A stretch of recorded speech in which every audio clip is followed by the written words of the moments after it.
Hey, everybody, and welcome to EvoSports live streaming of the Taipei Open. These two players here are just getting practiced up. I'm doing a little bit of research on these players for you.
All right, it looks like we are going to get started here right away. We have Tristan DEOCAREZA versus Sun Yixuan.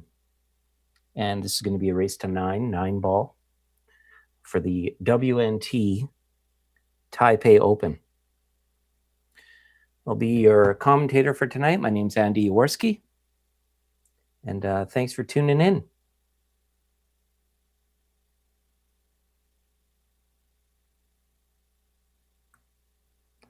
First break, looks like we got the 1 ball off the break. We're in the side pocket. Not 100% if we have actually started or if this is still a practice rack. I believe matches are set to start at 8 p.m. MST, which is my time. But this event is happening in Taiwan.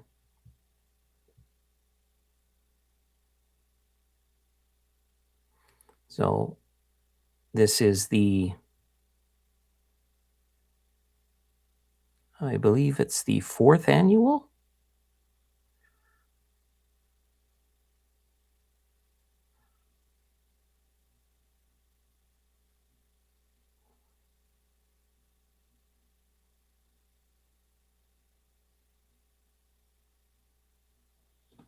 Yeah, this is the 4th annual Universal Chinese Taipei Open.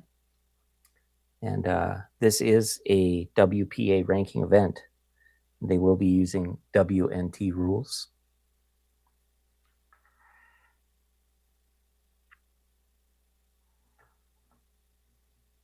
This event runs from January 8th to January 11th.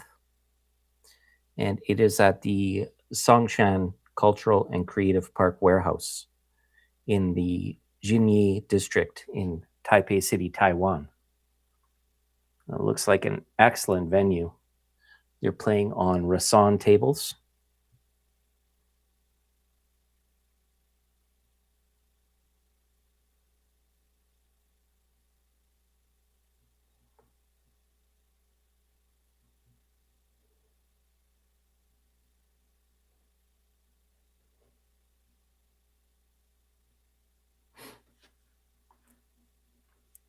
There's $102,800 US in the prize pool for this event. First place is 30,000. Second is 12,000. Third is 6,000. Well, semifinalists. So maybe that's third and fourth. It was a 128 player field. It will go down to 64. It'll be a race to 9 until the top 64. And then they bump up to a race to 10 from the last 64 to the top 16, at which point I believe they go to single elimination. And they go a race to 10 from the 64 to the last 16. The quarterfinals and semifinals will be a race to 11, and the finals will be a race to 13. So here's the leg. Looks like it was won by Tristan DEOCAREZA.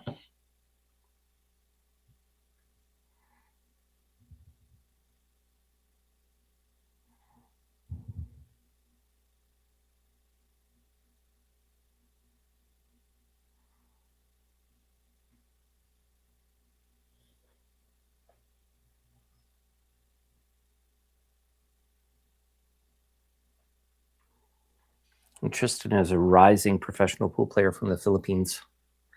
He's one of the standouts right now.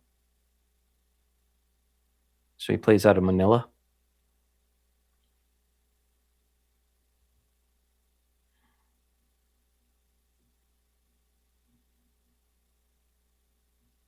He made it to the top 32 at the Hanoi Open in 2025.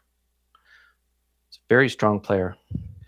Another fabulous prospect from the Philippines. They have so many great players. Nice break, cut break. Makes the one ball into the side. 2 balls on the side rail there, the long rail. Got the 3 ball. 3 ball up in the top end of the table.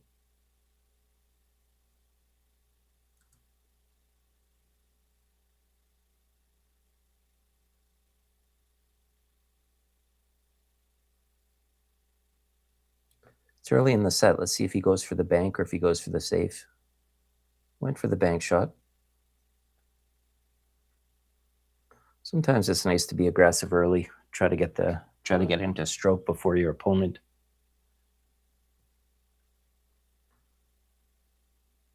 You guys will have to forgive me a little bit with the Evo stream. This is my first time on here, so I'm just learning the ropes, as they say.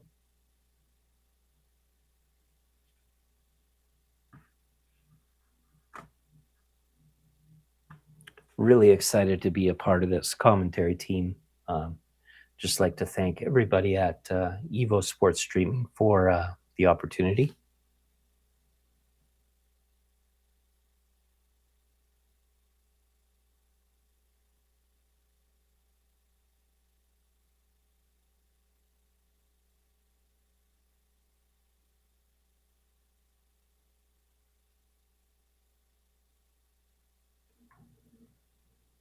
So I think for ease of pronunciation, I'm just going to go by Sun and Tristan, just to make it easy for myself. I don't want to hack the names.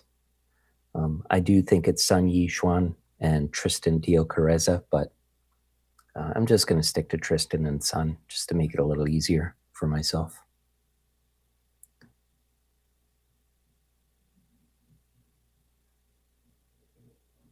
Nice attempt to get that 3, get some distance, and he did get the safety.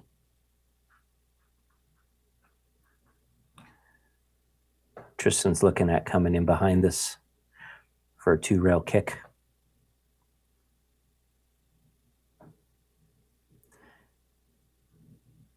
So if he hits the top rail early, off the long cushion, hits the short rail early, he has a chance to actually pot this into the top right. And if not, the cue ball will be headed back up table towards where he is now.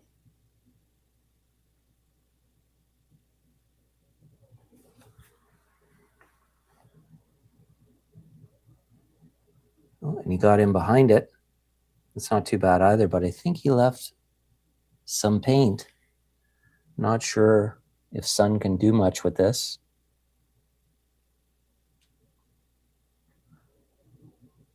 He's looking to see if he can cut it towards that 6 ball.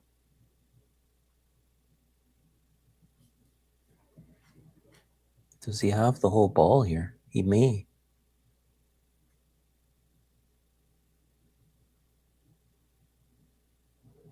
He did. Excellent shot. Trying to get under the 9 ball. Just a little bit of early jitters, I think.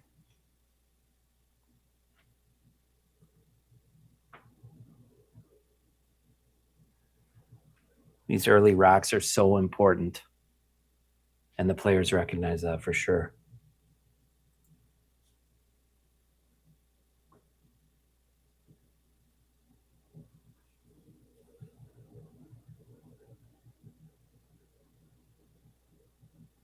Gives it a good kick, looking for some luck. He's not going to get it. That brings Tristan up to the table. It's an open table here. Probably follow this. We're stunned. Let's see what he does. Yeah, follow. Center of the table.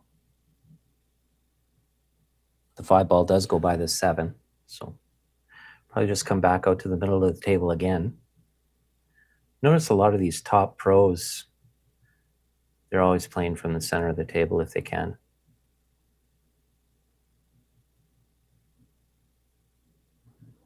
Ooh, came a little bit shy there, but this is okay. He's got options. He could slow roll this, or he could hit it a little firmer, a little more confidently.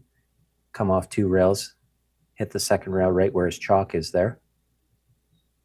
Boom. Nice shot. This guy's got a smooth cue action. Very nice.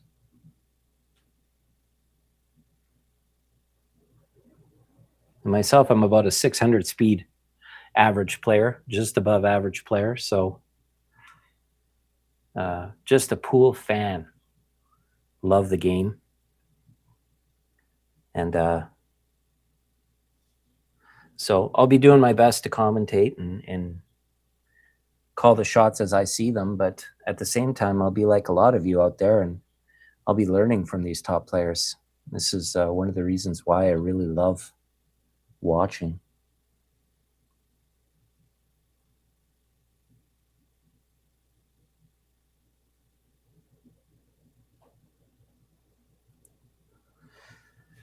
So rack number 1 to Tristan.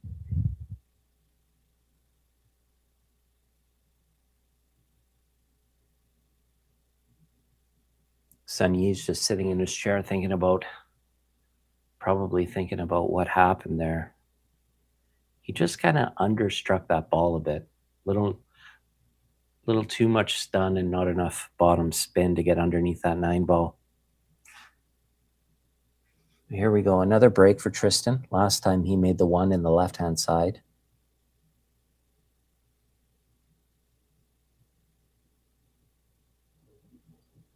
Just missed it that time. Hit a little below the side pocket.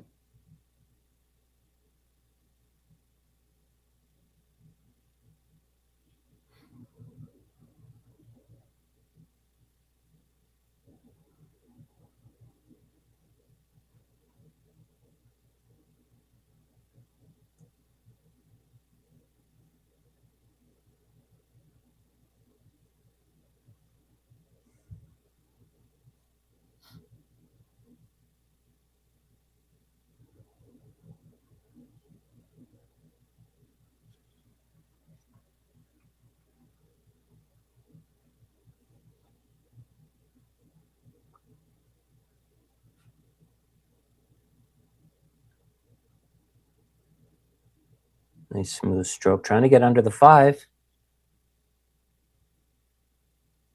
Just caught the 5 off that second rail. That was the danger there.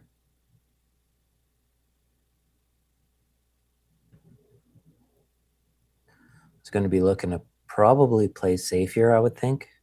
He's got that big pile of balls there, the 7, 8, and 9. So he could shoot this 2 ball past the 3 and float him behind that pile. Or, you know, he could try to make this shot into the top right. See how he's feeling. Well, he went for 2 rails. Okay, that works too. That works too. Might have caused a little bit of an issue there with the 7, 8.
I think he wanted to hit that a lot fuller.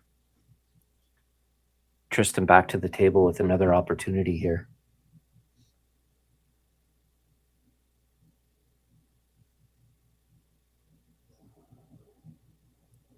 He's looking at that 3 ball over the hole there in the top left.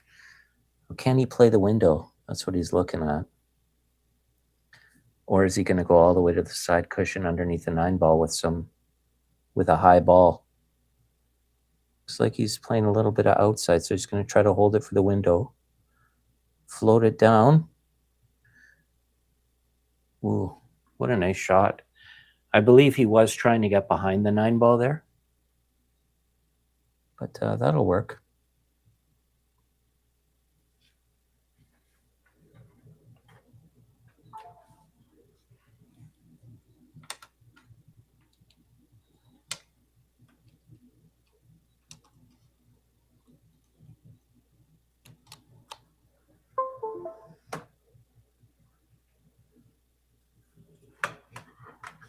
Nice shot.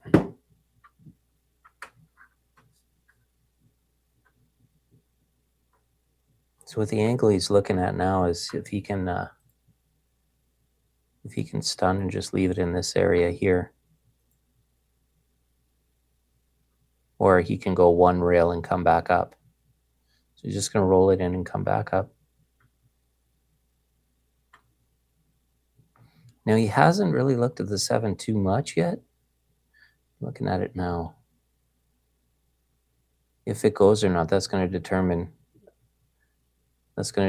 if he plays the 6 and plays over to this area, or if he tries to come in behind to this area.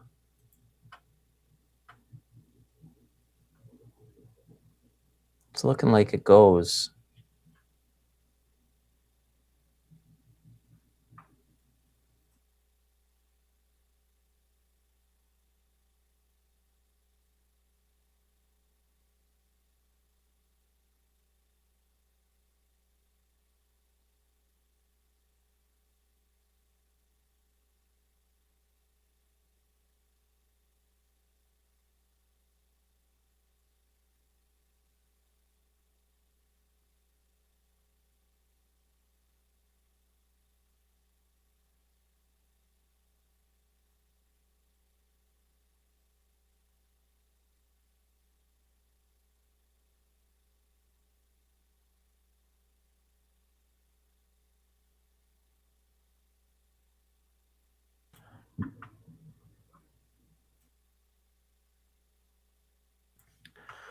That was a nice finish there from Tristan. He'll be going up 2-0 now versus Sun Yi.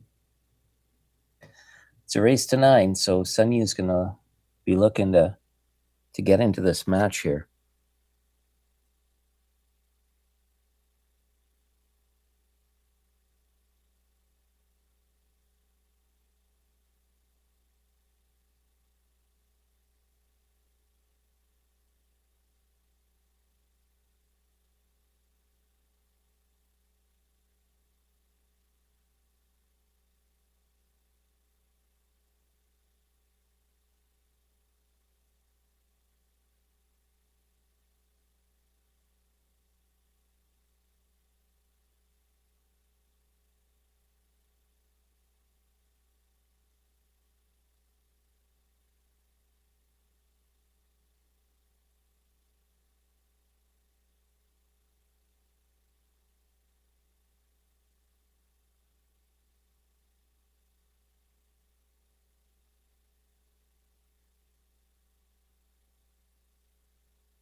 This is a good chance here now for Sun Yi. I believe he's got just enough angle here to play the 1 and then try to follow into this area for the 2. Alternatively, he could try to bring it over this way. That was a nice shot.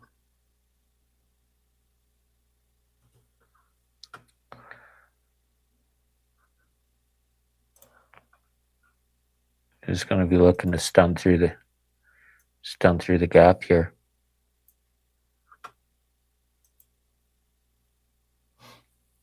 He just looked to see if it goes in the side.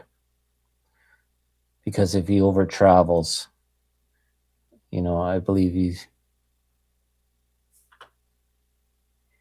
going to be playing for here, but if he over travels, he can get over here. That's why he checked the side. Little kiss. Oh, that's okay. That's okay. Problem with this is now he's going to end up, best case scenario, he's going to end up over here. So he'll be a bit on the wrong side of the 4. So he'll have to figure out a way back for the 5. Unless he wants to punch this hard and come all the way across and play the 4 into the top right.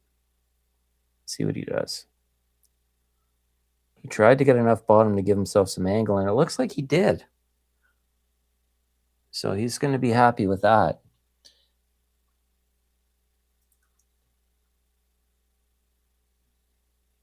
He'll probably be able to cheat the pocket and draw back to this section here. Depending how he's feeling. He could stun it down too, but yeah, he's going to stun it down. That was a good play. Less risk. Now that was a pro play versus my amateur play. The reason why that play is so much better is because it doesn't bring that 8 ball into play there. So it's a smarter shot.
And that was a really nice out from Sun Yi. So that gets him into the match 2-1.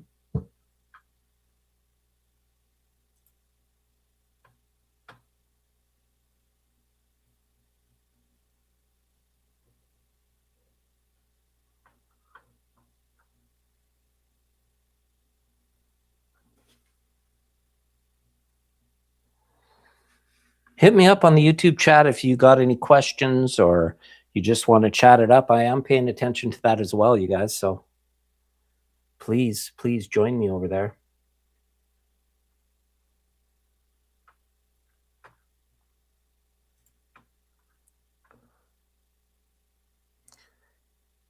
Here we go for rack number 4. This is Sun Yi's first break, I think. Pretty sure he lost the draw. The leg, sorry. Okay, well, he made the 1 ball in the side, so that was good, but he has no shot on the 2. So it's either going to be a push out or he's going to kick at it himself.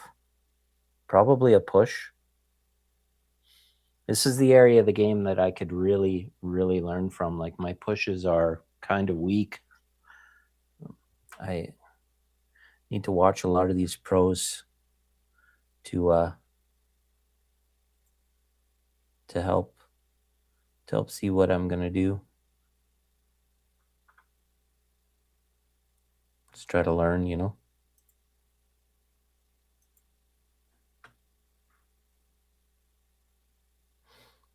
Looks like he's gonna push up to the top. Just try to freeze it there. I do notice a lot of these professional players do like to freeze the cue ball on the cushion so that they can take away a lot of the options from their opponent.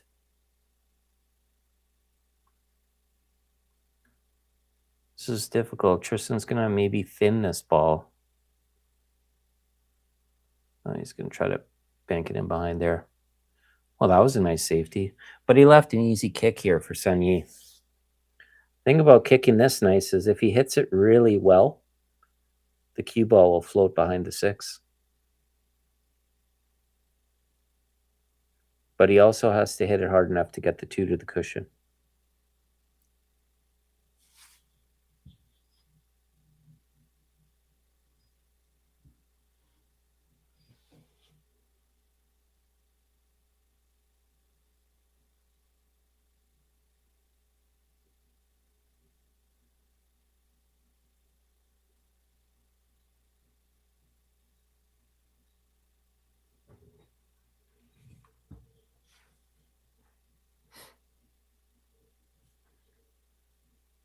That's decent, but I think he might have left him a shot here.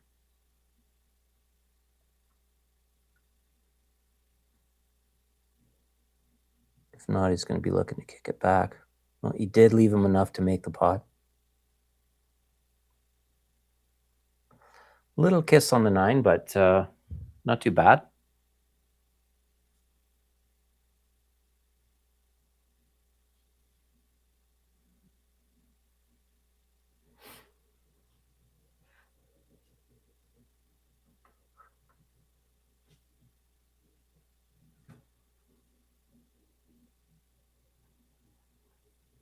Going to share this stream on my channel.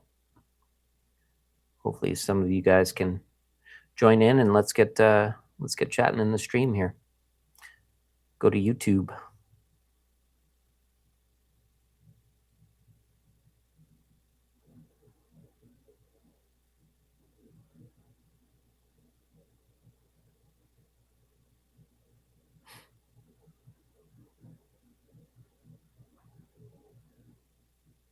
It's a little funny on this 4 ball now.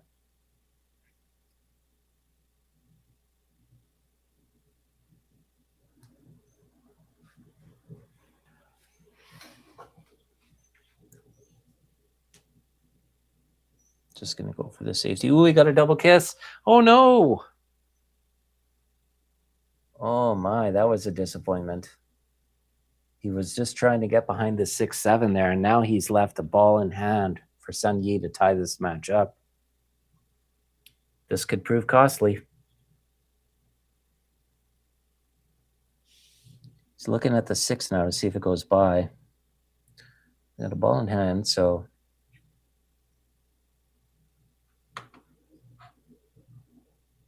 probably just want to come to this side of the 5.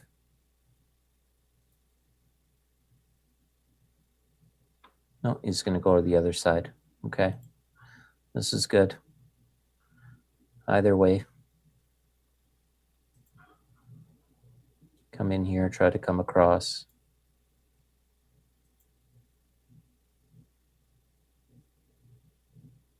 Nice shot. Nice shot. Get off the cushion. He left himself off the cushion, which is nice. Sometimes I like to play this with a little bit of right-hand spin, so you can come underneath the 7 and play it in the top left. But he played it with a little just straight top, looked like. And this is fine too. Main thing is you just want to make the ball.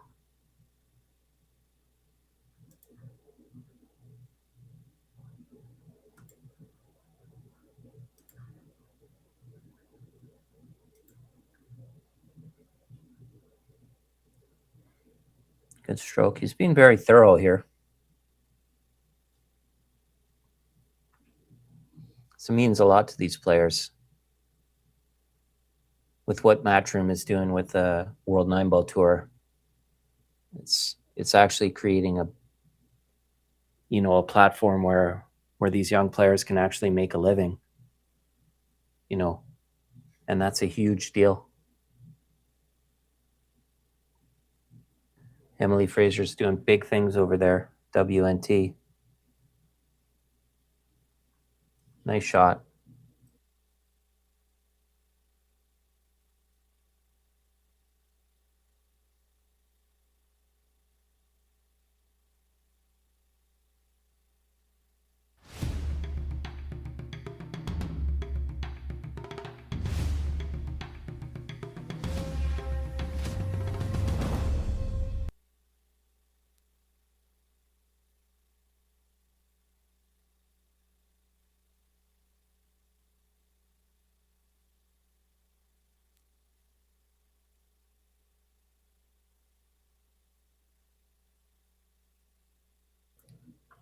If you have any questions or comments, hit me up on the YouTube. I'm over there in the live chat.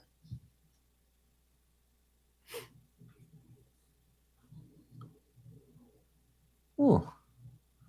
Same thing that Tristan did, except this time Sun Yi got a bonus ball into the left middle. They've both been breaking from the right-hand side, trying to get the 1 ball in the left middle pocket, and they've been successful 50% of the time. So here it is, 2-2. Sun Yi now starting to get into stroke, and he's got a decent opener here.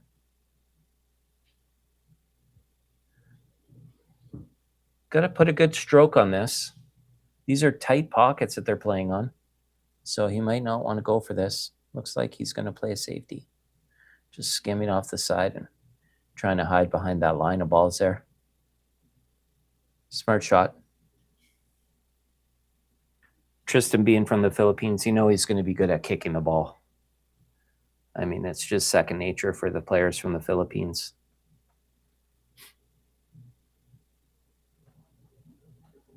So let's see what he chooses to do here. Want to hit it nice and full in the face, or do you want to hit it 50%? Nice and full. Looking for a leave. Looks like he left a shot here for Sun Yi.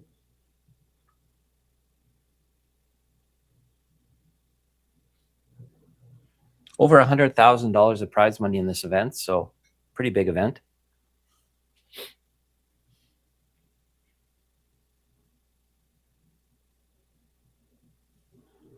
$30,000 for first.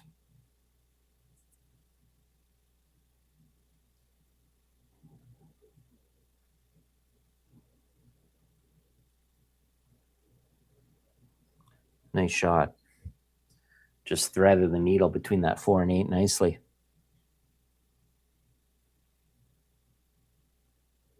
So again, these are Rasan tables. They have CPBA cloth. So the cloth is plain really nice. I really like the gray. He's going to have to smooth this in with a little bottom, a little drag stroke here. Get that pocket to open up a bit. Nice shot.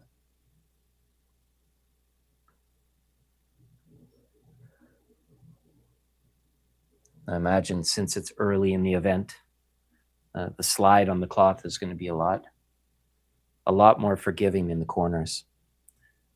When we get down to the finals in about 3 days' time, we'll see if they change the cloth on the finals table, or if they end up leaving it. They'll probably change it, to be honest.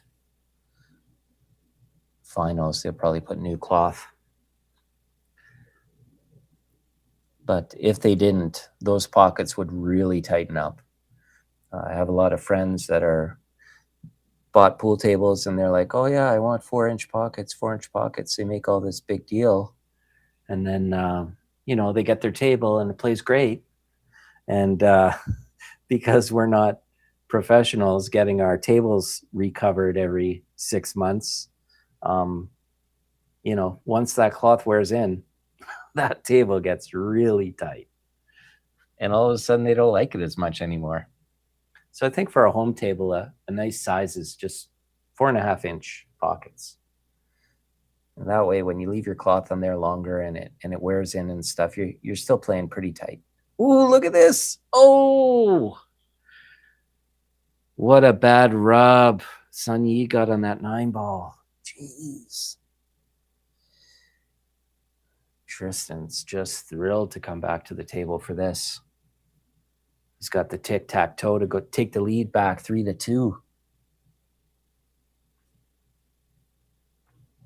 Man, the swings in the game of 9-ball are brutal.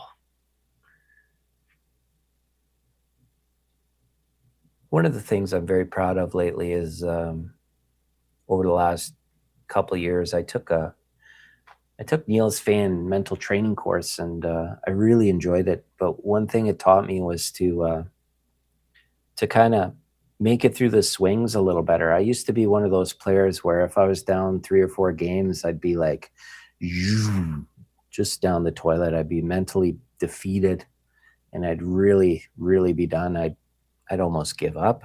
I'd just like throw in the towel, basically. And I've become a little bit more mentally tough. And one thing that helps is realizing that, it's not uncommon to have 5-game swings in the game of 9-ball. Like, it's very easy. You could be down 5 games. Next thing you know, you're up 2 games. Next thing you know, you're up 7 games. Then you're down a game. Like, it goes all over the place. A lot of swings in the game. And I think that's why it's so popular. It's fun to watch. It's fast. And it's got so much drama.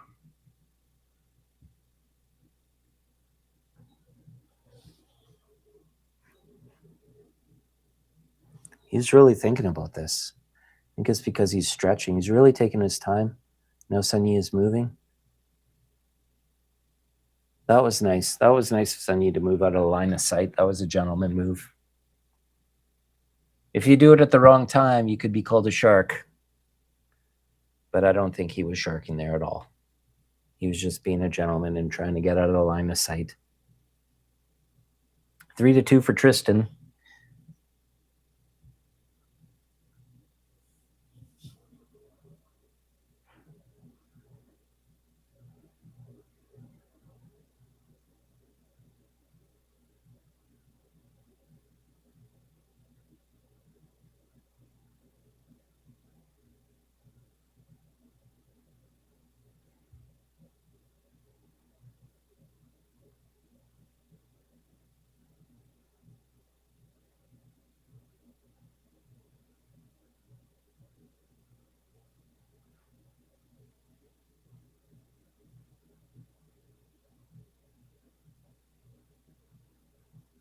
Here we go, looking for that 1 in the left-hand side pocket. Just on the high side this time. Lost cue ball. Oh, that was close. That was close. Did he make one? No, he didn't make a ball. Chance here for Sun Yi.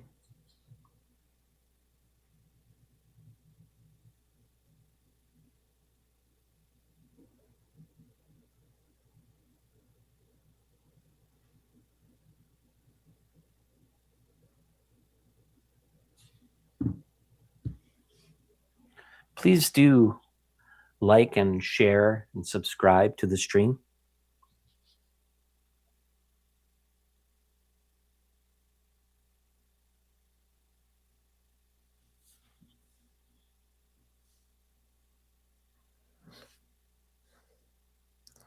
Just gonna have to go around the angles here. Let's see.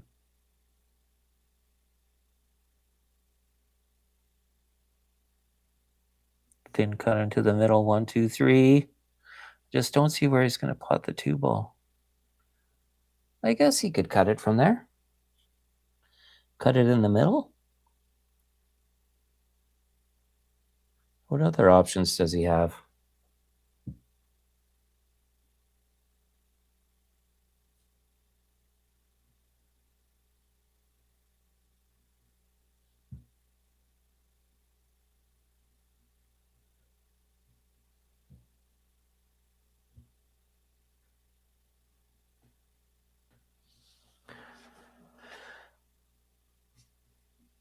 Hey, pal, we got someone in the chat watching from the Philippines.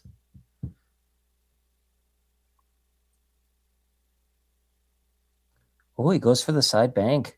Nice try. He's gonna get away with one here. No, he left Tristan a full ball here. This is a tough stroke. Well, he's got a couple options. He could play it in the middle or the corner. Let's see what he does. Plays it in the middle, inside spin, 2 rails out. What a beautiful shot. And that gets him into the rack. Good chance here to go up 2 games for Tristan.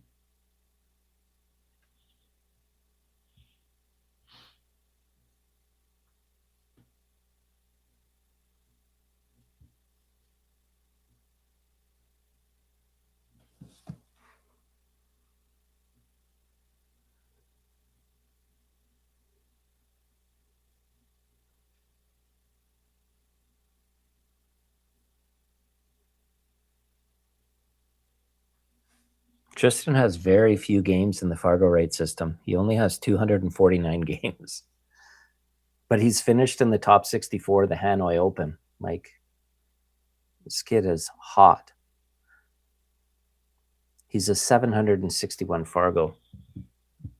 So that's actually on kind of the bottom spectrum of the top pro levels. He certainly doesn't play like it. I'm sure that'll be going up.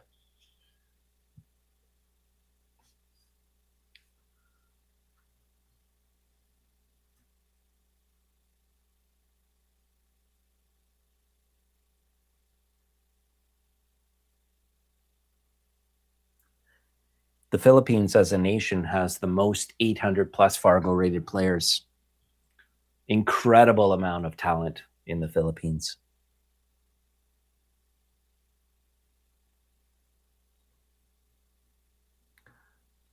Lately, we're seeing a huge influx of amazing pool players throughout Asia. You see it when they did the when they oh my goodness, he missed that. I didn't even notice. Wow, what an opportunity for Sun Yi here. Oh, I was just talking about the influx of players in Asia. I mean, when you watch the Reyes Cup, I mean, Team Asia it's crazy. Crazy how good the players are out in Asia. And not just 9-ball, like Chinese 8-ball, all kinds of different disciplines. I've been watching pool and snooker since I was a kid. So over 30 years and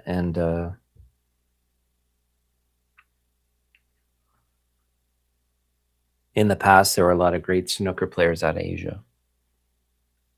James Watana was one of my favorites to watch when I was younger.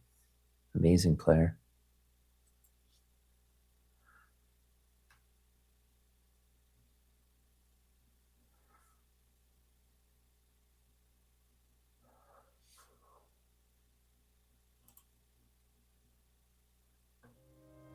CPBA, the official cloth of international championships, crafted from cutting-edge weaving technology.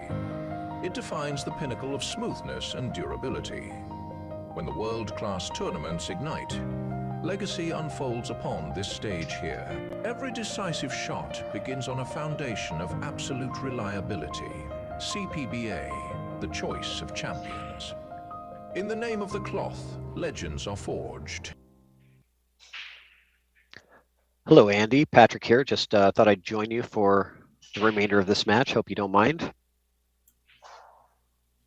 Oh, hey, Patrick. Of course. I don't mind at all. Yeah. We've got a good match here going between Tristan and Sun Yi. Oh, yeah. Excellent so far. And I'm coming to you. It says Poulsbo, Washington, but I am actually live at the venue here in Taipei, Taiwan. Oh, I was wondering because I was messaging you and I had a feeling you were out there. So sorry for my late night messages. Oh, it's perfectly okay.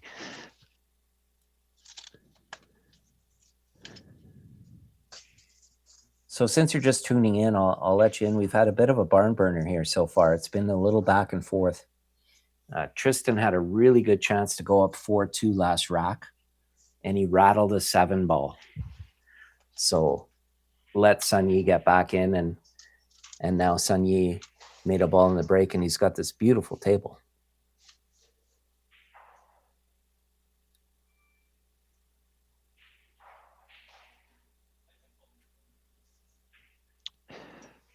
Yeah, it looks like a very good opportunity with this table here.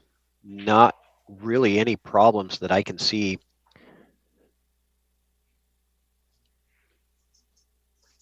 Five ball being on the rail, a little bit close to the rail.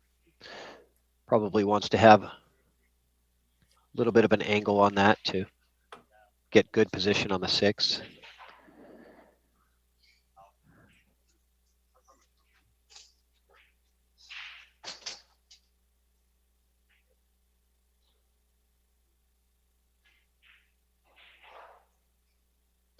Yeah, that slick cloth, I think, got him there.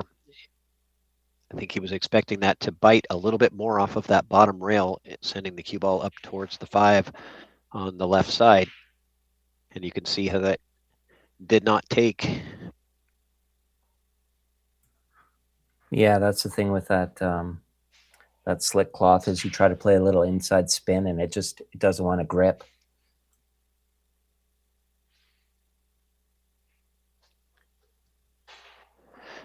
And I tell you, a lot of the players that played in the tournament right before this, the CTPBA event, that Koping Yi, oh, nice bank shot there.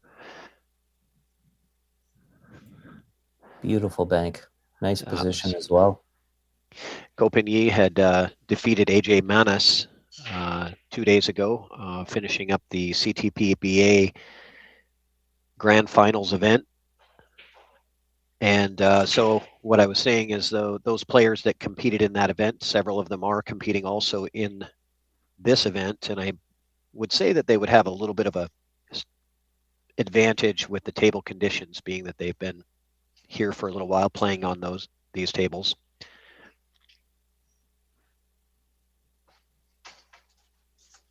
Both of these players played in that event? I do not believe that Tristan was playing in that. I'm not sure about Sun Yi. What a stroke there by Sun Yi. Yeah, he's really got himself out of that little bit of trouble that he got into with the misposition on the 5, banking the 5, Yeah. getting himself. And this is what pro players do.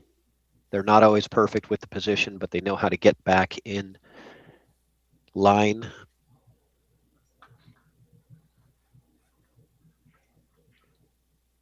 Well, yeah, thanks so much for this opportunity. It's been really fun. I really love the software. Excellent. And well, we appreciate you volunteering your time to add extra value to these matches and the fans that are watching. I mean, a lot of people will be watching whether there's no commentary or not, but it helps to have a little bit of dialogue when you're watching the game. Yeah, and I'm just a massive pool junkie, so Yeah, I want to get better at commentary. I love it. Yeah, as we all are. I'm gonna see if I can capture that replay from the bank shot. Let's see if that came up here. I'll tell you, Oh, I a don't know lot how of to do players this that yet. played in the tournament right before this, the CTPBA event that Koping Yi. Oh, nice bank shot there. Yeah, Yeah, that was the key right there. That was the key to that rack for Sun Yi, giving him the absolutely. lead.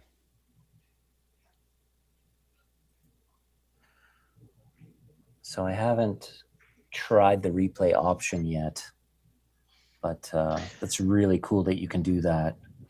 Yeah, so if you feel like you see a good shot, just wait a couple of seconds after the end of the shot. It saves the last 15 seconds as a clip. And then when you hit the replay button, it'll play it back.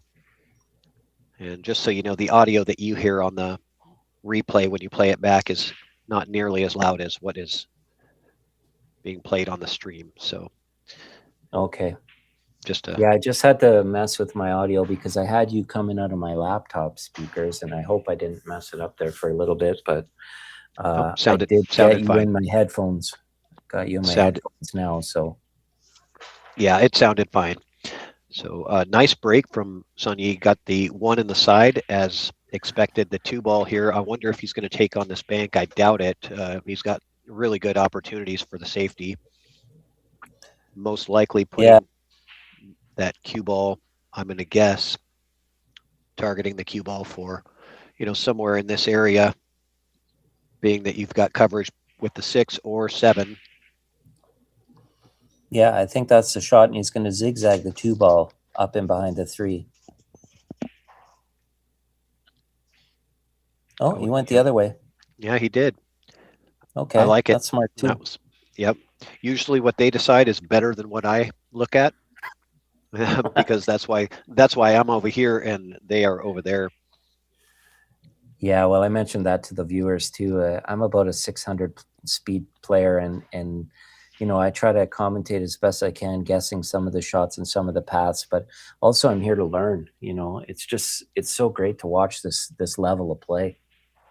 Absolutely, I agree, Andy. I'm around the same speed as well, around the 600 level. So it's I try not to make too many predictions as far as what I think they're going to do, because many times I'm wrong in those situations where there's multiple options.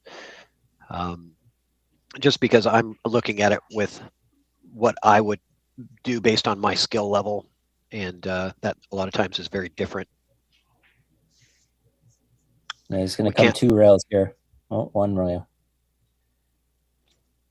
I think he was honestly trying to kick 2 rails behind that, but.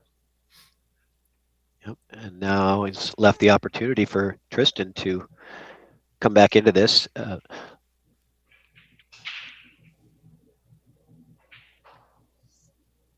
Yeah, the 3 ball here. Yeah, he's got to get underneath this 8. Beautiful. Yeah.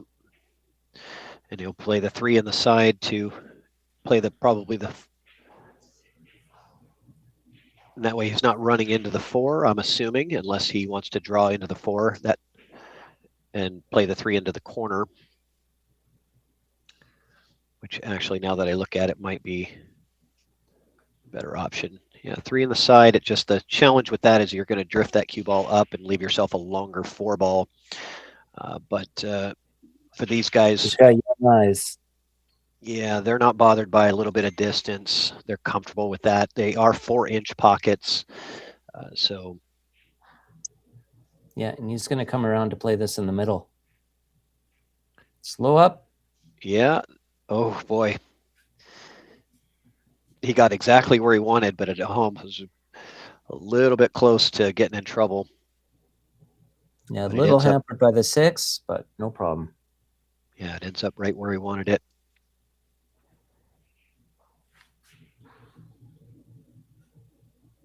Once Tristan gets going, he's a very smooth player, and he plays with a really nice pace.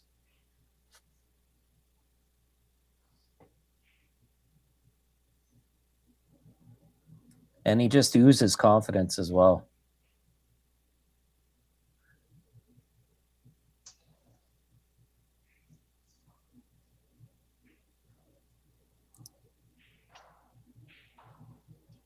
Oh, hit this a little heavy. Yep, he's going to have a bit of a cut. 50-yard line on this 9-ball. Yeah. You know, as players, we get so excited sometimes on that key ball. It's really easy to, you know, get a little jolt of you know, energy and kind of overhit a ball. You know, you get a little excited.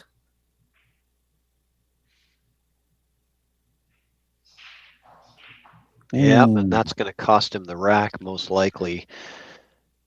Very unfortunate for Tristan. He had the chance to tie it up there, just missing that position on the 9. Yeah, right now in his chair, he's going to be thinking about the 2 misses. He missed a 7-ball before you got in, and that one. Oh my goodness! Oh, are you kidding me? I don't believe what I just saw. I don't believe what I just saw. He missed it. He hit that so hard and missed it so badly that it banks 2 rails and goes into the opposite corner. I mean, oh wow. That plays havoc on the psyche. That plays havoc on the psyche when you're a player. Yeah, I got to see that again. Hold on a second, because now in his chair, he's going to be thinking about the 2 misses. He missed a 7-ball before you got in, and that one. Oh my goodness! Oh, are you kidding me? I don't believe what I. So I'm wondering why he decided to hit that at such a high speed. Was it just completely straight, and he was trying to put the pace on it so that he could stop the cue ball and not follow it in? That was an incredible piece of luck for Sun Yi, and he knows it. Yeah. But here with the dry break, Tristan's going to get up, and he's going to want to really, really take this one for sure. He's just got to get in between the 5-6 here if he can. Thread the needle here. Nice shot.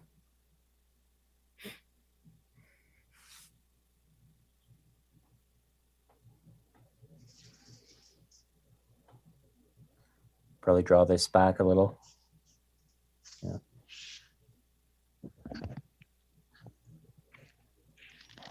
Looks like smooth sailing for Tristan here. He's just got to roll this in, and he's going to come 2 rails out from the 4, playing it in the top right. And then that 5-ball goes by the 7 into the bottom right. So, oh, that was nice. Nice angle. Yeah, I think he likes this angle because, yeah, you can just low outside, go 2 rails around the 8. Ooh. Puts you into that. And he misses the 4. Yeah. He's in his head a little bit here. He's in his head a little bit. Yeah, I think so. That miss position and miss shot on the 9 previously, and then his opponent getting lucky right after that by missing the 9 and fluking it into the opposite pocket. It's those things really do mess with your psyche. It's just one after the other. And now that's 3 in a row that, you know, things that have happened to him that are really unfortunate. And he's down 2 games, possibly going to be 3 after this, and that's going to be really hard to overcome from a mental standpoint to stay in this game and stay 100% focused. You can see him in his chair there, just staring down at his hands. You know, you got to wonder what I kind of wonder what goes through a lot of these players' minds when they are in situations like that. How do they, you know, mentally get themselves back into it and you know, forget about these things and move on as if nothing ever happened? It's not easy to do, but I know a lot of players have their certain methods of forgetting, if you will. Yeah, it's like they say, Patrick, they say it's really important to have a short memory in pool. And I did myself a favor, and I took the Niels Fan mental training course 2 years ago or 3 years ago. Mhm. And he really stresses a lot of things, you know, like as a top professional. He lets you in, and what he says is, you know, you got these things, and he calls them what did he call them again? He calls them triggers, basically. Mhm. And basically these certain triggers, or this certain negative self-talk, you S have to document yourself and try to create ways to get out of it when you're in the situation again. So it's all about, for him, it's all about awareness. Yeah. Yeah, definitely. That's a great thing to bring up, and I think Neil's Fine is one of those players that has a lot of knowledge in that area, staying into the mental game. And um, so I just wanted to make a little comment there on that last rack. Is the Sun Yi really missed that position pretty badly on the 9. Did not get Yeah. what he wanted out of it, but he made a great cut to come back out of it. And these are things that are just another roller coaster for Tristan in his mind. You know, he has that little bit of hope there. It's like, oh, maybe it's going to be okay. And then no, he just back cuts the 9 like it's nothing, and now it's down 3 games, and it could be the other way. I mean, this could easily be 6-3 the other way here, and he knows it. Yeah, exactly. And I was bringing up earlier in the stream how it's not uncommon to have like 5-game swings in 9-ball. It's just such a shifty game. You know, the swings are huge, and it's all about mental composure. And as a player yourself, you know, once you make a couple of those mistakes, it's really important for you to keep your hand close to your chest, as they say. Like, you don't want to show the negativity outwardly, because in that situation, it just gives your opponent ammunition. And you know, I'm sure you've done it as much as I have, where you miss an easy ball, and then your opponent gets up to the table, and now they're just full of confidence because they see you weakening, right? So it's kind of that here, where, you know, Tristan is, you know, head down, you know, he's looking a little negative, and Sun Yi seems to be feeding off that. Even though he was out of position, he made that beautiful 9-ball. Right. He's got that added confidence because things are going his way. You know, as things go bad for one guy, it's the opposite effect on the other guy. And Seems to yeah, be. swings are huge, and that's why in 9-ball you like to see longer races typically, because those swings do happen. You know, it's never fun to watch.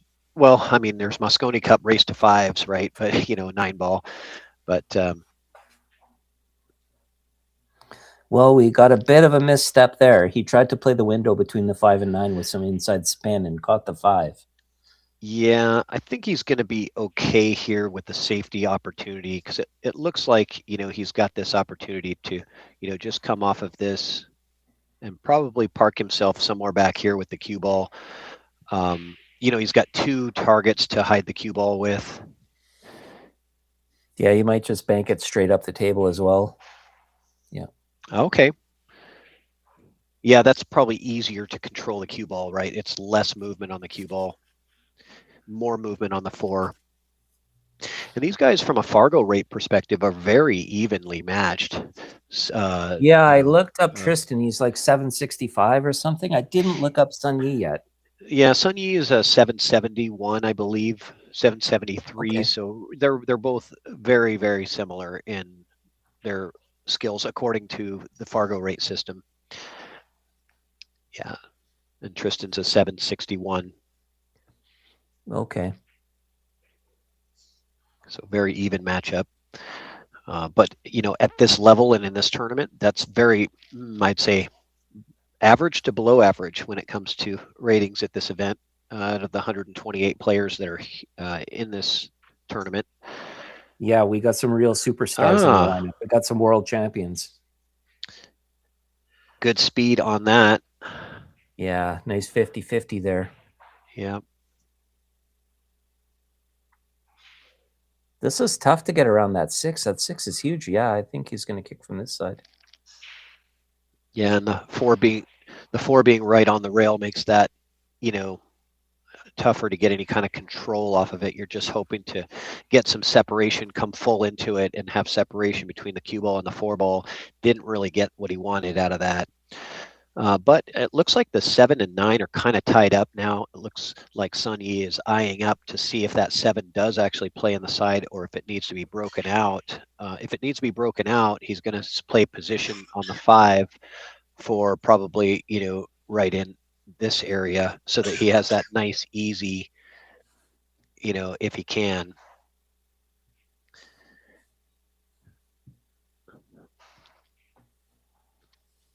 So we're going to find out. This position will tell us if the 7 needs to be broken out or if he's, No, he's playing a safety. Yeah, he's trying to get him behind the 6. Yeah, and he didn't quite get full coverage there. There is an edge of this ball that's still available. Yeah, he was really hoping to freeze him to the back of the 6 ball. Yeah, we're looking to get... He's going to 50-50 here again. Yeah, it's going to be good. That's a nice shot. Yeah. Easy kick, but you got to get lucky on the leave. Yeah, you really do. I mean, if you kick to the correct side of that ball, you can move the cue ball into the 7-9, giving it, some coverage there. But it's really touchy. He's going for grabbing his jump. Here. I was just going to say he's going to have to land on top of this ball. I mean, there's no landing space, so he's got to come over, literally land right on the ball. That was a nice art you do there. Thank you. I'm using a tablet, just a Samsung Galaxy tablet. Seems to work really well for the drawing tools, but you can use your mouse and. Oh yeah, I was going to say, of it, like you said. Yeah, he had to land on the ball, and not only do you have to land on the ball, but you have to land on the face of it, not the top of it, right? If you hit the top of that ball, your cue ball is 90% going to be off the table. I'm very surprised that he took on that jump rather than the kick. So yeah, me too. He definitely had the one rail into that 4. It wasn't impeded or blocked. He didn't have to use spin to get to it. He chose the jump, and that's going to be costly for him. But Let this me is ask what you Tristan something, needs. Patrick. Yeah, sure. Let me ask you something. Do you think he took that on because of the score line? Do you think he was thinking, well, it's 6-3, maybe it's time for me to take a little chance? I don't know why you would. I don't know why the score would matter for that decision. I don't think so, no, to answer your question. I think that he really believed that he was going to be accurate with hitting the face of the ball there. He tries to break it out. Yeah, he got a little nudge on that 7. Enough. I think he did enough, Yeah, this is going to be a tough shot on 4-inch pocket. 100%. This is very difficult. I mean, he does have the bigger angle for the pocket rather than shooting down the rail. But you're not going to hit this at a super high pace. Oh, nice that shot. Was beautiful. Cue ball. Where's it going to land? That's great. Dead straight. Oh, yeah, I think he's got a bit of angle. Yeah, but you're right. It's not a lot of angle, and here's where you typically see balls get rattled because you have to force them because you don't have enough angle in these pockets. Okay, so he did have a little bit of angle, and he's also just sacrificing, saying, I'm going to go ahead and take a longer 7 rather than trying to, force that thing in there. Yeah, and that's the second time Sun Yi moved out of the way. He's just a real gentleman player.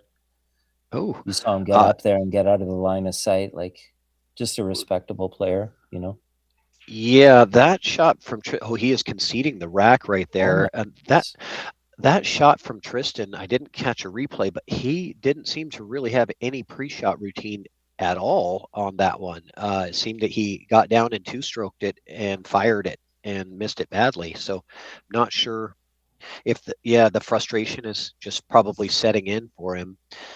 But that was not your rack like that. That's not helping him in any way. Yeah, and it is frowned upon to concede racks. I know it's against the rules, in this tournament. You're not supposed to do that. Yes. And so he might get a warning from the referee about if they did see that. Obviously, the opponent is never going to argue it.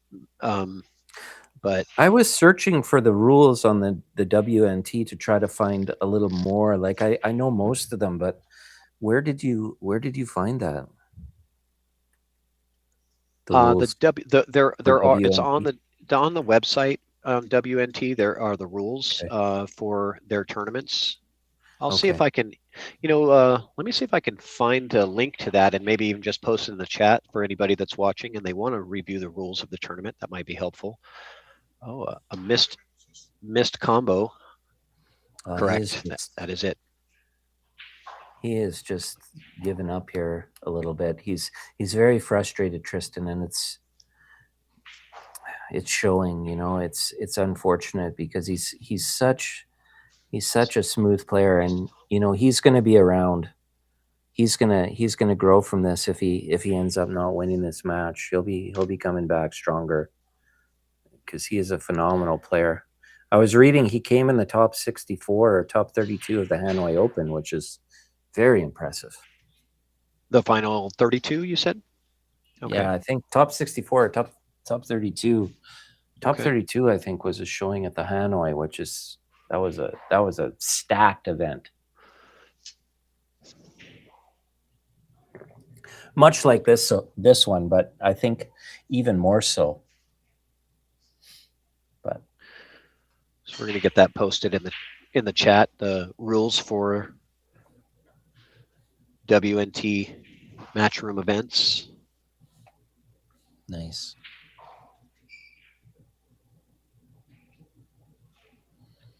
Yeah. So what did you say? It's like he's 70. Sun Yi is a 773. Correct. That's a pretty strong Fargo. Sun Yi is a 773.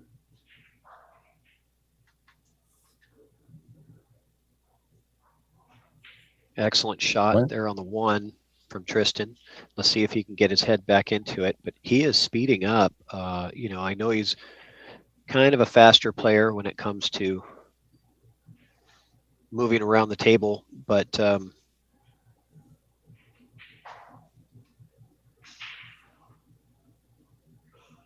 definitely notice it.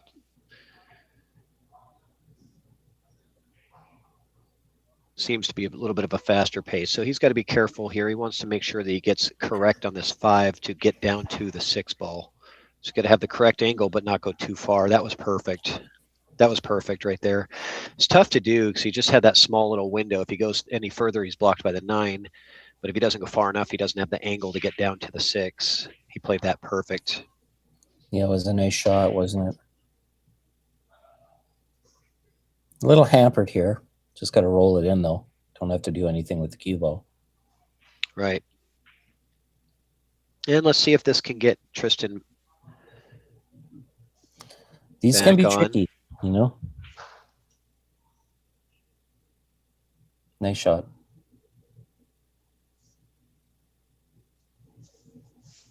Just one rail. I noticed I was trying to get a read on what Tristan was going to play as far as English on the cue ball, but he definitely lines up and his cue tip is always at the very bottom, and then the next thing you know, he's hitting topspin. I have noticed that as well. Yeah, I have noticed that as well. I've seen quite a few players that do that. It really is hard for you to gauge, as a commentator anyway, to know what they're actually doing. Yeah, I watched a couple of his shots and I was trying to predict what is he trying to do, and I was way off. So yeah, I noticed that quite early. But let's see if he can mount a bit of a comeback here, because I'll tell you, Patrick, what's caused him the misses in some of the previous racks was he gets into that mode where he's speeding up, and he just has a slight hesitation or a slight second guess on something, and next thing you know, he rattles a ball. So he has to really slow down just at those key moments, like he did there on the 5 ball in that rack. because he realized getting on that 5 was really the key to the rack. And you notice he just kind of slowed down for that one shot, and then it was all smooth sailing from there. So let's see if he can keep that up.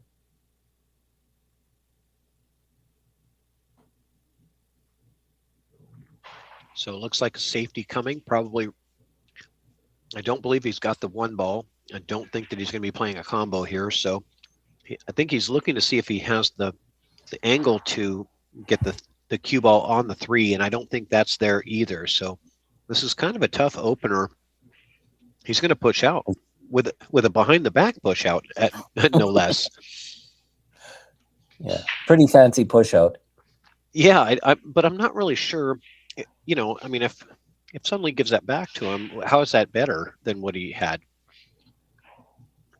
I think he got to try to thin this ball, but the 5 ball is so big. You got to thin this ball behind the 3 and then try to get back up table, maybe under the 8 if you can off the second rail. But you got to, the side pocket just gets so big. Oh, look at this shot. He did the other way. Beautiful. What a shot. Beautiful shot. What a shot. I didn't see that shot. That was excellent. Yeah. So Tristan's push out, you know, I don't. Oh, here we go. He's just running up to the table with his jump cue. Yeah. He's going to try to get him. Yeah, but he's trying to get him behind the 4-7, but. And that 1 rolls to the side pocket to open up that opportunity. The 2's gone, right? Yeah, so he's going for the 1 to the 3. And then it looks like the 4-7 is lined up fairly straight to the corner pocket for a combo. Yeah, this is, I think if I was going to be placing bets, I would say Sun Yi is a favorite to get out here from this position. Yeah, and if he gets a little below the 3 ball off this shot too, he can play off 1 cushion and go on the right side of the 4 ball as well. So he's got options. It's going to just depend how he lands on this 3. See if it comes up short, he can come 1 rail and play position. It's perfect. Yeah, he's actually wants position right here, I think, on the 4. Well, he's looking. He has both options here. He could just come to the middle of the table and play the combo, like you said. But then he has to control the 4 ball as well. Exactly. That's why I don't prefer the combo if you don't have to. He's got position to where he doesn't need to take the combo. But he is going to do it. Yeah, it's pretty wired. That tells me that it's fairly straight.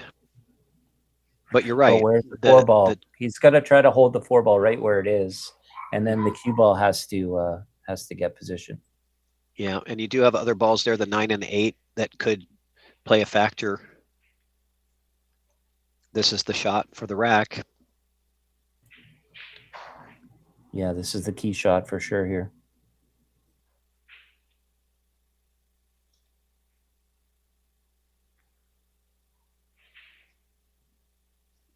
Yeah, excellently played. The speed on that was amazing to come back and go right in between those. Excellent speed. He's got a really good opportunity to be on the hill in just a couple minutes. So this has been the difference in the match for me. Is Sun Yi has been looking a little more measured when it really matters, you know, and you can see Tristan's been rushing a little bit. But that was a little adrenaline there. That was a little adrenaline because he knows that that's going to bring him to the hill.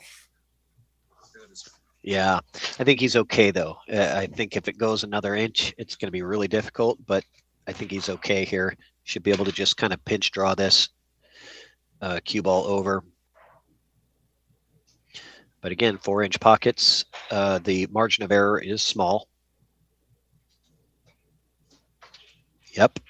Just any little bit off the mark and you're not going to have success. So Tristan, a sigh of relief that he's got this opportunity. And let's see if we can get a momentum swing the other way, because as momentum can go one way, it can switch and go the other way just as fast. Yeah, absolutely. And I'm glad I didn't bet you when I said I'd be betting that he gets out. Especially after that combo, I would have really doubled down on that bet. Yeah, absolutely. Like, oh, I very surprised at this. Another I think error, he's I would okay say. here. Yeah, I mean, I would call that a positional error, though. I mean, there was no reason that he should have been there from that position on the 8. Yeah, he's okay, but he's just making it harder on himself. I'll be right back. Well, now that he's seen Sun Yi kind of falter under a little bit of pressure, we'll see how that does in this set. So it looks like we're going to have a player break.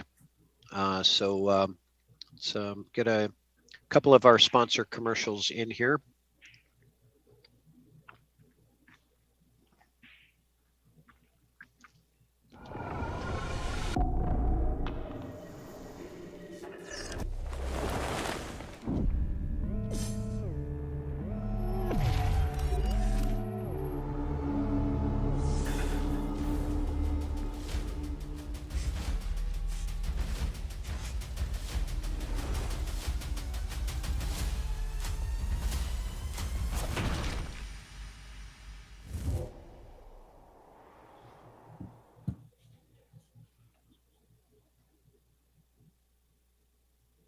Well, it's interesting how they put the little timeout on the table.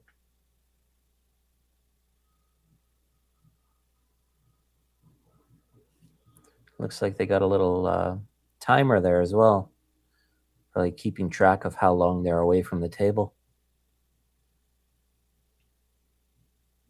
Well, if you're just tuning in, we are at the Taiwan Open.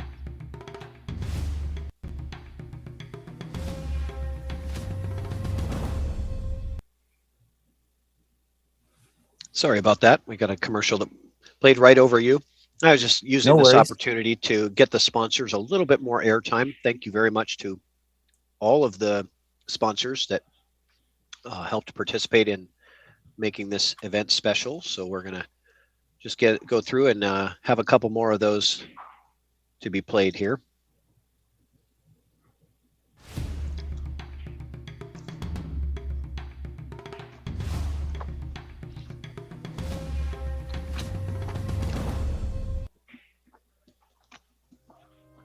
CPBA, the official cloth of international championships.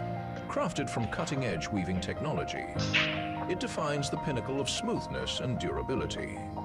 When the world-class tournaments ignite, legacy unfolds upon this stage here. Every decisive shot begins on a foundation of absolute reliability.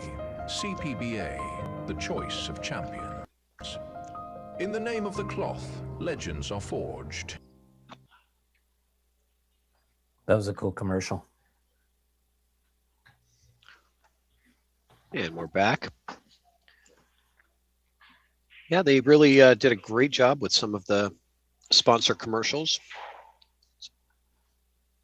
I'm looking at trying out some of that CPBA cloth next time I trade up my cloth here. I'm currently on the Simonis tournament blue, but I'm really looking to get into the gray because I really like how easy it looks on the eyes. Yeah, it's here in the Asian continent, it is very popular.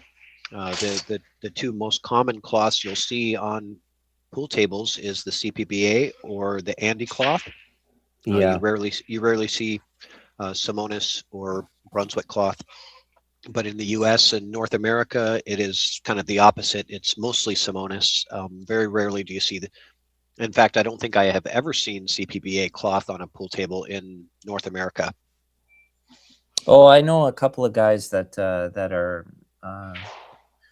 the CPBA and the Andy cloth out of the United States. Okay. But Championship is another one that's pretty popular out here in Canada.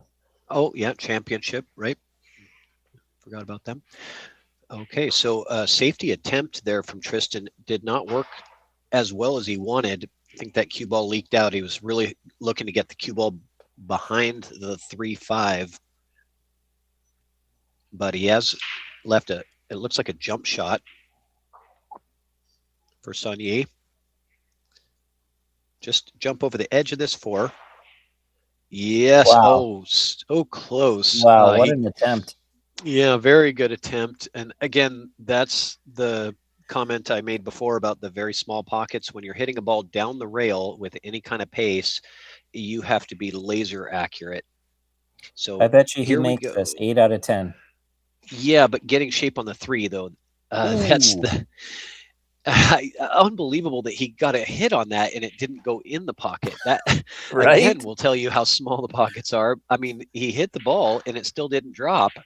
I don't know that I would have been able to say that was even possible, but there we are. But he had to hit that at such pace because the 3 is all the way up table, and you know he had to kick 2 rails at that 2 to, you know, really get that over there. So okay, that's your position line. That's what I going think. Yeah. rail first into the 2. Okay. Yeah. That's what I'm thinking. Use the rest and go rail first and come around 3 cushions for that 3 ball. If it goes by the 5.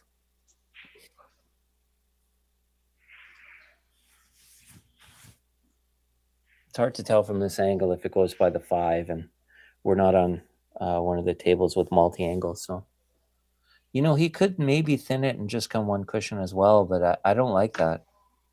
I actually like cushion first here because it's just pretty natural for it to come down right where he's looking now. Yeah. Yeah, I mean, it is pretty deep into the jaws here, so. Well, he's going to play bottom outside. Let's see if he can get the action on the cue ball that he's looking for. He does. That was really well played. And how's it going to finish? Beautiful. Yeah. That was a very difficult shot with the bridge. You know, cueing over those balls with the bridge, and you know, a lot of you know, amateur players, they look at shots like that and they don't realize the degree of difficulty to get the cue ball to react the way you want to get position, because it's very easy to hit the point of the pocket, sending the cue ball in a awkward or different angle than you expect. Yeah, one thing I noticed with professional players is when they have a ball, like, you know, like you have a ball in the jaws right here. Okay, say a lot of the time they're gonna play position. The pros are either gonna play position on this rail or on this rail. They very rarely play in the middle section. That's how they do that. Yeah, a lot of the pros. I watched a video. I forget who it was. Maybe it was Appleton or one of the top pros with the maybe it might have been Carl Boyes, but talking about hangers. Might have been a Niels video, I forget, but that was the advice. And since I started doing that, it really helps. You know, if you can think about that hanger beforehand and you can get yourself on one side or the other, it just makes look at position this. that much easier. Look at this safety. What a shot. Yeah, excellent shot. He might have left a window after all that. That's bad luck if he did. That would be very bad luck to travel right in between the 8 and 7 and then get the window. Yeah, I don't. He's looking at the look. He's got the full ball. He's looking at the 4-9 combo after this. I don't know why you would play the 4-9 combo after this when you could play the 4 up to, you know, in the pocket. But that's what he's doing. You're absolutely right. And he's set up for perfect for it. What a shot. Yeah, I don't normally see pros take this option, but it is, if you're in position like this is the shot. I mean, this is the position you want to be in because that combo is very manageable. It might have just been because of how the 7 and 8 were situated. All right, I'm going to mute my microphone. It's a little bit loud here. They're doing some announcements. I'll be right back. Yep.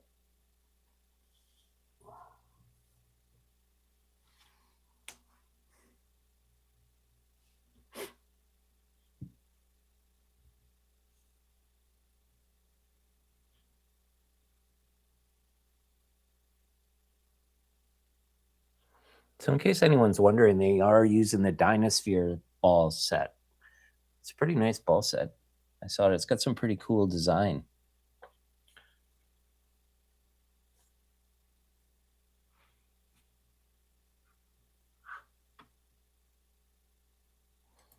Next rack, I'll show you the commercial. I think we have a commercial for Dynasphere somewhere here.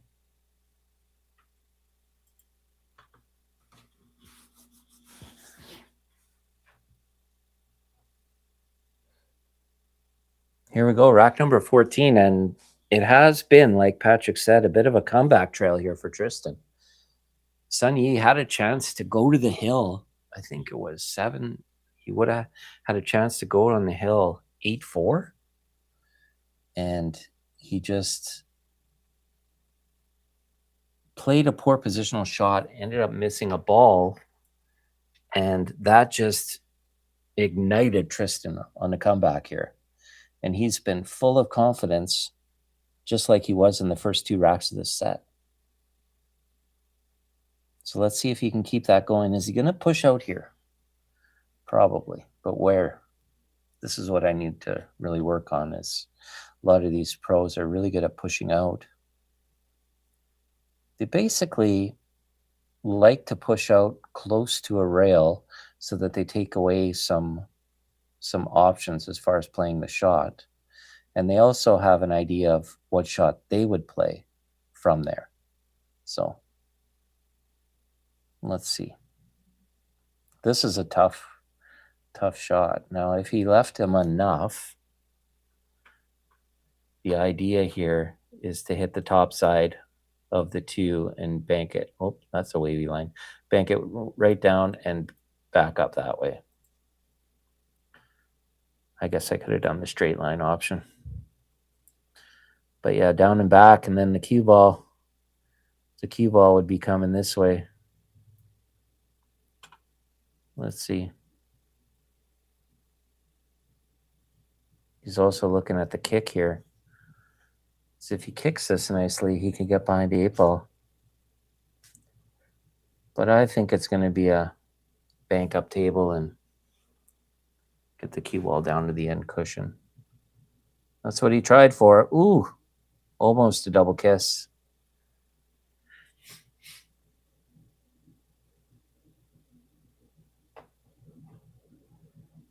Yeah, Sun Yi saw that shot without a doubt, and he just didn't like it. So that's why he passed it back.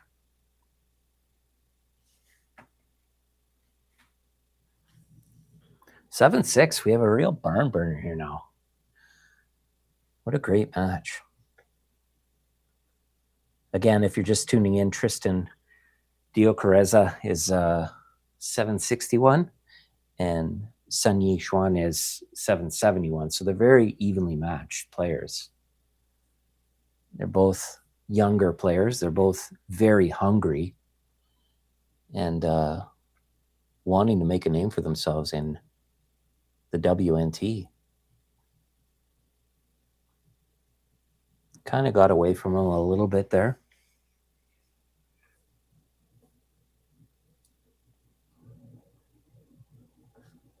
And Tristan has to decide if he's going to take this on or if he's going to try for another safety. Same kind of idea. Another thing he can do is zigzag the 2 ball over to this cushion here and get the cue ball back on this side of the table. But he went for the shot. Nice shot. That was a beautiful shot. Not easy on any table, but this table especially. And does a great job getting the cue ball to come back for this nice 3-7 combo. Nice. Nicely controlled.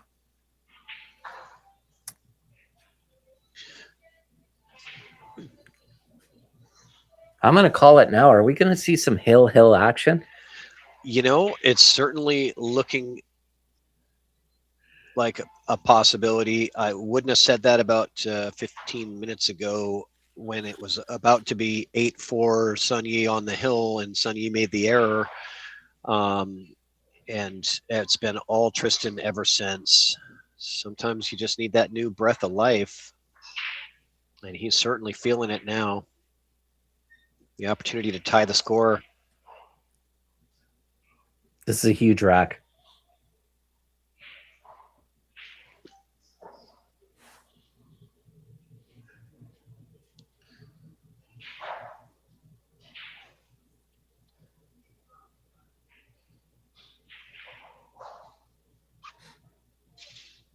Really nice weight. Just got to stop here.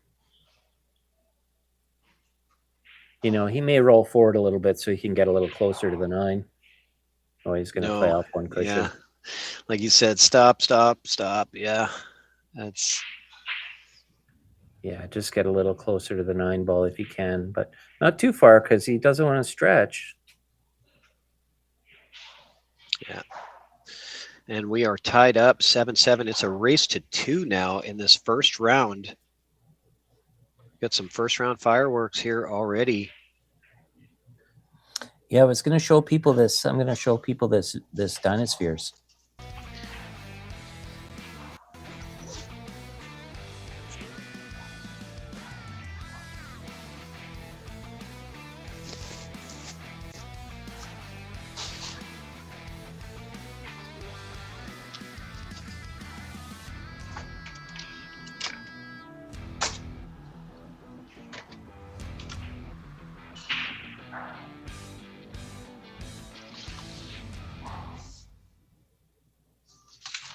Really cool looking ball set. Yeah. We got another break here. 7-7. Another player timeout. Okay. I'll be back as well.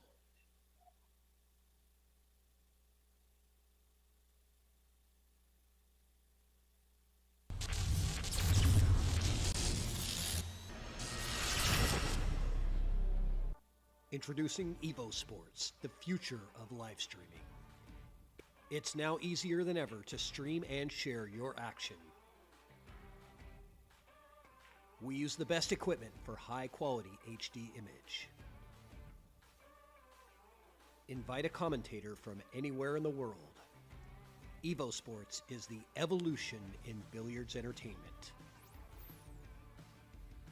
Live streaming has never been easier. Simply enter your name, add your race length, and start your stream. Join us on YouTube at EvoSports Streaming or at evosports.live.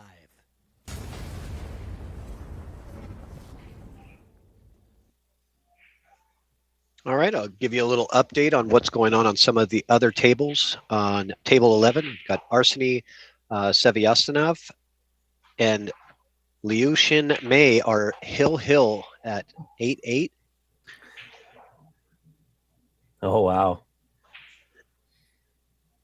And it looks like they're just getting started with some of the 12:30 matches.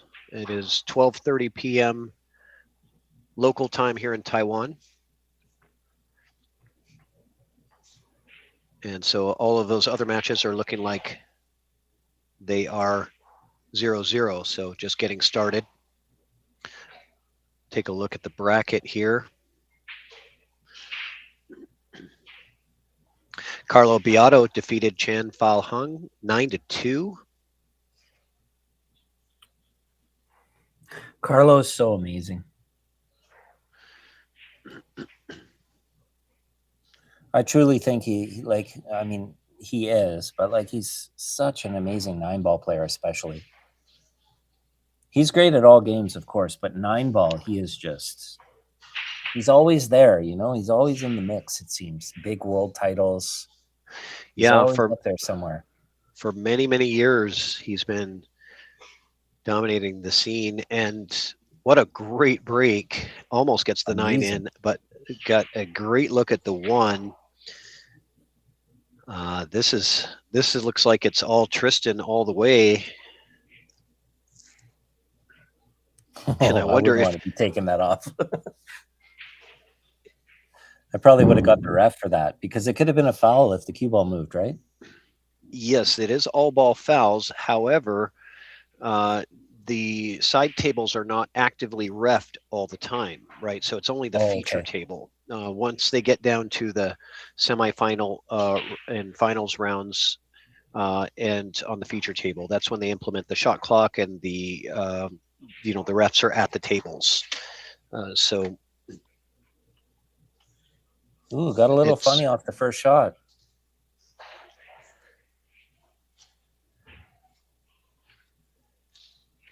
He definitely wanted to come up farther for that 3 in the left side.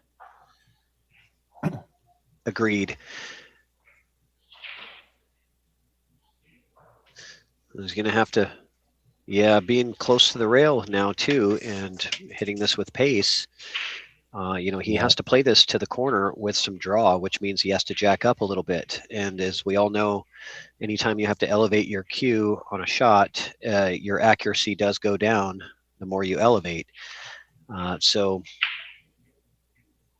he has no choice unless he takes it to the side, which he does. Yeah, that's the okay. thing. That's yeah, the I thing. wasn't. 6. I wasn't expecting side pocket just because of the 6 and 8 ball that were there blocking. That's very surprising to me. I thought he was going to do that, but he needed a little more outside spin, and with this new cloth, it just didn't grip. It just didn't get around the 6.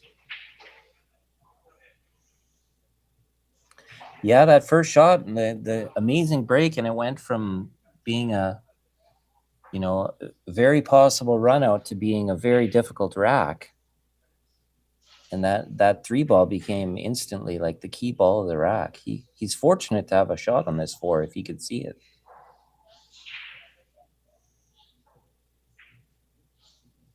Looks like he's playing a little inside spin just to maybe swerve around just slightly. No, looks like a He might not like this.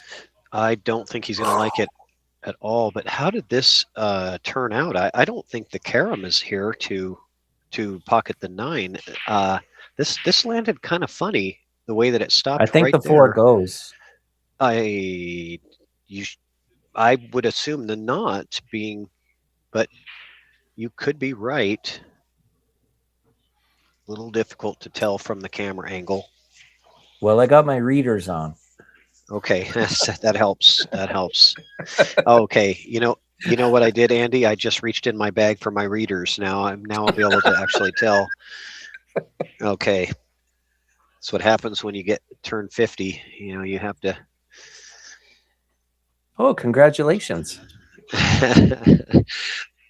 Thank you. It was actually a couple years ago, but I appreciate it. Oh, really? Oh, man. Congratulations. You made it, right? You made it. Hey, right. I'm up next. I'm up next, Patrick. This year I turned 50. Okay. Well, congratulations to you as well, Andy. Thanks. I haven't made it yet. Okay. Beautiful shot. Nice weight.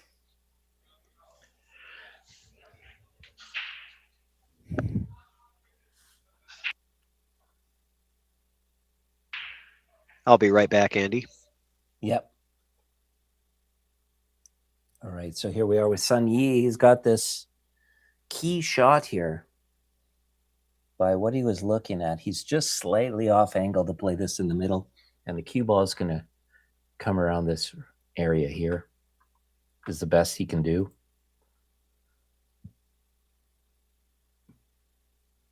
Oh, nice. He even did a little bit better than I thought he could, and that's as well as he could have played that, because now the cue ball is nicely off the cushion. Now he gave himself the best chance to get out here. He can't quit on this ball. He's got to stroke this.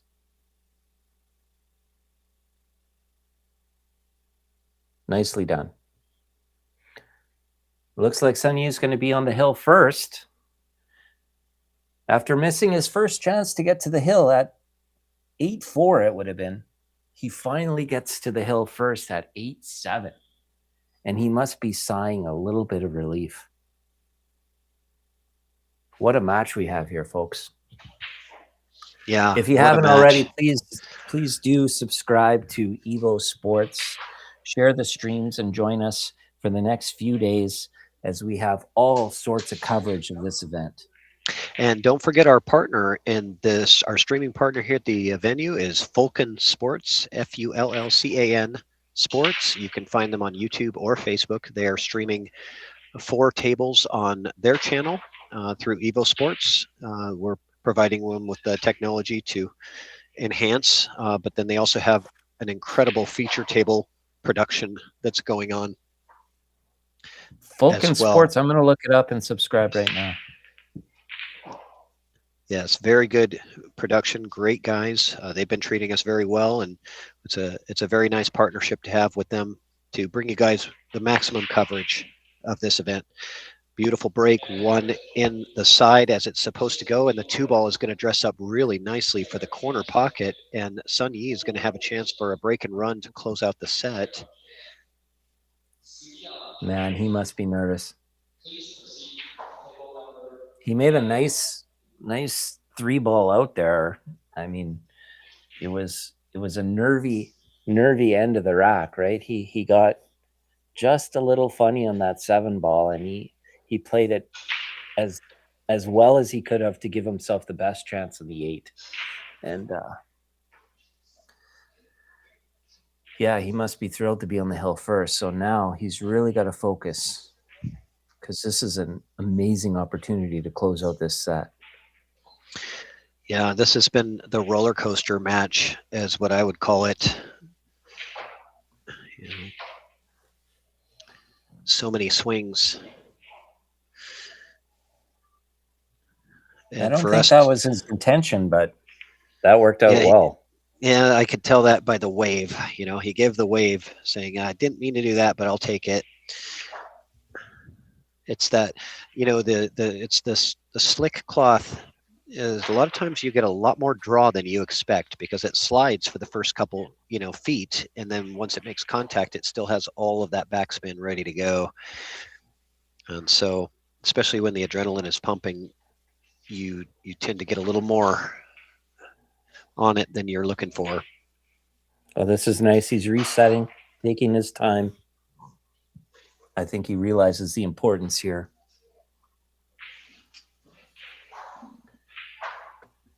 Got to play a nice drag here and just cinch this ball in.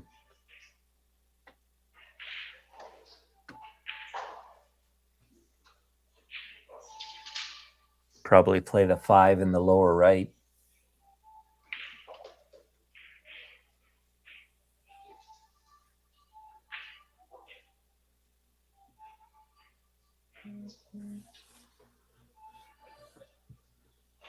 You are correct. It looks like he has a fairly straight angle. Hopefully he's not at the angle where it's going to draw into the 6, which would not be ideal. But if that's what you have, that's kind of what you have to do in these situations. Let's see what he's got. Looks like a slight angle to the pocket. Yeah. Oh, yeah, he was boy. A little funny there.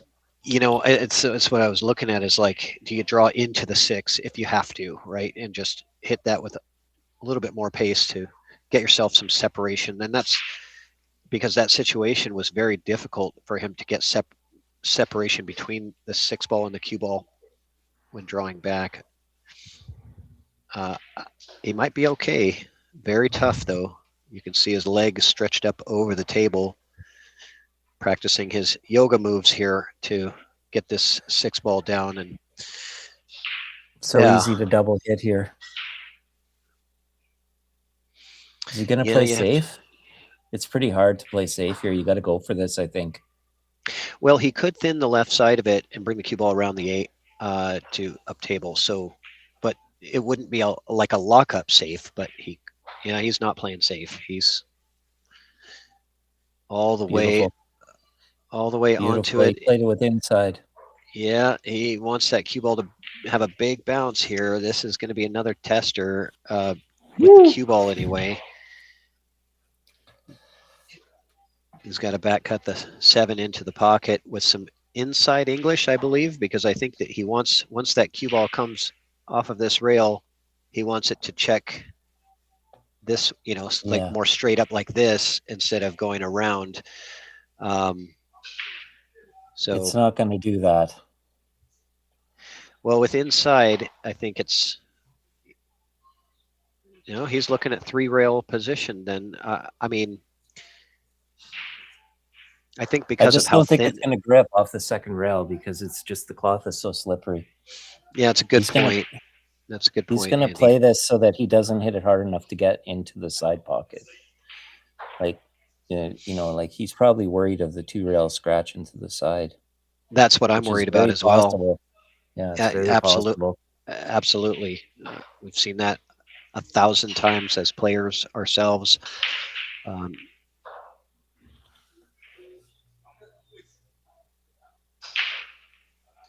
Big shot here. Oh, he played it with pace. I think he was trying to check it with inside. Yeah, which meant like you said, yeah. Yeah, which meant he had to put pace on it to keep that spin and hold, you know, have it grab by the time it hits that second rail. It's, yeah, just very tough. Well, he's got a free chance at a bank here with a safety.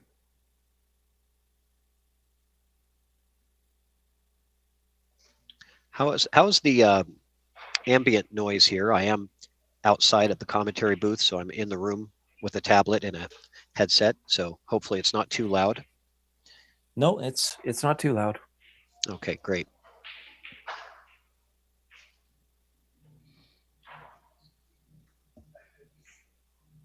Yeah, he's got to go for the bank here, I think.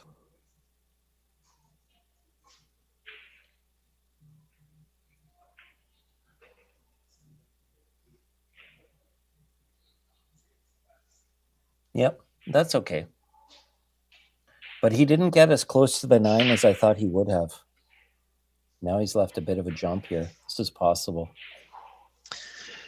Yeah, a lot of distance between the 7 ball and the pocket, though. So, I mean, and there's nowhere to hide. You are wide out in the open. Everything, there's, like, you have to make it.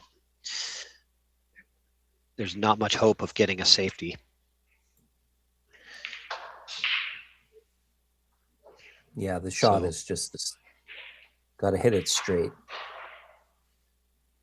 Big time. Is he going to get some luck? Well, is he going to get some luck? What? He did get a little bit of luck. So I said there's not much chance of getting a safety out of it, but there was a chance.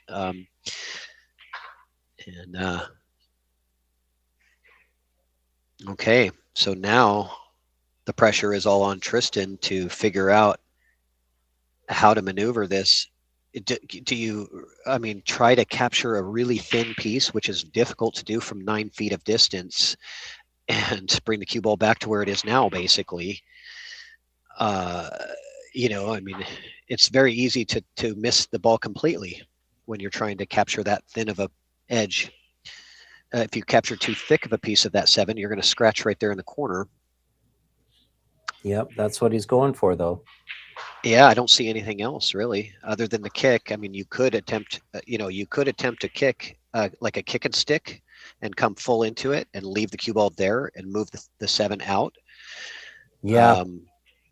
And right now he's looking at the make, because if you kick in this way, Patrick, on the short side of it, and you catch it on the way up, you can get the cue ball back down this way as well. And sometimes the 7 will bounce here and come back. Yeah, going 2 rails into it. Yeah. Yeah.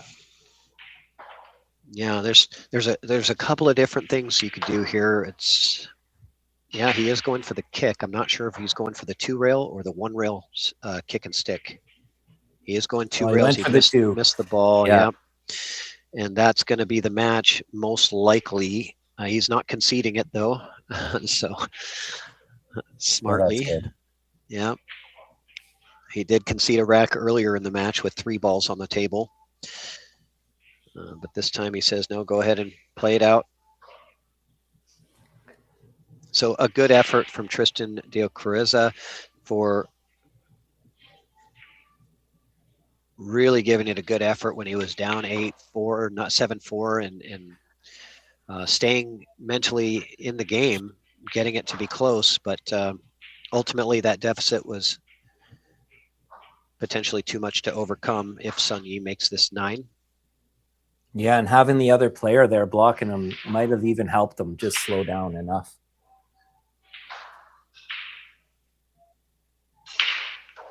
Just down to it settle goes. into that shot. And that will do it for this match, guys. Thanks for watching, everyone, and thanks, Andy, for the commentary.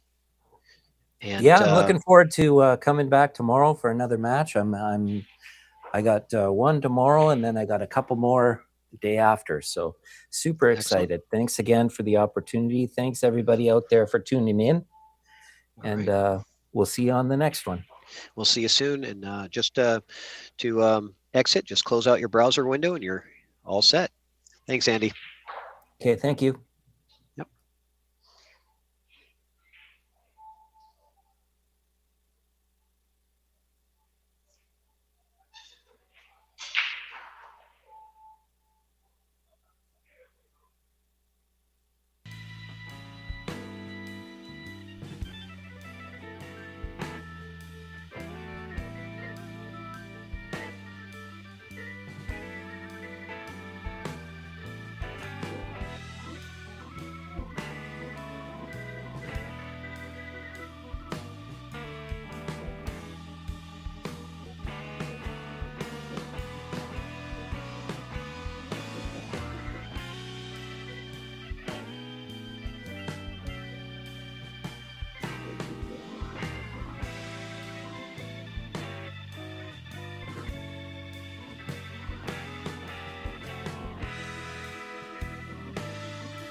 Okay, everyone. Here we have DUONG Kwang and CHANG CHIA.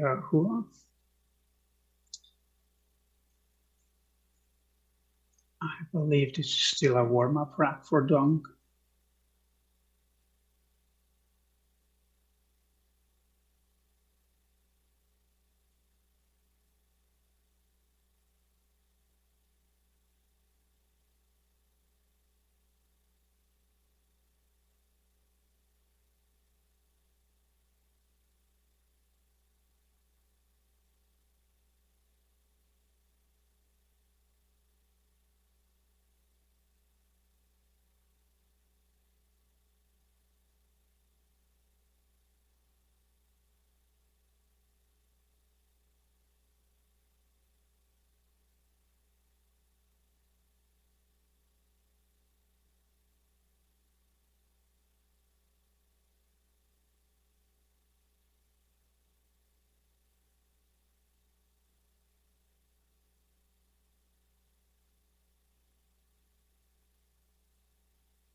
Okay, we're about to get started here between Dongko Kwang and Chang Xiahua.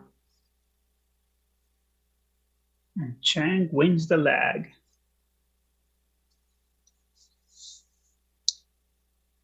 Duong is such an amazing player to watch. Very powerful stroke. WNT superstar.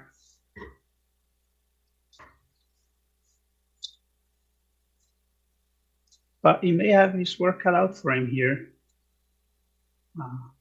Chang is also a very good player.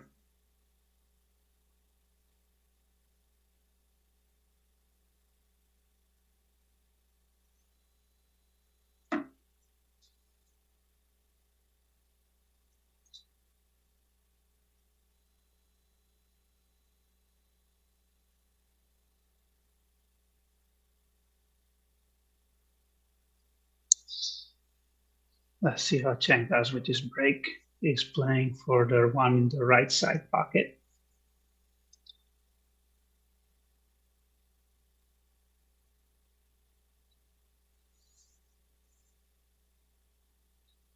And nails it perfectly.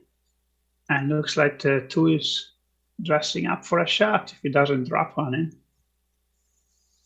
So a very good start.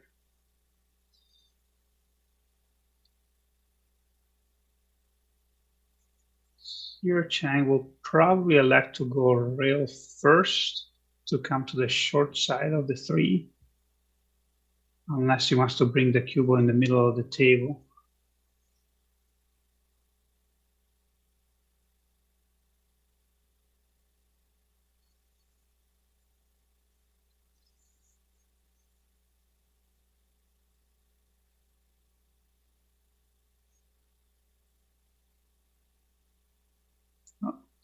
One ball first.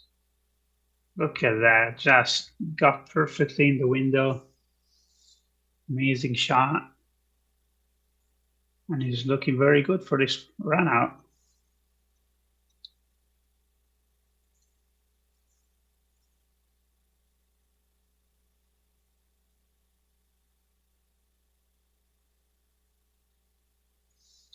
It's always tough playing one of the top players in the tour, but he seems to be very compact and collected and relaxed. He seems to have more of a snooker style stance, staying more square to the shot.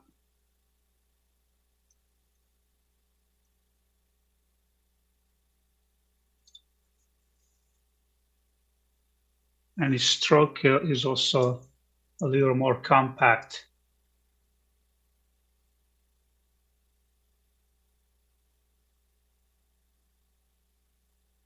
So he seems to prefer that shorter backswing. Staying pretty contained in his movements.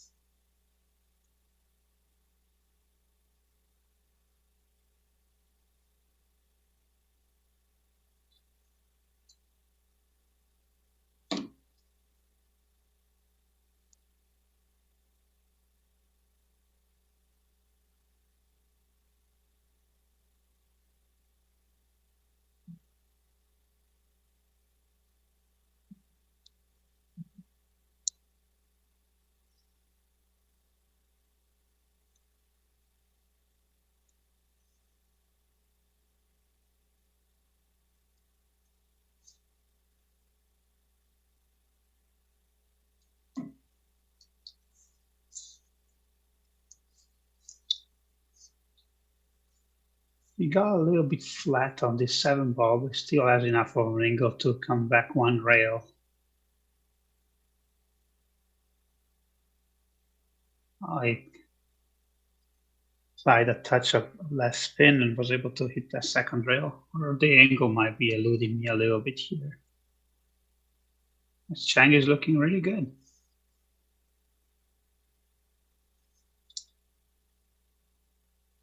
Sending a message here to Duong that even though he's the seeded player, he'll have to work for it.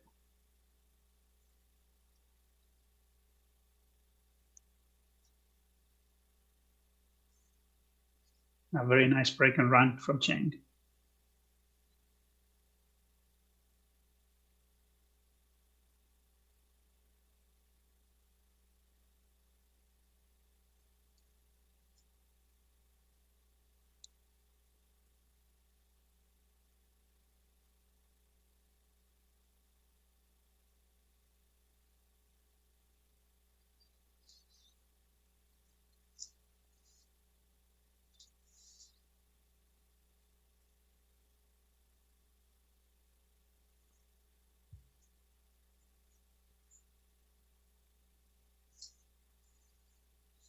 Let's see if Chang hits his second break just as well as he did his first one.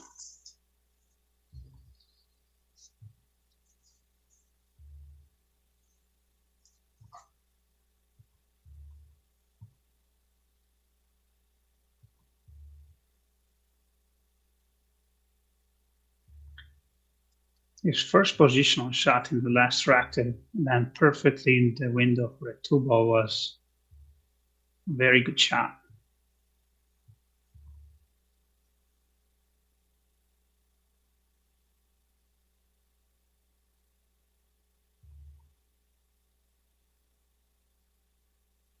And again, mixed one the side, and the 2 didn't cooperate quite as well this time.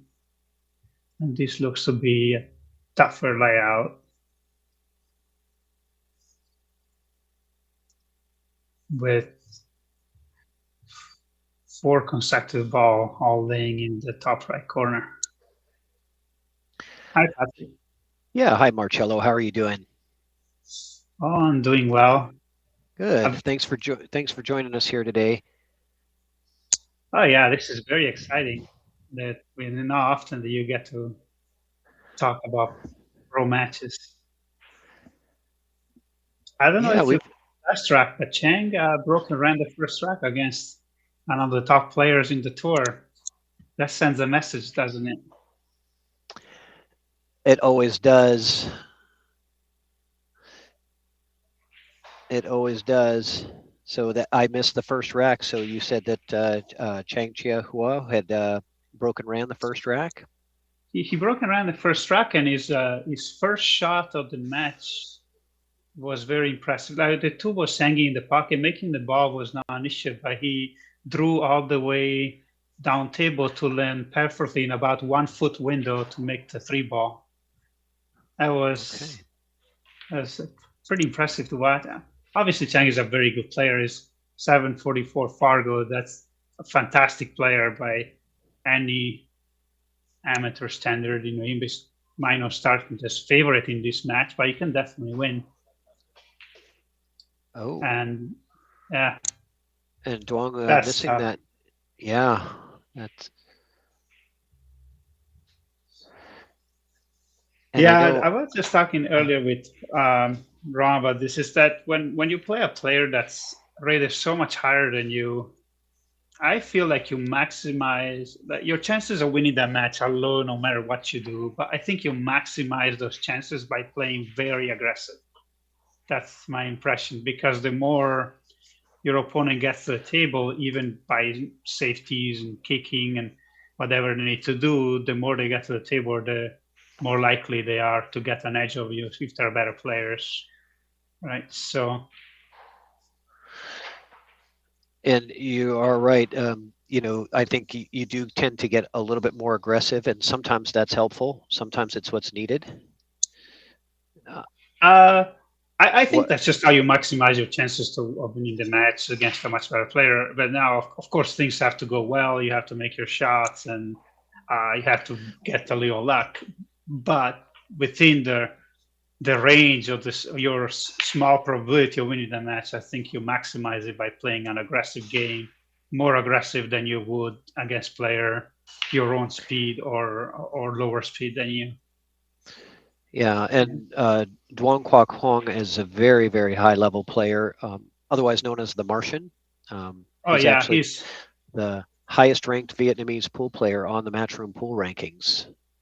Right, and Vietnam is hotbed for pool right now. They have a bunch of brand new pool rooms, and The sport is super popular with young people. It's going to be the new Philippines. It looks like, you know.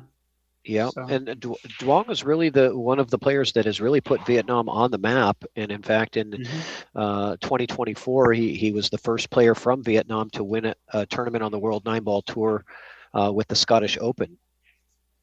Oh yeah, and he's also such a great player and has a great personality too. You know, he's a very likable guy, which really helps promote the sport. And he's also a back-to-back Reyes Cup champion, having represented Team Asia in both 24 and 25. Team Asia versus the rest of the world.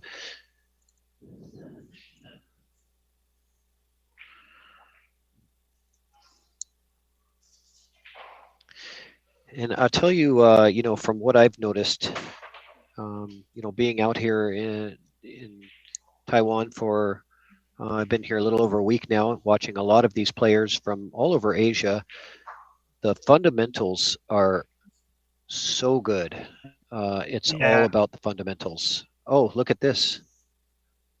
Okay, I thought that was going to go in the pocket. He did not want that to go, and it looked like it was going to thread the needle and drop into the pocket, but luckily for him, it stopped. What DUONG will do? Might have to. It'd be pretty tough to jump this ball. You know, though it's possible, you have to land right for the first.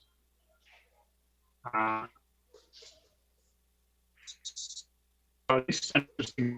You know, the pocket is not at least got one thinking here. I think he's coming these 2 rails or 3 rails, side. I mean, long rail.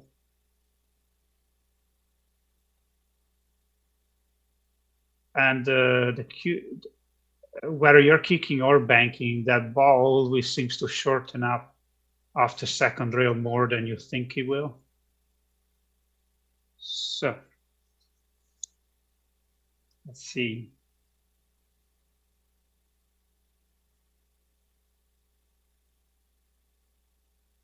Well, not a good opportunity for Chang. Yeah, that is exactly what happened as you described. Definitely shortened up a lot more off of that second rail. Yeah, it's really tough to judge those. It's the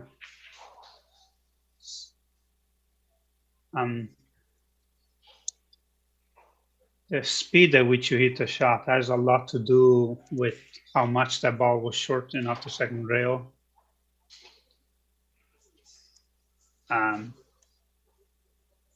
This is a legal opportunity for Chang.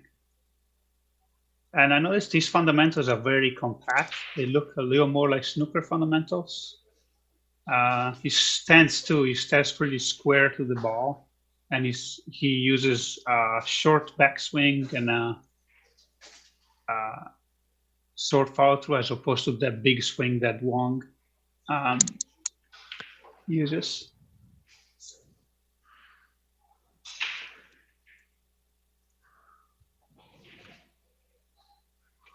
But he seems to get as much as he wants out of the cue ball anyways, even with a very compact stroke.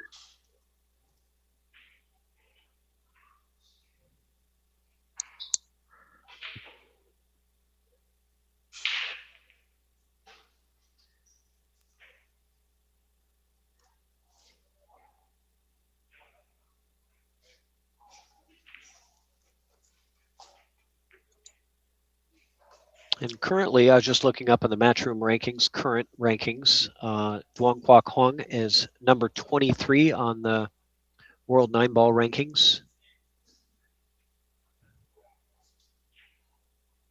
There are just so many great players. It's becoming more and more difficult for any one player to be really dominant, which does make someone that has been dominant like Yap this year even so much more impressive, because the field is just monstrous. Yes, yes, you're right. And these players, they have to work so hard, not to just maintain, but to excel in the sport, because everybody around you is excelling, and the the the level of competition is just, it gets risen every year. Yeah.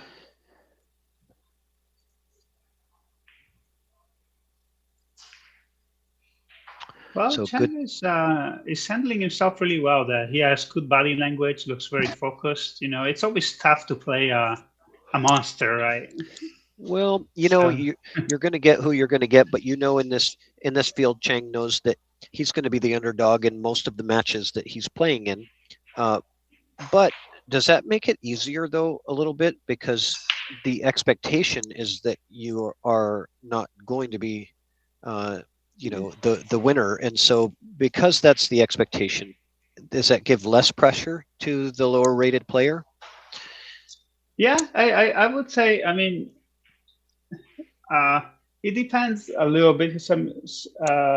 Well, why do we talk about the SPB factor? You know, whenever a local player plays in the tournament, they seem to play so much worse than they normally would. So there is always some intimidation, but still there is no pressure to win, right? Right, and so And instead of focusing on the yeah, pressure of winning, your focus is on playing as good as you can, having good fundamentals, and just not making errors. And so it'll, I think it allows you to have more of a focus on your fundamentals and um, your play versus the outcome, or the expected outcome, I should say.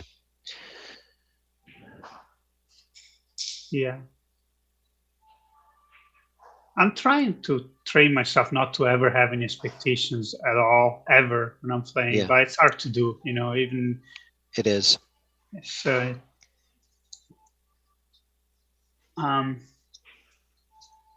yeah, but Chang handled the run out really well here. He landed pretty good on this 9 ball, and there he goes. So, you know, he's not laying down, even though he's still the underdog. He probably needs to get up 5-1 before he becomes the favorite in this match, just by Uh, the yeah, what the probabilities are. I might even say more than that to become the odds favorite. Yes, yes. But good start for Cheng, and let's see if he can keep it up in a winner break format. If you're breaking well, you can, you know, maintain that and continue to put pressure on your opponent, and you know, continue to keep your opponent in the chair for longer, which, you know, it helps. You stay fresher, So and you know.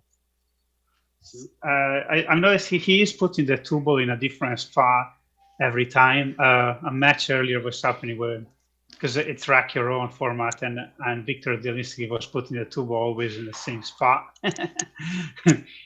I'm not sure what the rules and stipulations are in this tournament, but Chang is racking truly a random. That he has broken 3 times, and every time the 2 ball was in a different spot. So it's Okay, but he's successful breaking really here. well. Very good. Yeah, he's made the 1 ball that split the center right pocket every time. So he's breaking well, and he has a pretty good shot here too. So He he's a does. little flat. So he's Yeah. gonna have to put some mustard in this cue to get it off the rail. But and that's the real challenge, is he does have to put pace on this, and when you put pace on the ball on these tables with 4-inch pockets, we've seen a lot of balls rattle out, because you have to hit them very clean.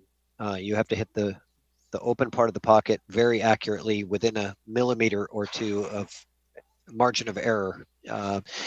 So he may choose to not put pace on this because of that fact, and take a more difficult 3-ball. it's really tough to get down to the 4 if you stay on the rail, though. But he did really well. And even with his compact stroke, he seems to get a lot out of that cue ball. There are essentially 2 competing theories in the pull stroke that are dominating right now. One is the feather style of stroke, that big swing. And then another one is more like the filler style with the compact fundamentals and a short backswing, 4 to 6 inches, and just using the acceleration of the cue to get movement out of the cue ball. And it's interesting to see these two different styles compete, which is, I think that's what's happening in this match also, where Chang is a lot more compact and Don Kwok-Kang has that bigger swing.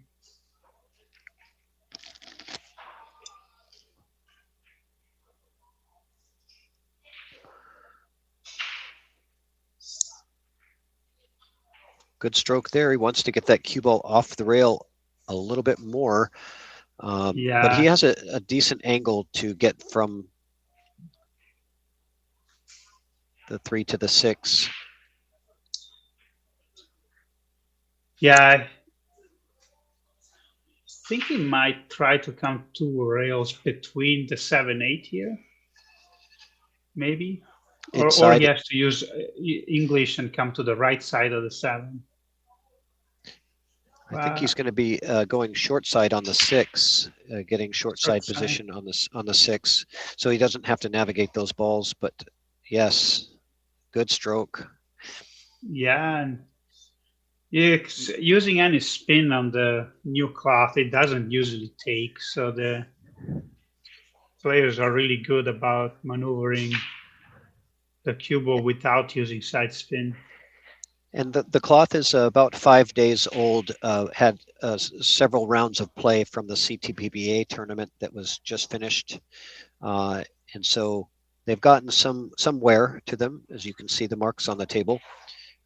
But the humidity here is high, so it is cool and humid in this room.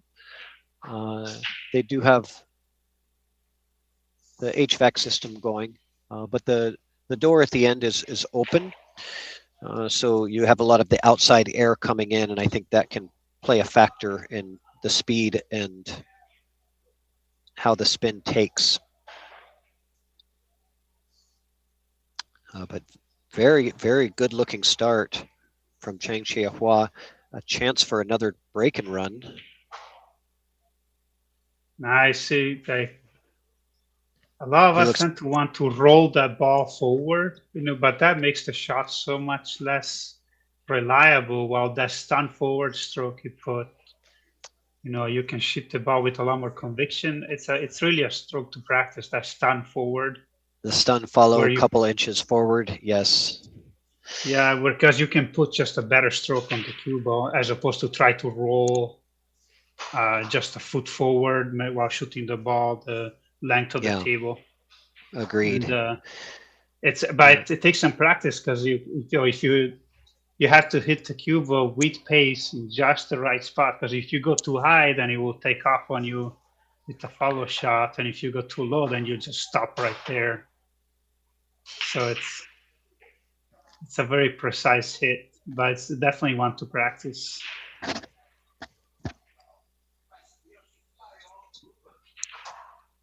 Chang is looking really good. It's nice to see that even though it's a seeded tournament, some of these matches turn out to be pretty exciting. Yeah, absolutely. And the winner break format, if you can break the balls very well, like Chang is doing, you can have a chance to beat anybody in this tournament because you just don't let them shoot. And so let's see if he can do this again. The last break was very good. He's broken well every rack. He's made the one every game so far. He's broken all the games.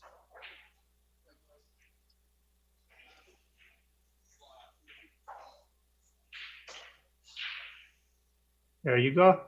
He's made the one again. Does he get shape on the 2? A little unlucky.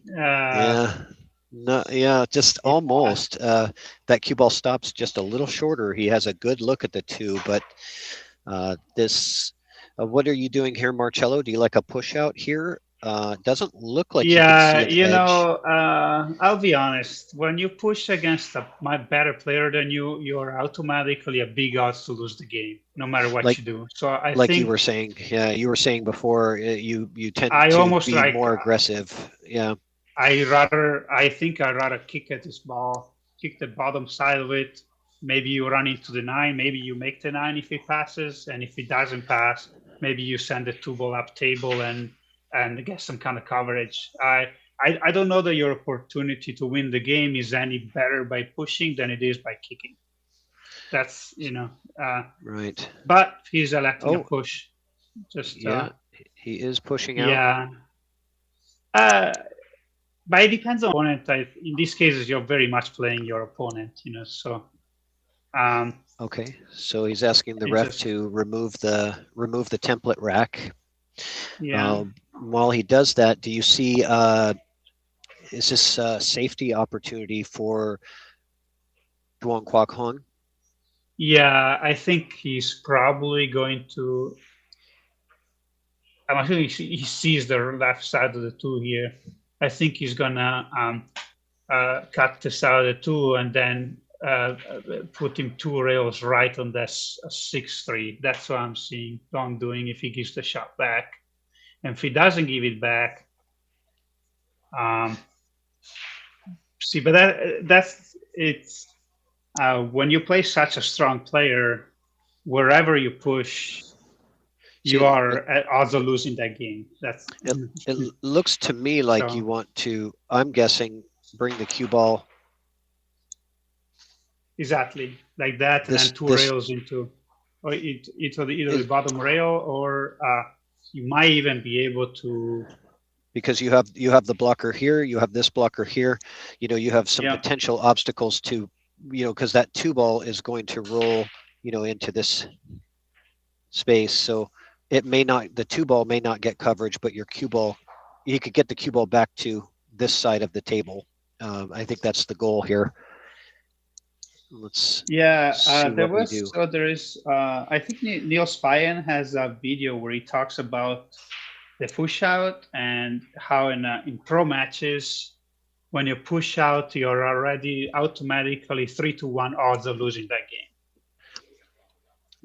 To a higher player? These are just the odds in pro tournaments in general. I don't know exactly which pro tournament he looked at, but it was just something, a comment that stuck with me that Neil Spyan has in his videos about push out.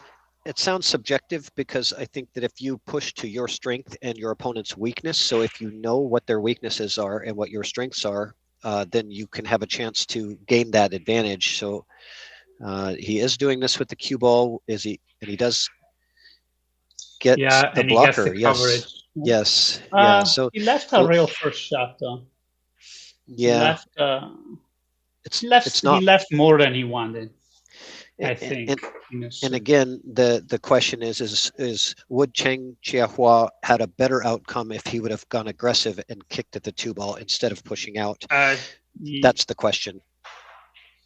Yeah, I think when you play a stronger player, whenever you push out, you're likely to have the worst of it. Yeah. Now, right. Especially when you let that player see the full ball. So he had lots of opportunity to do what he wanted with that. So, okay. Oh, he's kicking this way. So he must not have that rail first. Yeah, I don't think he does. So. Yeah, the angle may be eluding me a little bit. Mm-hmm. So. Yeah. Okay. See, like the moment he pushed out, I would have bet on DUONG to win that game. But he did move the 4 ball a little bit, so that's going to change a little bit of the pattern here.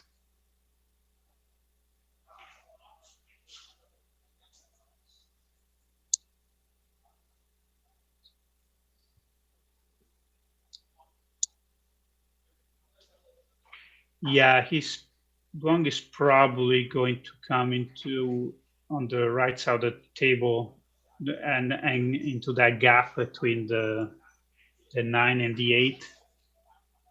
Now it looks like he wants to come to this side, so he's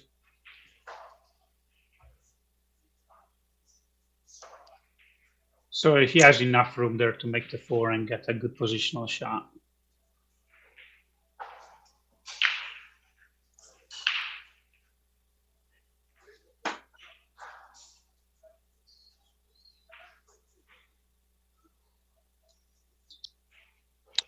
Very well played. That was perfect. Coming just far enough to get past the 9 ball.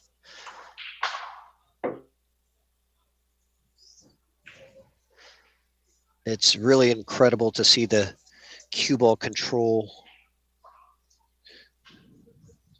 that Huang Sao has.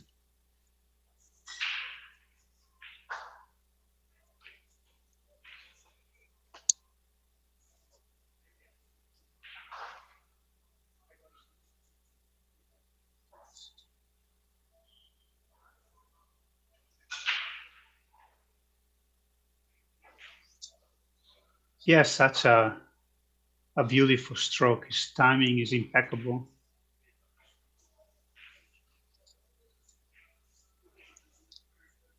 He has just that perfect acceleration through the cue ball.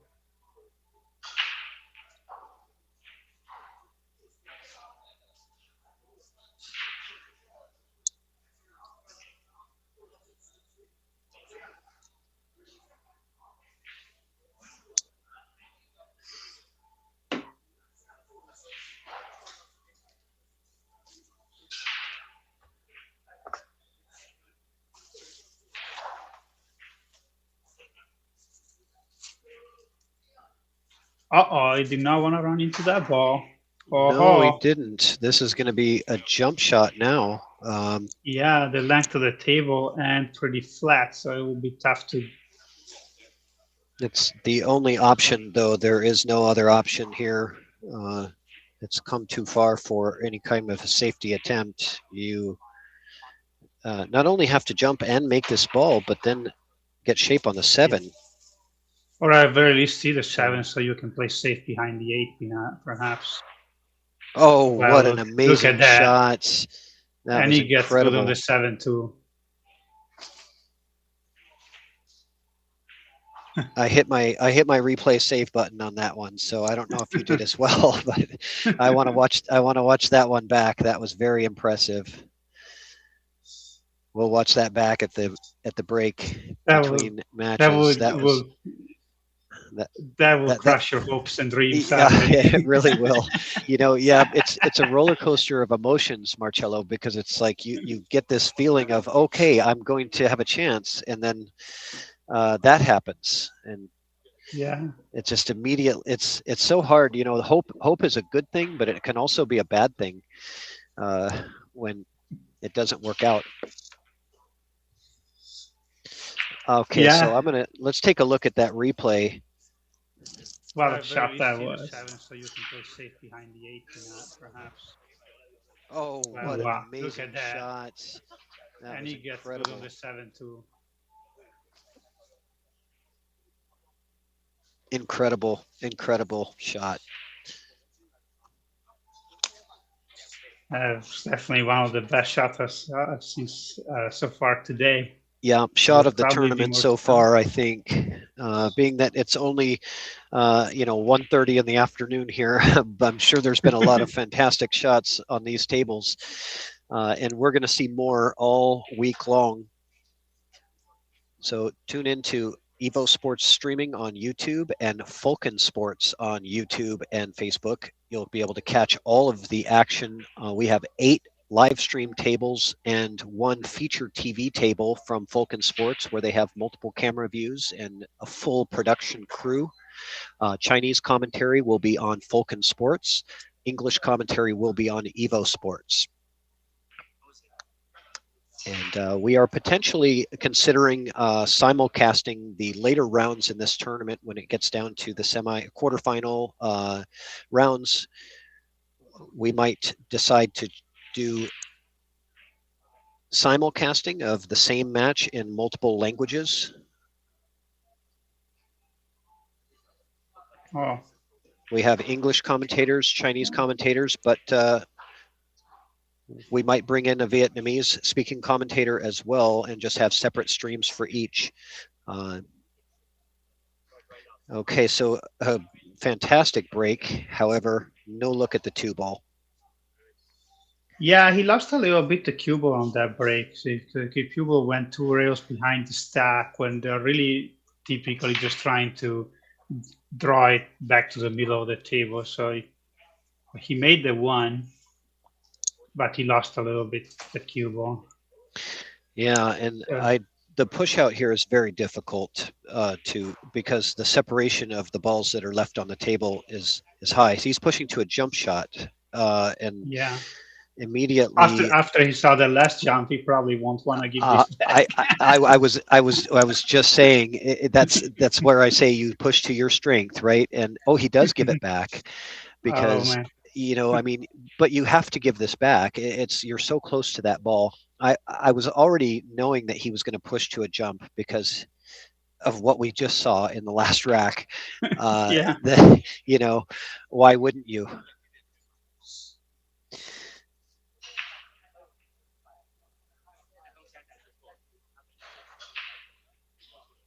Oh my goodness, he did it again.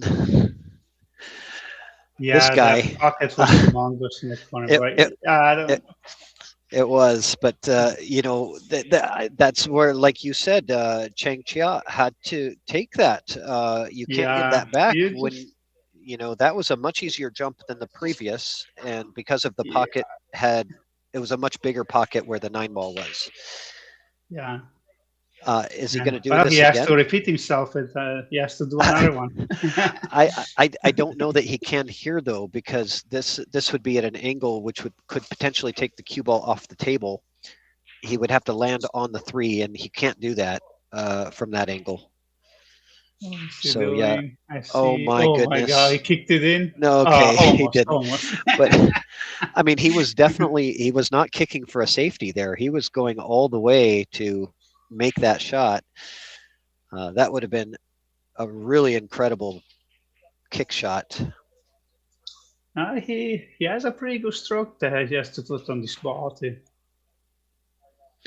Well, being that it's very slick, he doesn't have to hit it as hard as you would. I saw that the movement.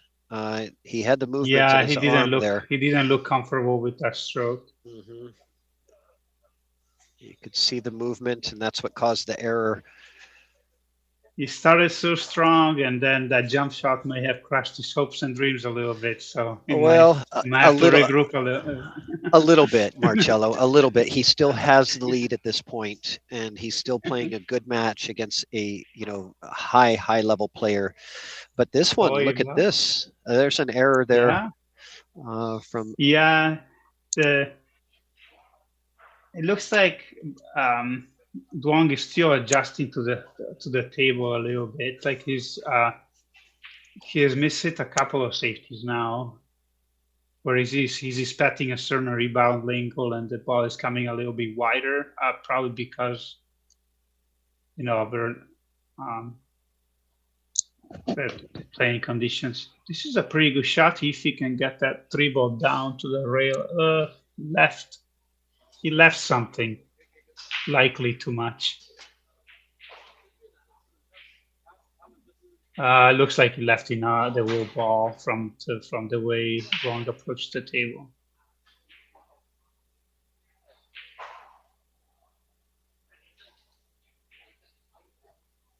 Look at that center pocket from the table length away.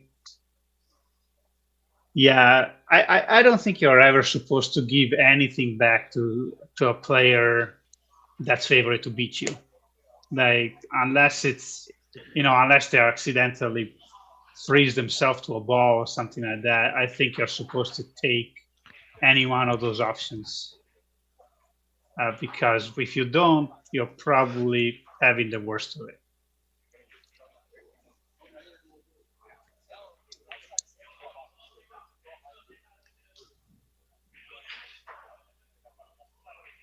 And I hope the background noise isn't too loud. I'm outside of the booth and I'm in the venue like with all the players. So I'm out in the room here. So apologies if the background noise is a little bit loud on my end.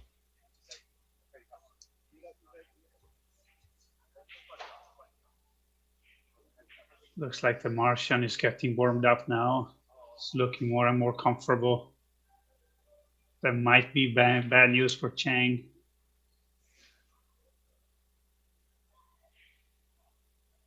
Yep, tie score. And let's take a look at that replay.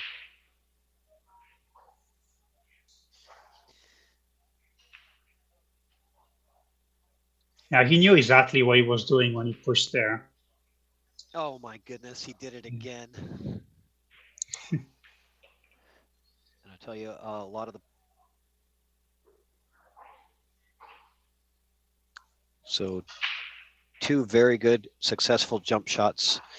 The Martian putting on a show. But right now, I think Chang has to feel good that it's tie score at this point. He'd be happy if somebody told him before the match started that he'd be at this position at this part. But he's got a lot of work to do to create the upset. Yeah, so now you saw Chang giving back 2 different. Instead of kicking, he took the first push out and he lost that game, and then he gave back the second push and also lost the game. So I hope that's enough data for him to not give another shot back to DUONG the entire match. Okay, how does this break look here? The 1 and the 2 ball went down, so he's shooting on the 3. It looks like a safety opportunity to lock him up to the 9. Is the angle there, you think, to play a soft shot? It might be. You don't see pros hitting that shot very often because if you leave a 1 real kick, you might not like your next shot. They typically do something that leaves a little more distance. Yeah, like this. Much better. Mm-hmm. Yeah, like us amateurs like those roll up on the ball safeties more than the pros do.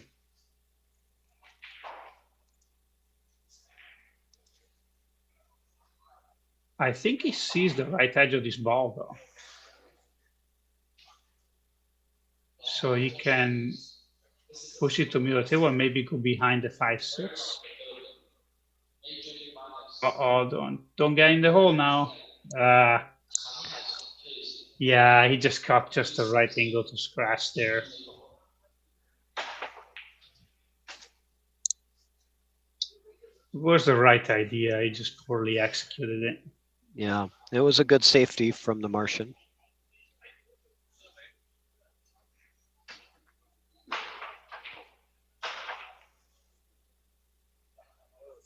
Yeah, the Martian is big favorite to run out here also. I don't see anything that may give him trouble. All the balls seem to lead one to another.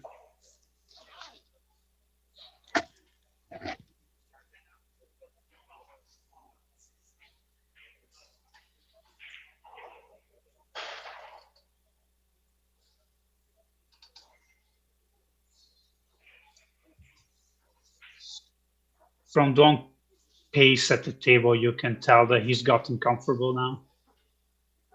The first couple of racks, he was moving a lot slower, and now he's playing his usual comfortable plays.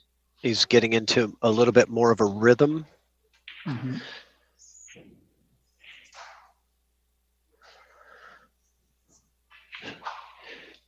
And while he's closing out this rack, I'll give you some scoring updates. Yang Gonghua from Taiwan is up 7-6 over Jeffrey Rhoda from the Philippines. Deng Theng Kian 8 is up over Liu Yun Cheng 8-2.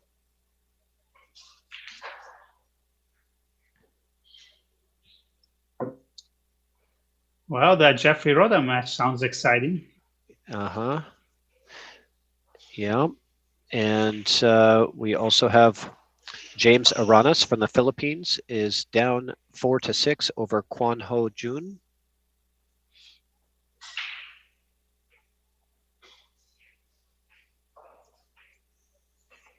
Looks like the players are on the break. Okay, player break. So I'm going to play a couple of our sponsor commercials to get some publicity for the wonderful sponsors that are sponsoring this event. We'll be back shortly.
CPBA, the official cloth of international championships, crafted from cutting-edge weaving technology.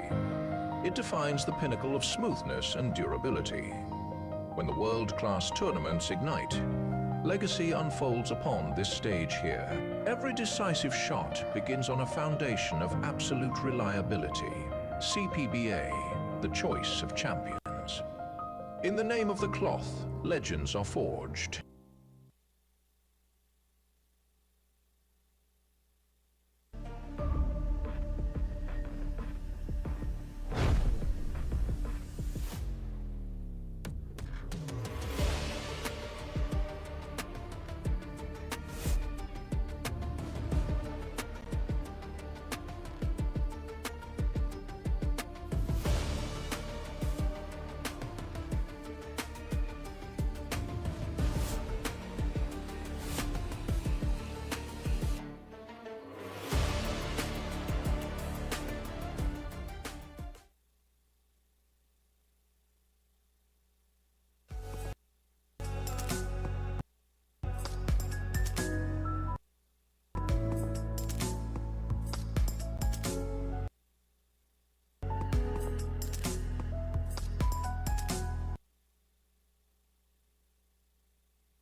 Okay, the Martian to break up 4-3. One ball goes directly to the side pocket as expected, and he's going to have another blocked shot on the 2. I think he's going to immediately get his jump cue. He is, as good as he jumps. This is not one that he's going to turn down.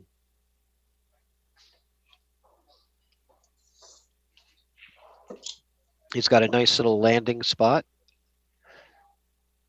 Plenty of room between the 6 and 2 to land and settle that cue ball before making contact with the 2. Yeah. It's definitely favorite to make this shot. Oh, he missed it though. Yeah, that was surprised me as well. But now Chang Chia-Hua is going to get his jump cue out unless he's going to kick here. I like the kick here because especially if the 2 ball doesn't pass, you can lock the cue ball by where the 2 is and send the 2 ball up table. No, he's going the other way, so he must not have enough room that direction or not like that shot. Okay, got a thin piece of it. He has this is not an easy combo. Yeah, it's not the easiest because he has to cut the 2 into the 4 at that angle, as you just saw, and that's going to make the shot a little bit more difficult. But if he's successful, I think that he will have a very good opportunity at the 2 ball afterwards. Yeah, and when the cost slides, these kind of combinations are much easier. Yes, and he's going to hit this at a soft pace because there's it just makes that pocket a little bit bigger at a slower speed. Oh, he put more pace on it than I was expecting. I wasn't expecting the pace because that sends the cue ball at a distance there. Yeah, he's so confident in his shot making. So he figures if the 2 ball is in the open, he'll have a shot.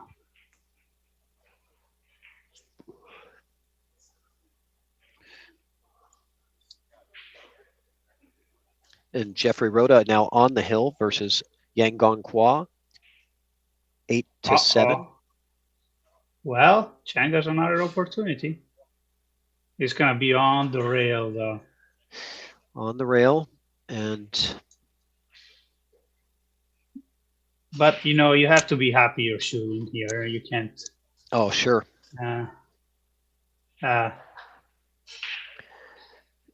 have to just make the maximum amount of success out of every opportunity that you have, because there will be many racks that you don't have any opportunity at all.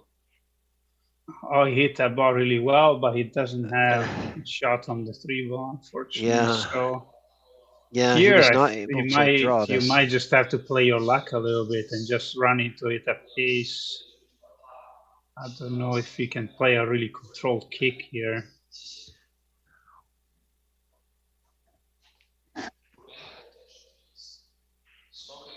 See, or maybe he sees a little bit of it. Let's see. Oh yeah, he had a little bit of that ball. The angle was eluding a little. Don't scratch again in that bottom left corner.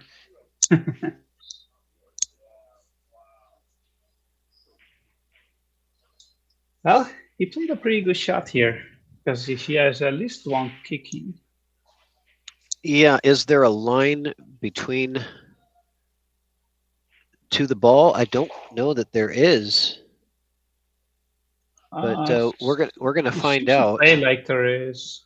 No, there wasn't. Oh, what a beautiful shot that was! That's how you get that done.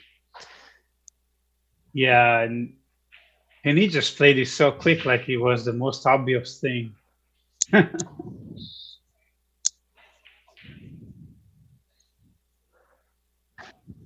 He used right spin. And a lot of right spin, and hitting with that much spin, it's going to swerve over, and so you have to calculate the speed that you're hitting and how much it's going to swerve before it gets there, and that's just a lot of calculation to do, and that comes with a lot of experience. This is a pretty good shot too if he can behind the 5. No, it looks like he left the ball, unfortunately. But it was a good idea. Yeah, and a good hit. It could have been a very good outcome for him.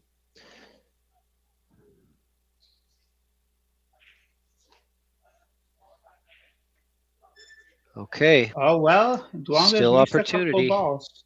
Yep. So, Still opportunity here. So 3 to the 5 now. Is he going to have to draw this? But he's hampered a little bit with the queuing over the 9. So if he does decide to draw, he's, yeah, he is, it looks like. yeah. It's not terrible, but it's hard to get. Yeah, and and I think the reason he didn't get the action on is, you see where the 9 ball was really right where his bridge hand would normally be, especially for his short short stroke that he has. Yeah, but he looks like he can lock up on the 7 here if he hits this. Oh no! Yeah, that was what he was trying to do. I see that, but that was badly misplayed. I think that normally you give him that shot 10 times in a row, and he's normally going to have a much more successful outcome than that.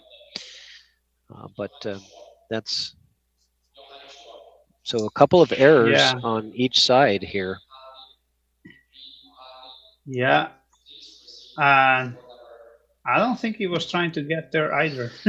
I was thinking, yeah, he was trying to run into the 6 there, and he ended up going around the 6 ball. So safety coming now he's here. Gonna lock up. Yeah, he's gonna lock up on the 9 ball. Yeah.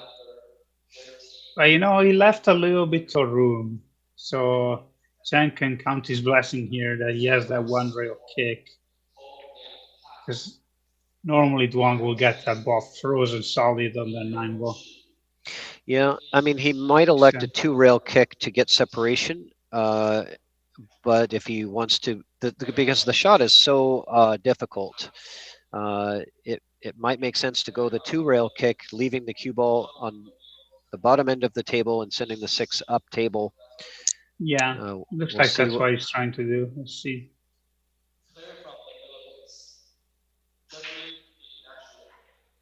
So he went 2 rails. That wasn't what he was I don't think he was trying to come thin into it. I think he wanted to go 2 rails full into the ball. Hard to know for sure, but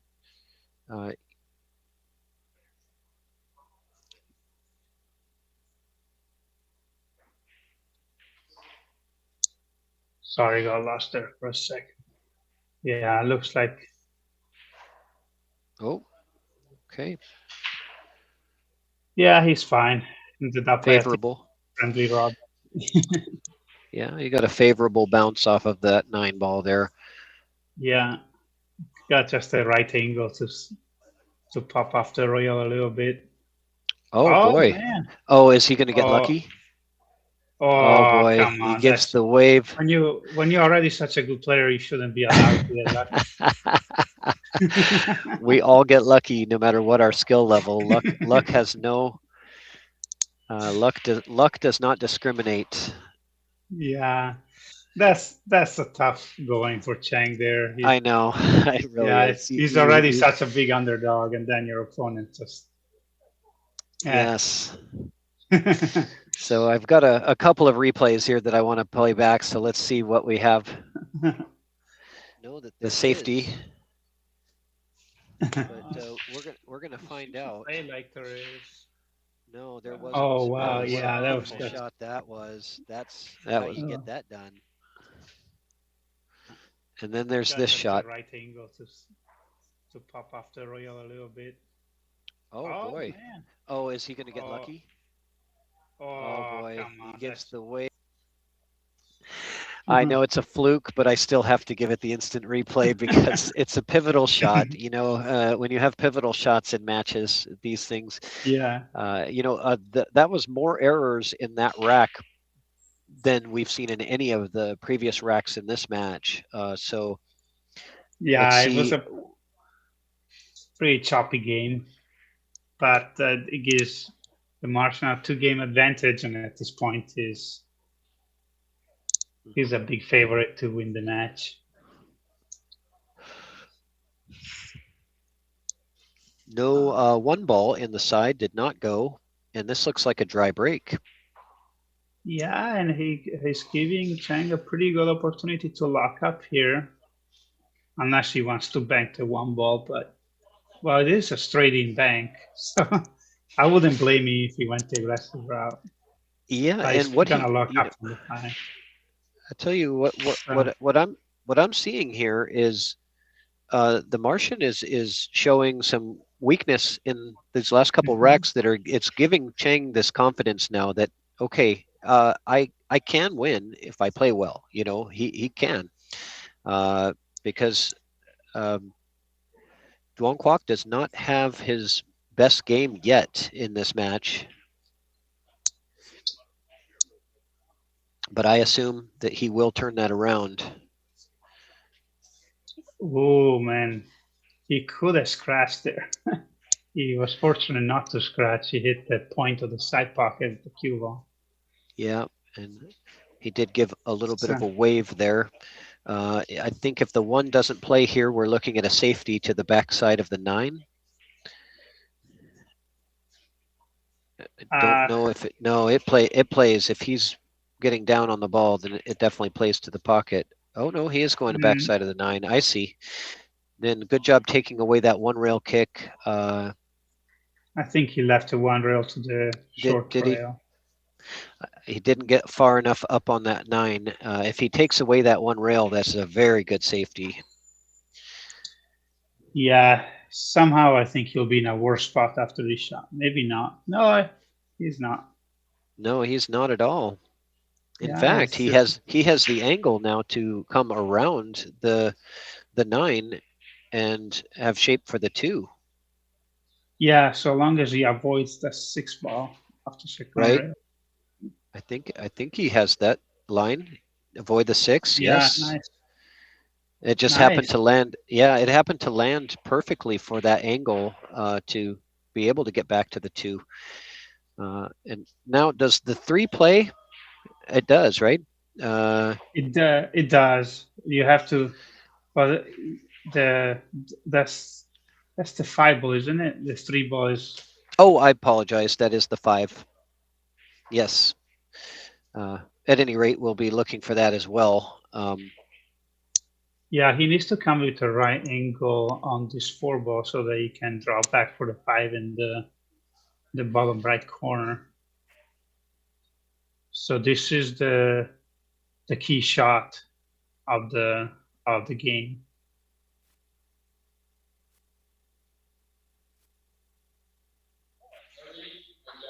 He has a good angle. He has a lot of distance.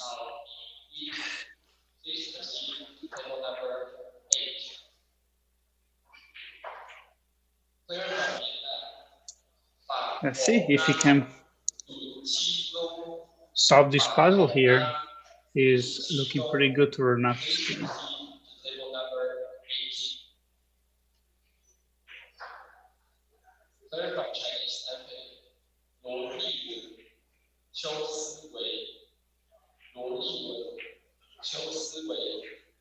Okay, that was very good. Pretty good. He still has a little bit of work to do and to get good on that 6. So I think he'll draw to the side rail and back out to the middle of the table. Got to watch the 7 ball. Yeah, coming off the 8 like that. Oh, this is perfect angle now. He's in shape now for the out. He's done the hard work. Now just bear down and focus on the fundamentals.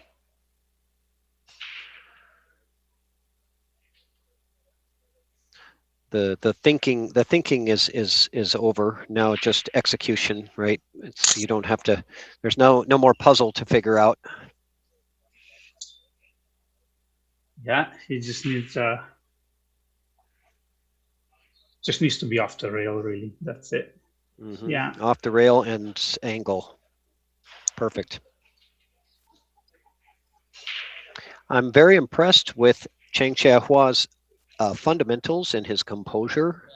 He's not wavering from his pre-shot routine. It seems to be very locked in and very consistent. And that's yeah. I mean, he's obviously a very good player. I mean,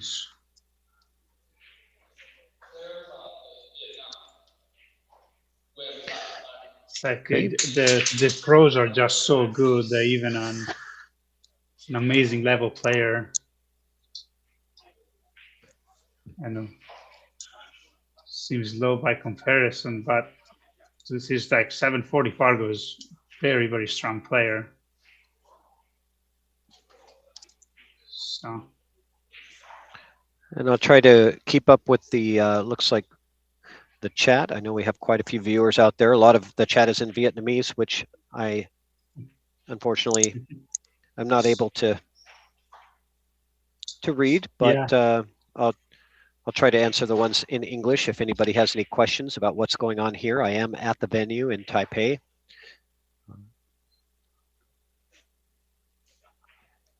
Looks like we've got about 320 people watching this match. A lot of good action here. 8 tables and a feature table. So there's 9 total streaming tables out of the 18 that are in this room.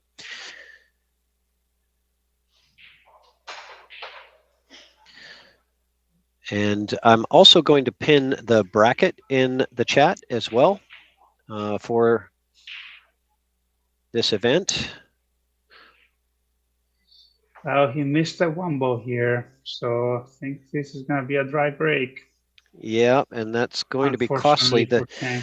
We might be looking at a 4-9 combo as well after the 1-2-3. I don't think that the 4 plays without breaking it out, so we're probably going to be seeing an early 9 in this rack from the Martian.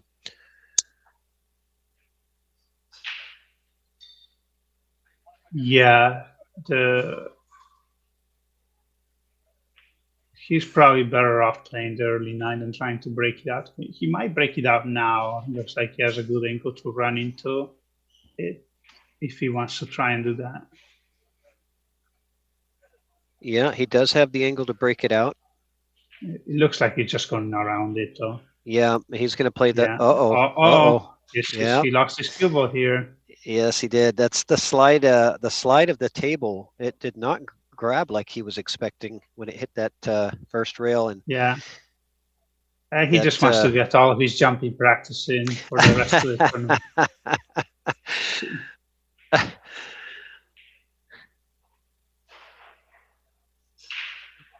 Okay, so opportunity now, and this is a good angle to get down to the 4-9 combo.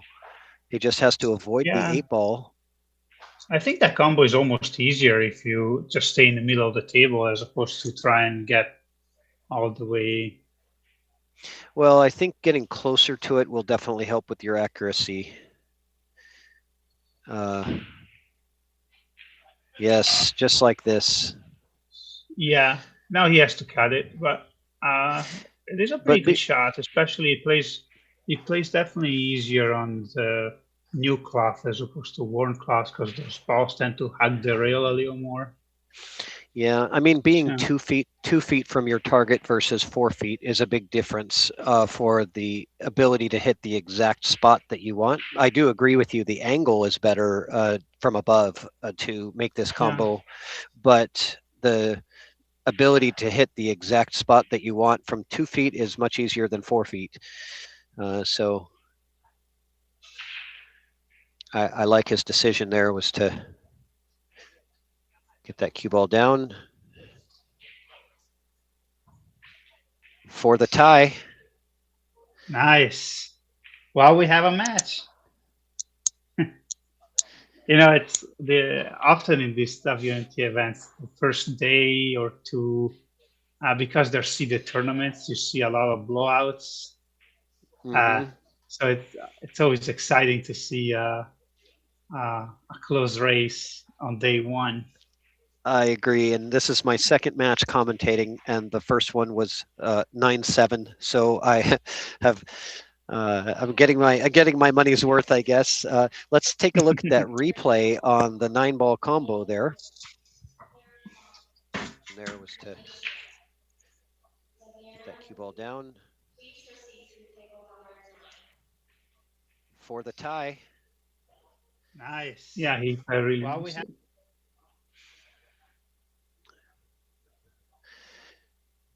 And here we are, round 1 of the 2026 WNT Chinese Taipei Open. DUONG QUOC HOANG and CHANG CHIA it tied up at 5-5. The one ball goes directly to the side pocket. He is breaking extremely well.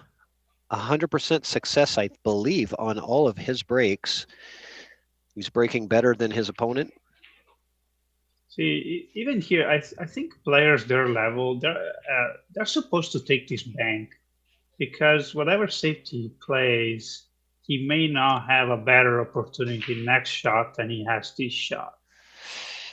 Well, the bank is difficult here because that 2-ball is, I believe, right on the rail. And so, and you have to get the position on the 3-ball as well. So I don't know, Marcello. I think you're going to be seeing a safety here. Yeah, I'm just thinking from a game theory basis. I think. Oh, you were right. He does play the bank. He's a two-way. Playing that as a two-way shot. It did not work out, but he could have gotten. Yeah, the second way didn't work. It's just on a game theory basis. Whenever you get in a safety battles with these champions player, you may not get the best of it unless you really lock him up. Like, it has to be a lock-up safety, frozen to the ball with no one rail or two rail escape. But for any other kind of safety battles, they're likely going to get the best of it. So I think if you have an aggressive opportunity, even though it's not, it's not a straight ball, you probably you have a better chance of winning the game by taking the aggressive route, I think. So but, another another missed shots. So, yeah, he has definitely missed a few that we were expecting him to make. But I agree with what you're saying, Marcello. I think it's about limiting the number of attempts for your opponent. Don't give him too many tries at the table because he will make something happen. And here we go. Safety behind the 6 is what it looks like. I think that game theory changes if you are playing somebody your level or somebody less skilled than you. Sure. But when you're playing a champion, I think you maximize your opportunity by taking the aggressive route, even if it's a difficult shot.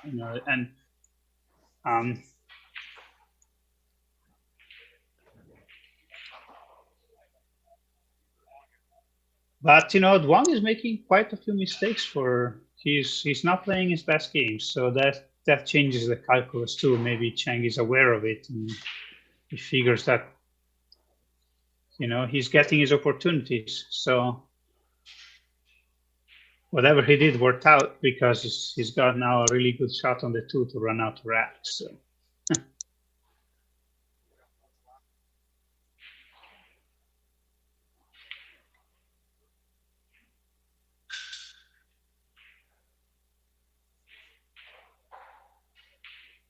That's good speed there. Perfect angle on the 3 to land on the 4.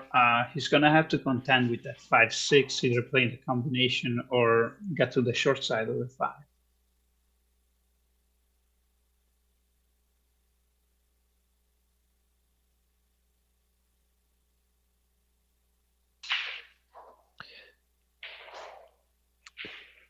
Coming very dangerously close to that side pocket.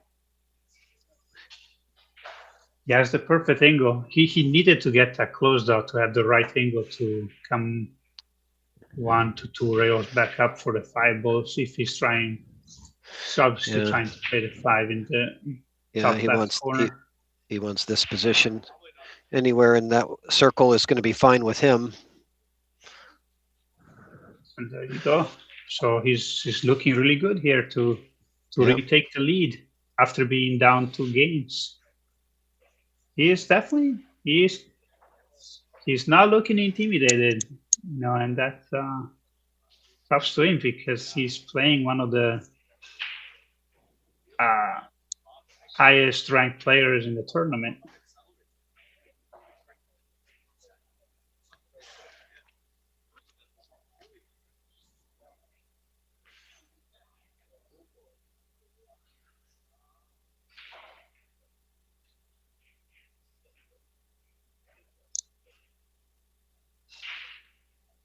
a chance to take the lead for Chang. Yeah, I'm really liking Chang's demeanor. He's looking calm, collected, and he looks the same as he did in the first rack and the second and the third. He looks exactly the same. His fundamentals and demeanor at the table has not changed at all. He just says, I'm going to go and play my game and do my best and see what happens. And that's the attitude that you have to have. But I'll tell you what, this would be a very incredible upset that not many were expecting if he's able to complete the match against the Martian. Yeah, there's still a lot of pool to play, but he's looking good and he's breaking well, so that may grant him. Yeah, it's about the break. It's so much of it is about the break and the mistakes. So in the last couple of racks, the Martian has made some mistakes that were very surprising to many of us watching. He's missed several shots that you just hardly ever seen him miss. So, you know, Chang is having as good of an opportunity to beat Duong today as he'll ever have. And I don't believe that Duong was here for the previous event, the CTPBA. He seems not to. We have quite adjusted to the table. Yeah, he's overrunning some shots, and he's still getting used to how the table plays. Looks like. Yes.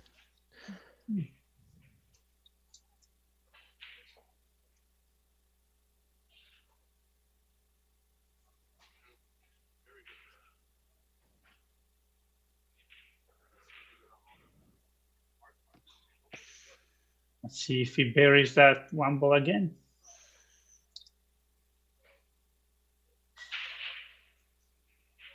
He missed it this time.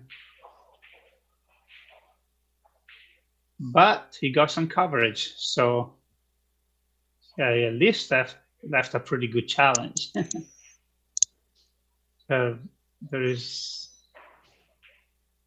good attempt to jump up with the cue ball there in the middle of the table. That's pretty difficult.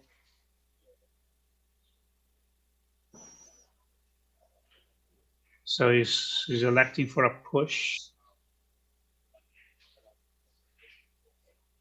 Okay, interesting. So he played to tie up the two ball. Yeah, and but does he give the one ball? That's the question. Does he? Yeah, he's giving it back. The one is not playable. Yeah, and it's a very big scratch if you hit the left side of it, and if you hit the right side of it, you're probably selling it out. So, yeah, I agree with giving this one back. Let's see what you know. The Martian, he has a plan. I know. I just don't know what it is. Okay. Well, he tied up the two ball, so he figured that even if he sells out the one, there's probably going to be another inning at the table. There's going to be another inning, but he's not going to like what he's going to get, I think. You know, yeah, I believe if Chang gets the cue ball down into, you know, this area underneath the two ball, the safety is very lockup safety is very simple. Yes, so he's trying to come 3 rails down to that position that you just oh, well, he had to make that ball. Yeah. Well, but he got some coverage, you know. See, things are going his way right now. So maybe this is payback for the rolls that Duong got earlier in the match. Right. Sometimes the pool gods they take away and then they give back to you sometimes. So.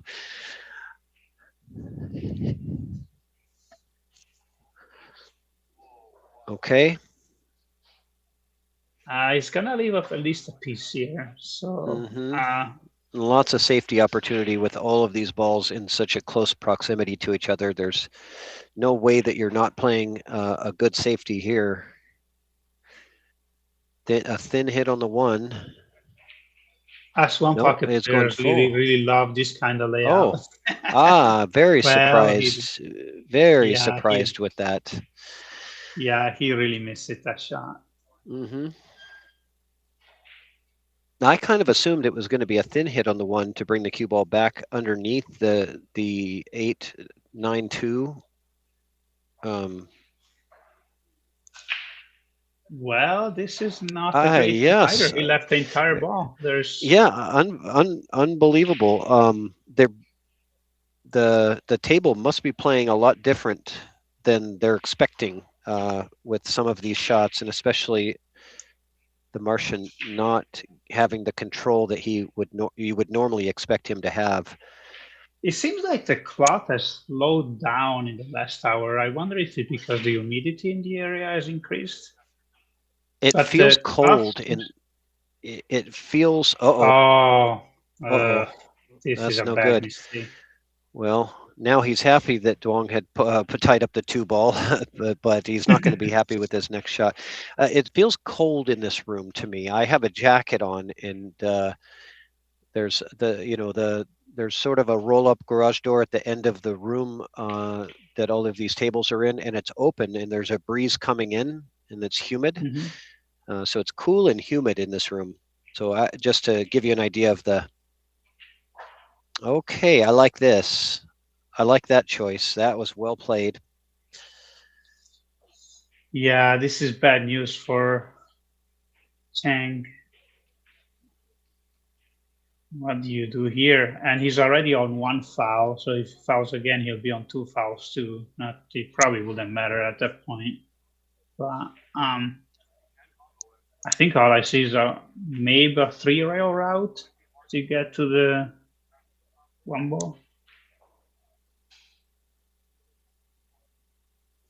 Or if he has enough of the right trail. I don't know. This is trouble. So it looks like it's going. It's very difficult to go hit. 2 rails from underneath it. And then the scratch is in play if you do get the hit. Oh, so close. Comes right around it. So he's now on 2 fouls. Okay. Yeah. Good job paying attention. Do you take the 1-9 combo? I mean, you could play backdoor safety as well. Playing this as a 2-way shot where you play the 9 and also play the safety behind the 3. I think he's trying to run out from the way he's approaching the table. It does look that way, but the run out to me looks more difficult than the combo. Yeah, the combo and I think you play it as a safety here too. So 2-way shot, but he probably won't play it 2-way because he's a high percentage to make this shot. But I would probably play this like a safety and draw up to the 3. He does not make it, and he does not get the safety. Interesting. Yeah, this is okay. This but is the run out now Chang can really snuggle up that cue ball underneath the 9 ball if he's close to it. He can really control that angle and see. Oh yeah. Good call, Marcello. That's the way.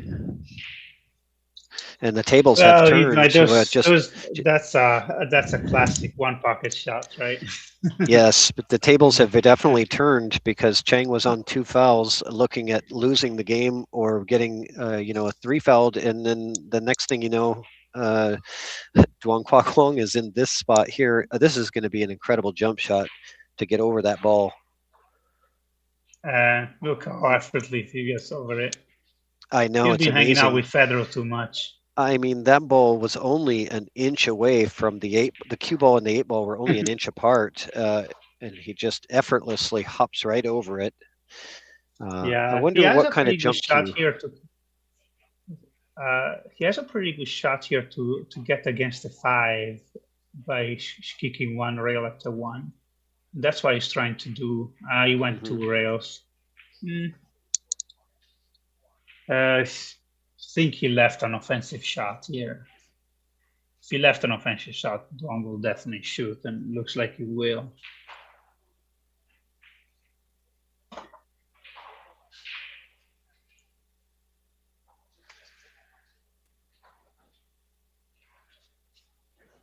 Oh, well, that's not a missed opportunity by DUONG.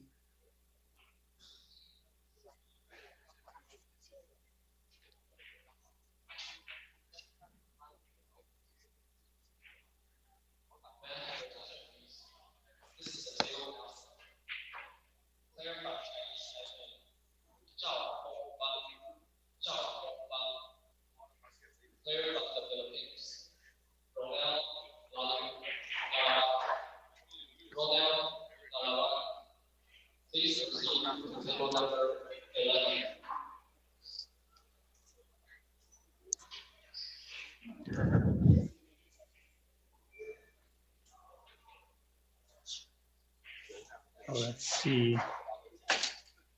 Good draw stroke. Does he get enough out of it? Not enough. Oh boy. Yeah, it seems like the table has really slowed down in the second half of the match. He was playing quicker earlier, and that's part of the reason why they're having such struggles with the speed, is that the table is not playing the same as it was when the match started.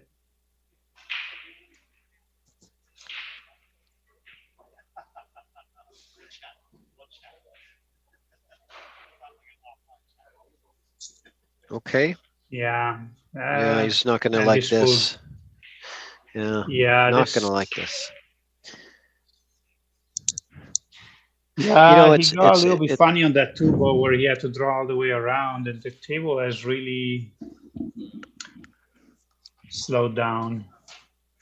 You know, it's kind of interesting, Marcello, is in the beginning of this match, we were seeing more runouts. As much as he wanted here.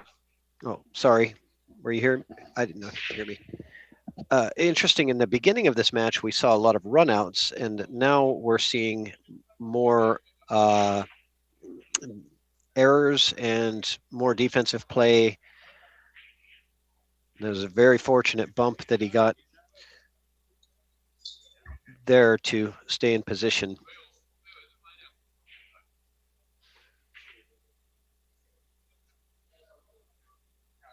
I think the 6 passes to the top left pocket. Yeah. Yeah, I do believe you're right. Well, if he played the cube right there, he definitely passes. But he's missed a few of his long shots. It's not a full pocket here, I don't think. Oh, maybe it is. Like a full pocket. He doesn't need a full pocket. What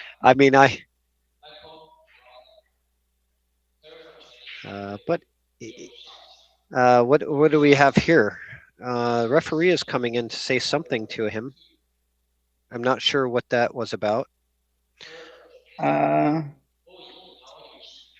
think something about waiting for a table next to them. Okay. Just from the, I'm just guessing from the. Yeah, I think you're right. And table 16 is all the way down at the end of the room, which is farthest from me. I'm sitting next to table 2. So.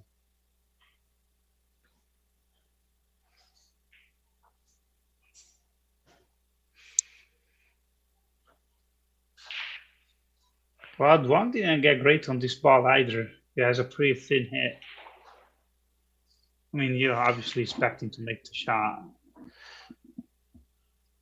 But he definitely gave himself a challenge. Well, he got some extra time to think about it there, being that he had to wait. Whether that helps or hurts, I don't know. Well, he hit that perfect. Beautiful. It's going to be close to the rail here. Going to be on the rail. That doesn't help with anything, but he has a decent angle. I think he's going to have to move the 9 here, running into the 9. is unavoidable. And that can cause an error. Yeah, when you have to run into a ball, things can happen like this to make this very difficult. Chang stuck his neck out to see what was going on there. and that was really caused by that cue ball being on the rail. He didn't have the option to draw away from the 9, and so he had to run into it there. What are we going to do now? He's just going to lay underneath it and give him the same shot that he had. This is a good shot. Yeah, very creative. It's not an easy situation to deal with, because you can attempt to do the same thing, but you definitely don't want to stay underneath that ball and leave a shot down table. So couldn't see what happened, but he doesn't like it. I could tell the body language. He doesn't like it. He fouled. That's why he didn't like it. Yeah, we didn't get to see that because of the camera angle. Unfortunately, sometimes we don't get to see all of it. But this is one of the tables where we don't have multiple cameras on. There are a couple tables where we have an overhead bird's eye view, as well as the traditional view. But this one just has the one camera. So a tie game. We have a tight match. The last couple of games have been really choppy. I think it has to do with the table really slowing down and kind of catching him a little bit by surprise, both of them. So it seems like it's gotten a lot stickier. They suddenly.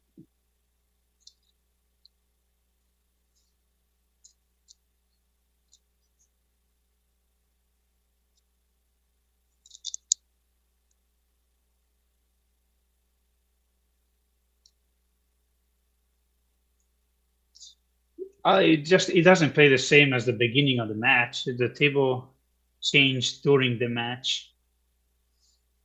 So.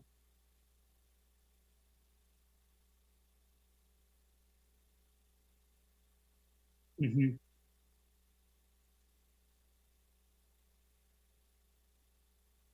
Mm-hmm.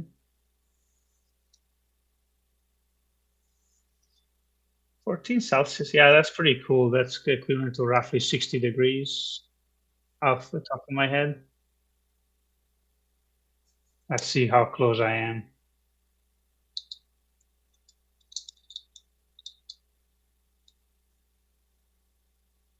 $57.2, so I was pretty close. That's pretty cold, though. That's definitely colder.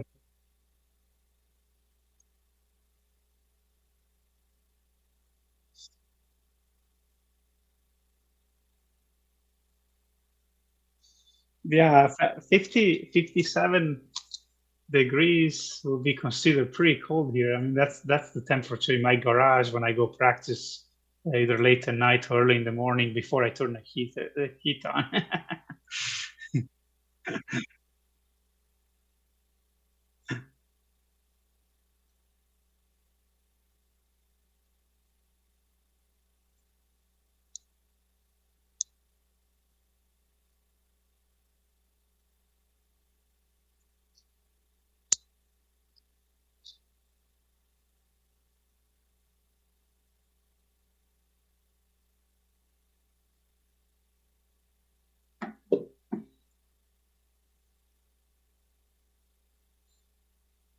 Well, DUONG looks pretty well posed to run out here.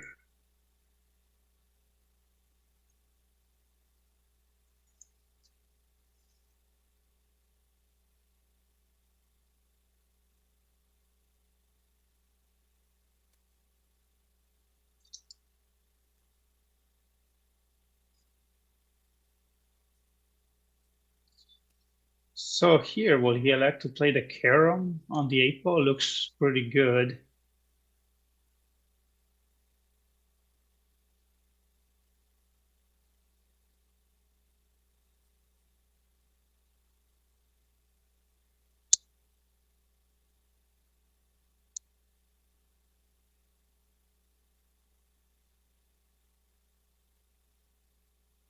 Oh.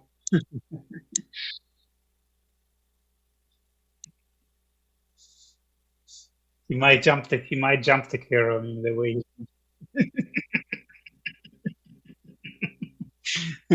I'm half joking.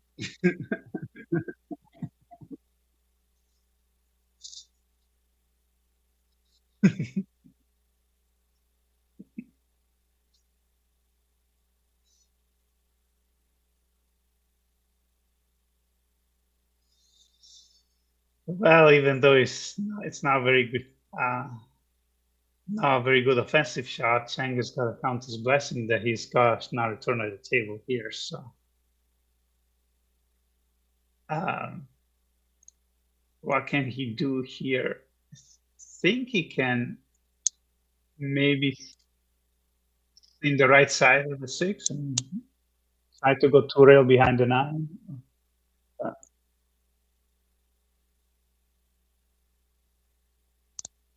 I don't know if, yeah, I just don't know that he can move the 6 that little to get the cube that far. He might have to bank the 6 point to the rail and back out to go that way.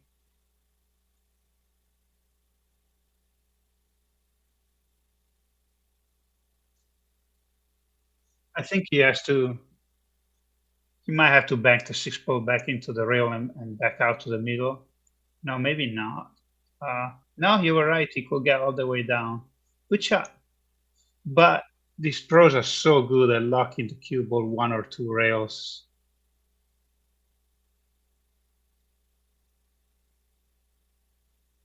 Yeah.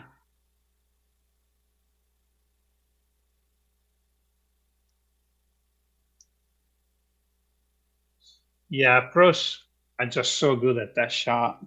You see that stuff very often.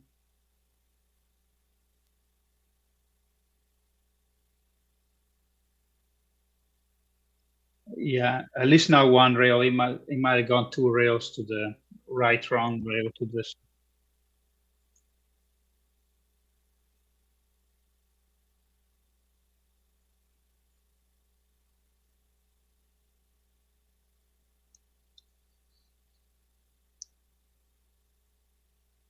Well,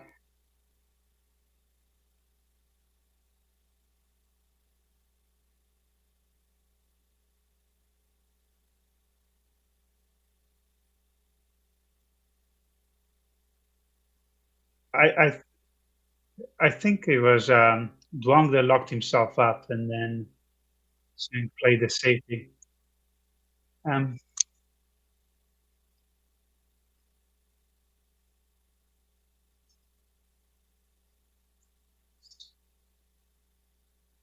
Yeah, the last half of this match has been pretty choppy with errors. But you know,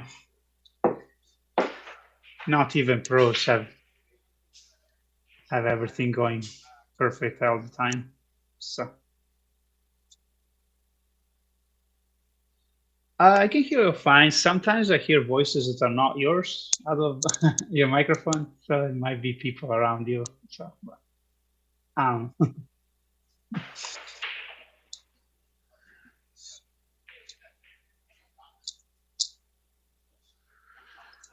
And I'll be right back. I just got to take a quick break.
well, dry break from Duong and it dressed up the one ball pretty good, so it's a good opportunity for Chang to tie the match back up. The 4-6 may have to be played as a combination.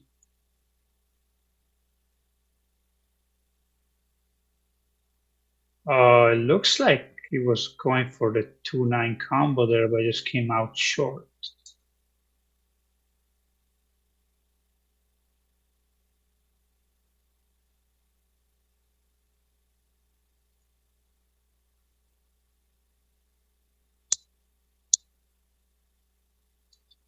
Here you might want to play this as a carom rather than a combo and send it to the bottom rail. So that maybe he gets some coverage from the 7 ball if he happens to miss the shot.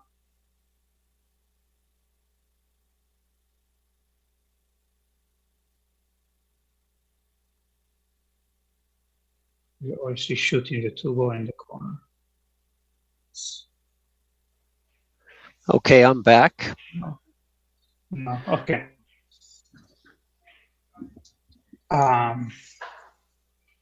Yeah, he made this route a little bit more complicated than needed to be, but he's in good position on the 3, and he may have to play the 4-6 combo next.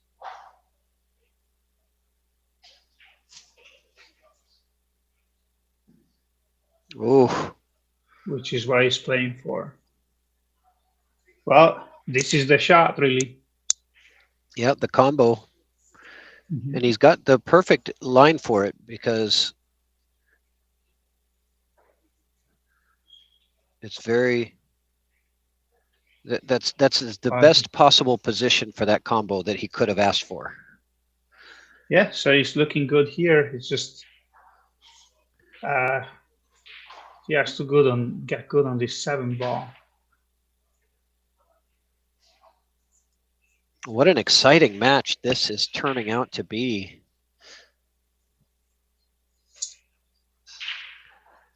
Yeah, let's see.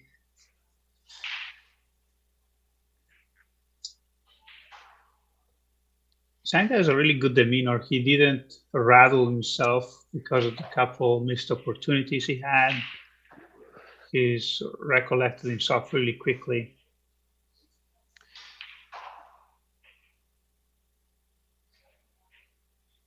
A lot of pool is just how one deals with yourself, really, with your own emotions. Whenever you miss a ball you shouldn't miss or make a mistake that you feel you shouldn't make, and how you would deal with that after that, determines a lot of matches. It really does. It's, oh, that was a great shot. Those are very easy to miss when you're hitting it with that kind of pace.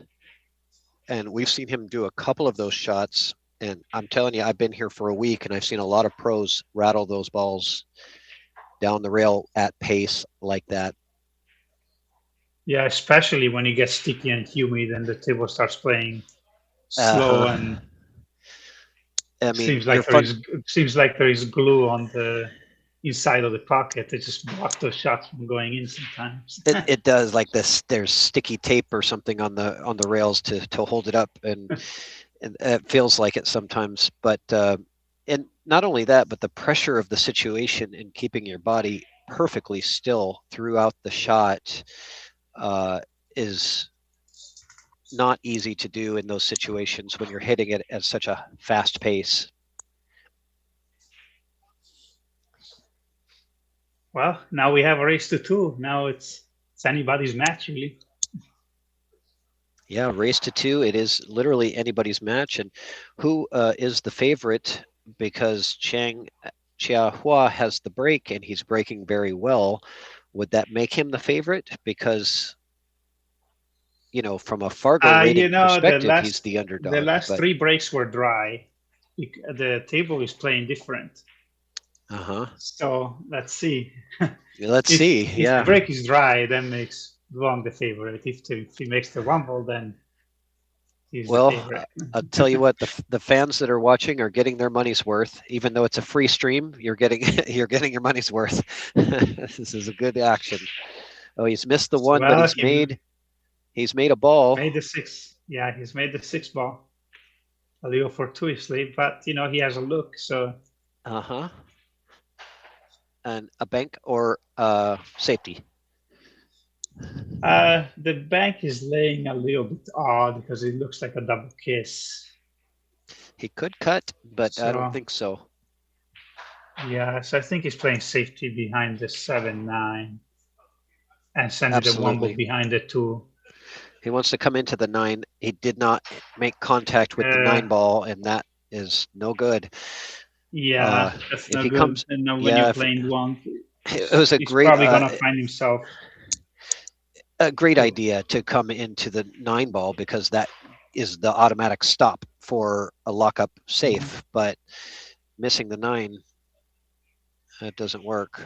Let's see what the Martian can come up with for a return safety here. This is going to be better. Yeah. It's, advantage. Mm-hmm. Jump shot coming. Get your camera ready. Highlight reel. He might not be jumping to why make he's this. playing. I think he's playing to stand forward behind the 2-8 with the cue ball and to send the womble up table. Oh, he plays the make 2. the Look at maybe that. That's even better. Great shot. Can he follow it up with another one? That's another good shot. Not another jump shot, but he does have the pocket to the top right corner.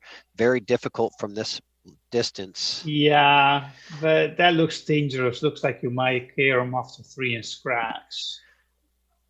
Well, the safety looks tough too.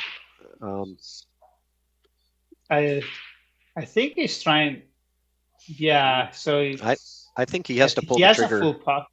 Yeah, he's pulling the trigger on the top right. Right. Right. Yeah. Just. Let's see.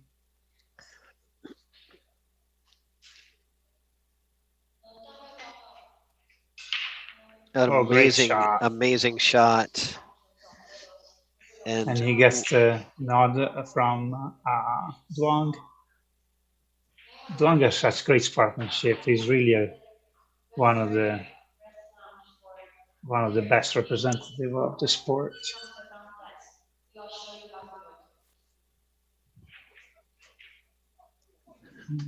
And I'm telling you, Marcello, there is a lot of people in this room, and about half of them are crowded around the spectator area around table 16, watching anxiously to see what the outcome of this match is going to be. Well, the thing that doesn't put pressure on me is the first time commentating any pros. Well, you don't sound like it's your first time.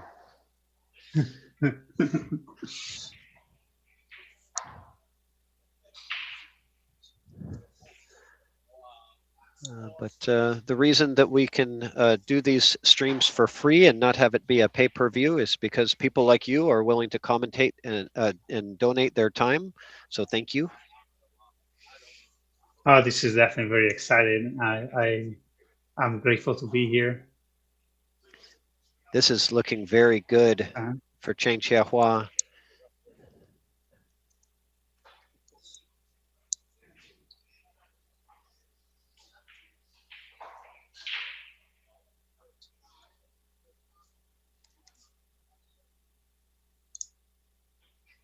Yes, now it's just about staying contained, and his demeanor is looking very good this entire match. Even when he made a mistake, he didn't let them startle him for future opportunities he had. Regardless of outcome, you have to give up to him that he just played a really, really good match.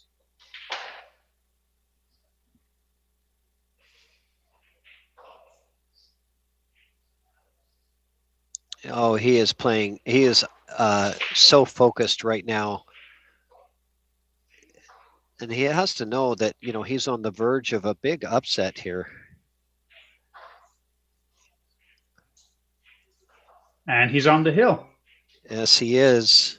And you know, the road to the stage 2 is much tougher on the loser's side of this bracket. If you stay on the winner's side, you only need to win 3 matches. If you go to the B side, it becomes much tougher.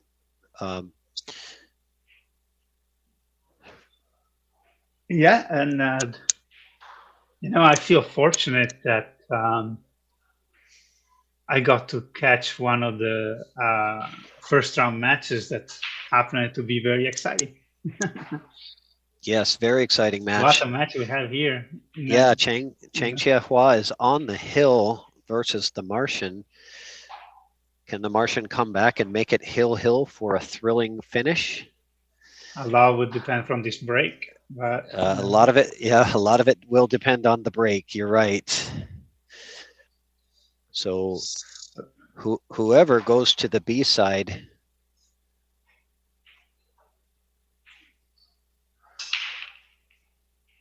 we'll see. We'll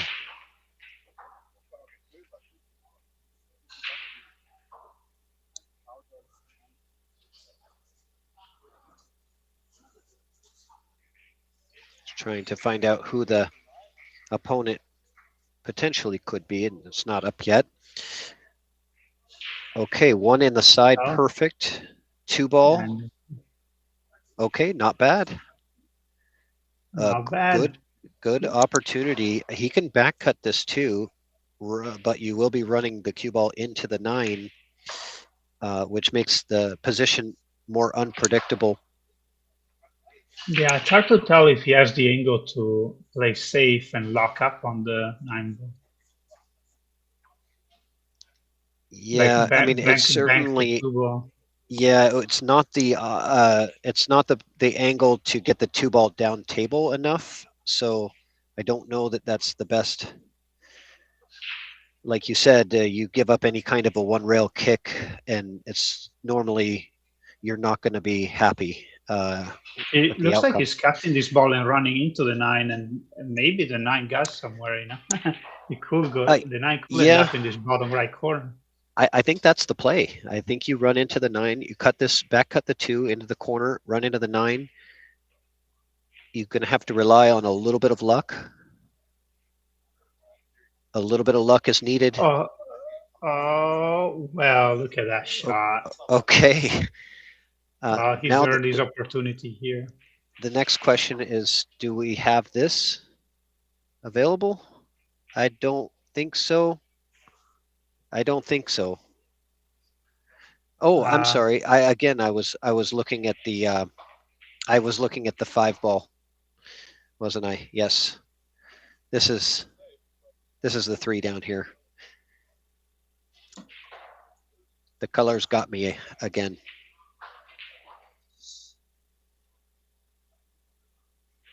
So he does have to do some traveling here, but he has a route to get to the. Oh no! Oh no! He got lucky. He got lucky. Yeah. Let's see the jump shot. That DUONG has paid dearly for those couple of rolls he got earlier, because from then on it looks like luck went on all on Chang's side. He did not bring his jump cue to the table. He's going to masse. I think he's trying to hit the bottom side and stay underneath 5. Masse. Yeah. Oh no, he was playing that shot the whole way. Great shot. Yeah, that was a great shot. He didn't even come to the table with his jump cue, which surprised me. He knew right away from where he's sitting in that chair. He knew that was the way to go, was the masse shot, and curve around for the kick and stick. Yeah, I figure that even if he makes this jump, he's not going to have a shot, so he's better off kicking 2 rails and hope for something to happen. 2 to 3 rails. Let's see. Oh, okay. Well, that's pretty good. I mean, DUONG has to do some work to get back up for the 4 ball. So, you know, so probably go side rail, bottom rail, and come to the right side of the table, 3 rails. There's a lot of traffic to Just avoid. like that. Oh, nudges it. Oh, what a And he ends beautiful up- shot. He gives the wave. He gives the wave saying, that wasn't really my intention, but I'm very happy with how it turned out. Wow. Wow. That was impressive. How do you feel about that sorry but not sorry wave? I think it's okay. You know, I don't get upset if somebody doesn't wave to me, but I think it's more, that's a sign of respect for your opponent, you know, which I'm fine with it if it's how you feel.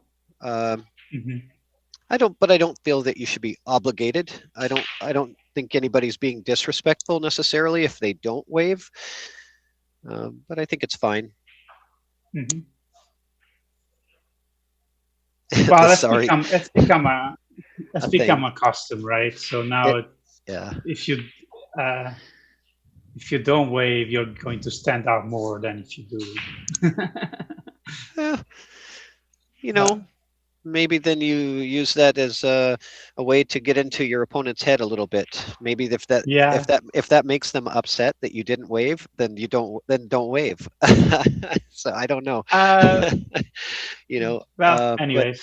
It is funny though that it has become a custom, right? There's so much luck in 9-ball that, you know, so many things happen with the luck of the roll that it's I guess it's a nice thing to do, to acknowledge that you weren't trying to do something and it just randomly happened. But we're looking at, this could be hill in a minute.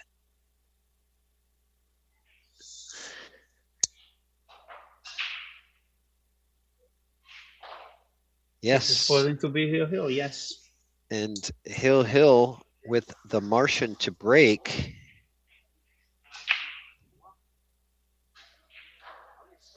And here we go. Let's take a look at this. The wave, we'll call it the wave replay. There's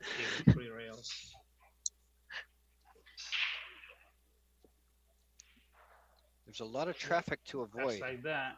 Oh. Nudges it. Oh, what a beautiful shot. Such a great shot. I don't think that he needed to wave there because he played that very well. You know, yes, he got a fortunate bump, but he hit that so good. Yeah, that's a very difficult shot to judge that inside English. It is. Travels the rail. Especially when the table condition is not playing the way that you're expecting it to play.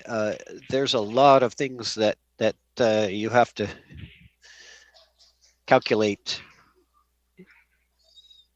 Yeah, and well, right now Duong is favorite to win the game, but if he breaks dry, yes, it changes quickly, doesn't it? It's all about the break, like you said. But Chang Chia-Hua had a good break on that last one and did not come away with the rack. And this one is going to be a dry break. Dry break, and there is a makeable shot. And there is a makeable shot on the one. So here we go. Fasten your seatbelts. Got hill action here at the 2026 WNT Chinese Taipei Open.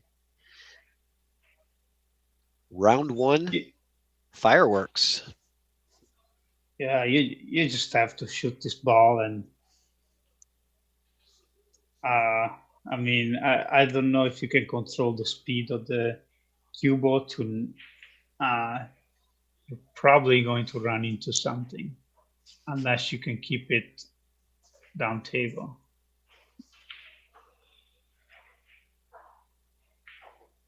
Let's see. Use the 4-ball. Safe. Yeah, he used the 4-ball and jump shot coming. No, he's not coming to the table. Right. No, he didn't. Marcello, there's no. He's got to get his jump cue here. And we're going to see a jump bank because there's really not much of a safety opportunity here. He's got to jump bank this ball into the pocket. So here we go.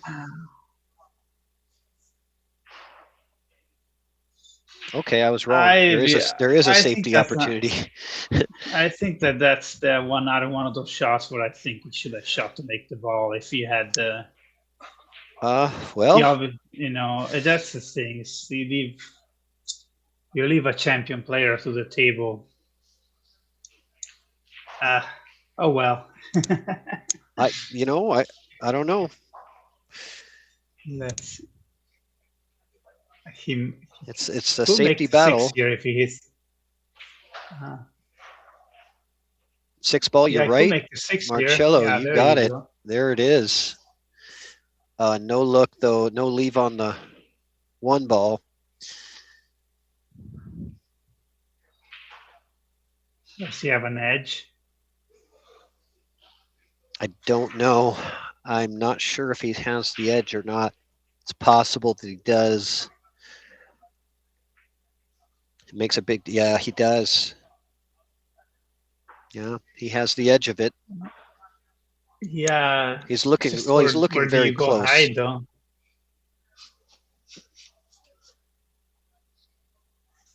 Where do you go hide here?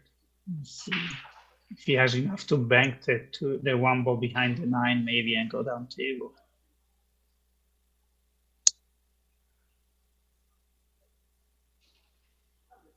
Yeah.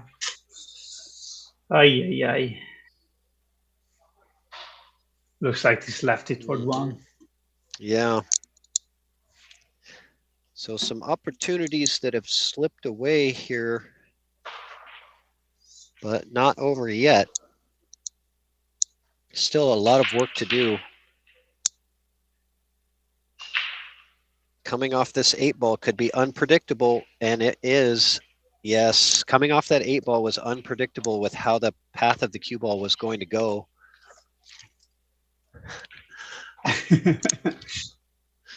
This has to be torturous for the players. I tell you, you can sense the from the other side of the world. You can sense the tension just looking at her body language. Right.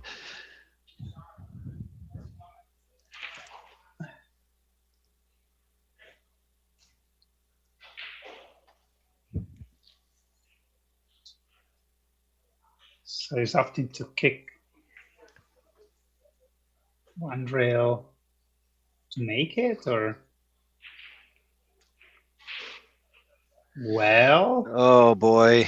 Oh, but now look at the 3 ball. I think here you now. have to play position for the cross-side bank. Yes, 100%. He's going to play the position for the bank here. There's no other way to do it. Yeah, you just have to. You just have to get good on this bank. This bank is just as easy as cutting a ball down the rail. Yeah, but you want that cue ball. I think you want the cue ball above that line. Yes, above that line, so that you're coming. That might not be far enough, actually. Yeah, he's a little flat on this. He wanted a little more so that you can come around with the cue ball around the 9 ball. Yeah, so he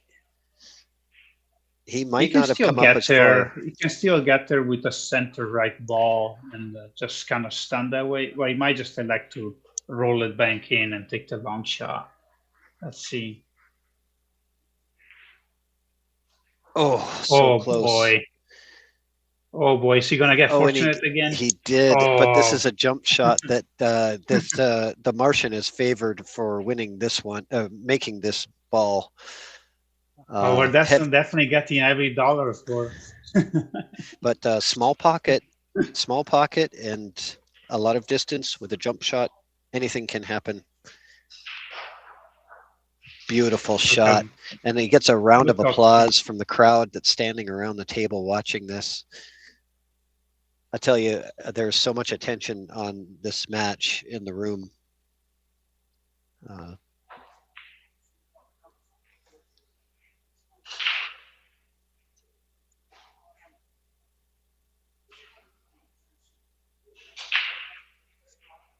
don't know if you could playing safe here.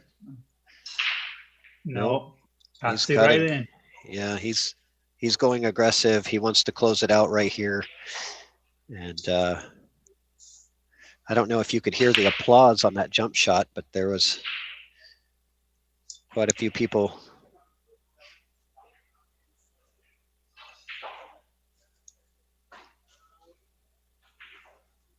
Yeah, I really feel like Chang should have taken that cut shot on the one ball, the first shot of the game. Remember? Yeah, he had the opportunity. You know, but he had opportunities after that. It's just that no matter what, I think he has to be happy with how he's played and taking this champion level player, elite level player to the hill. yeah, and, he played a really, you know, really good match. It's always hard when you lose, but he definitely showed that he deserves to be here, and I don't count him out. I think that he has a good chance with his fundamentals and his skill. He has a great chance of making it to the stage 2 of this tournament. Yeah, and there it goes. So there congratulations to DUONG QUOC HOANG. The Martian takes it down in a hill battle, 9-8. Let's take a look at that jump shot one last time. Small pocket, and a lot of distance with a jump shot. Anything can happen. Beautiful shot, and they so smooth, hit it. That's so smooth. So that's going to be it for this match. Stay tuned. Stay on this stream. We're going to be starting another match. These matches are going to be going back to back all day long. This is going to be the stream table for table 16. So not sure which match is going to be up next, but stay on. Find all of the English commentary. It will be on EvoSports Streaming on YouTube. All of the Chinese commentary will be on Falcon Sports on YouTube, including the feature table. So thank you guys for watching, and thank you, Marcello, for joining. Thanks for having me. Have a good night. See you soon. At least good night for me. Yes.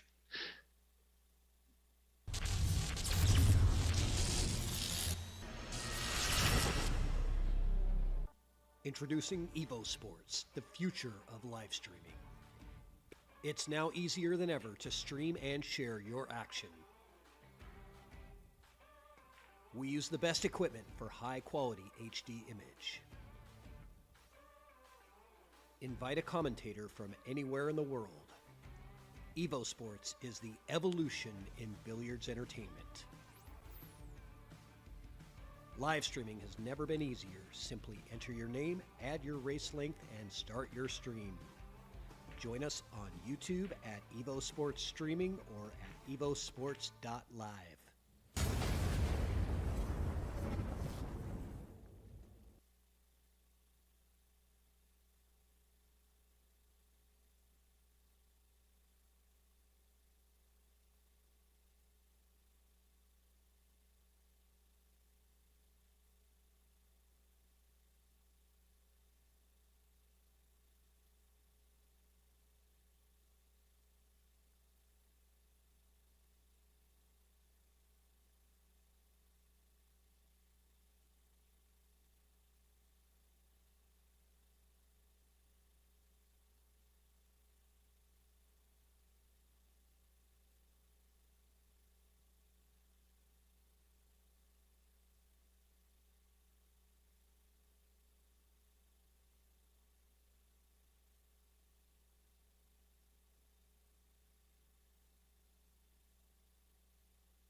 tell you, a lot of the players that played in the tournament right before this, the CTPBA,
All right. Hello and welcome, everyone, to tonight's stream.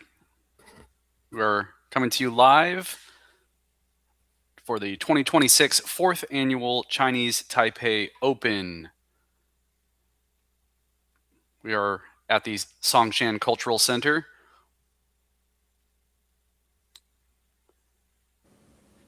Up on table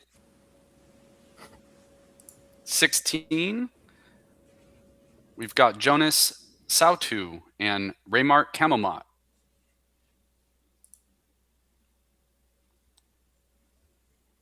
JONAS wins the lag in the first break. Good luck to both players tonight. My name is Chris Boatman, joining you on the mic, and joining me on the mic as well is Dan Dudley. Dan, say hello. Hello, everybody. Good afternoon or good night, depending on where you are.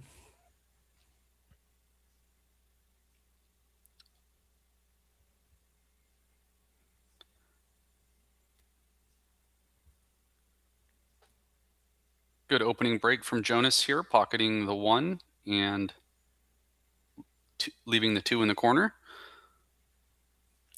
Hopefully he doesn't over or under roll this.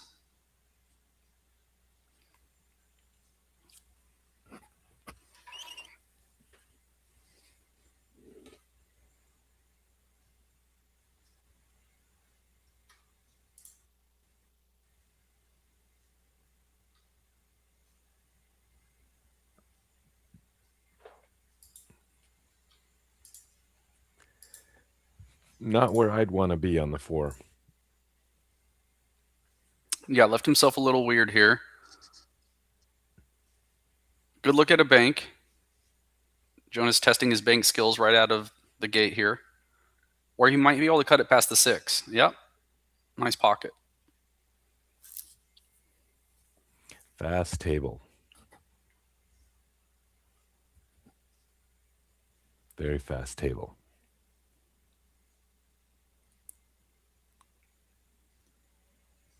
These racins are wrapped in CPBA shark gray felt.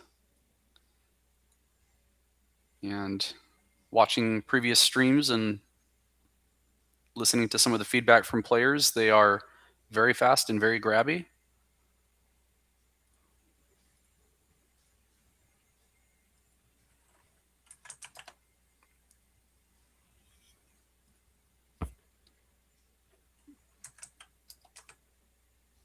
RAYMART a bit hooked behind the 6 here.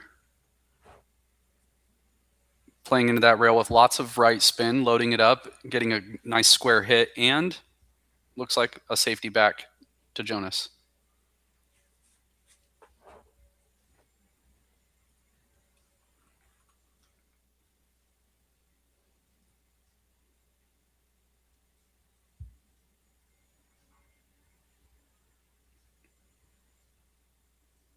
This is what I like to see right out of the gates. A little safety battle.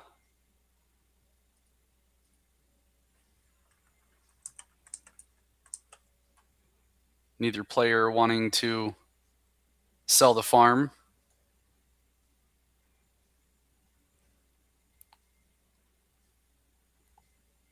Let's see. Are you playing a single rail kick here, Dan, or are you playing a jump shot? It looks like he's shooting straight at it. Can he see it past the 9? I thought it was hooked. Here's 9 ball.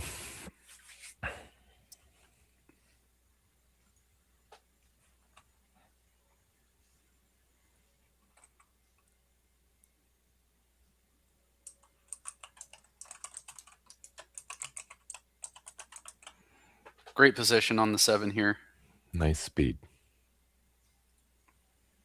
He's going to want to follow this down rail.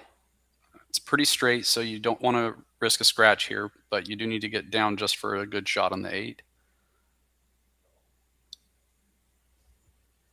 RAYMART making quick work of the last few balls on the table here once we got started. And looks like RAYMART going to be striking first blood here on table 16. Nice out. Great out. RAYMART, a little bit of an underdog, a 765 Fargo. Jonas is a 798. Okay. Pretty strong. And when you start getting towards the ends of any spectrum that exists, like the Fargo spectrum here, and with these players, 20 points is a big deal. 30 points is a big deal. That disparity might not be the same between lower ranked players. Might be closer, but to your point, Dan, definitely an underdog. But with 9-ball and smart play, certainly can give his opponent a run for his money.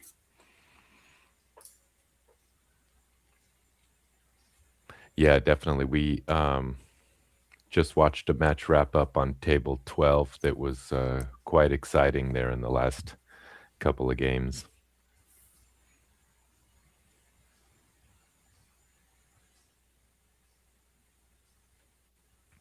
RAYMART with a win and the break.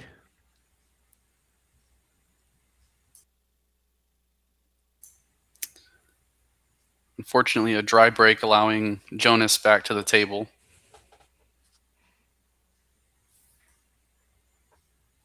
Yard sailed that one. I think we're going to see a pretty easy combo here. Do you play this soft, Dan, and leave the 1 in the corner? I guess that's the risk with the soft play there. Yeah, anytime you're doing a combo, you've definitely got to worry about where that other ball's going. You've got to shoot it again.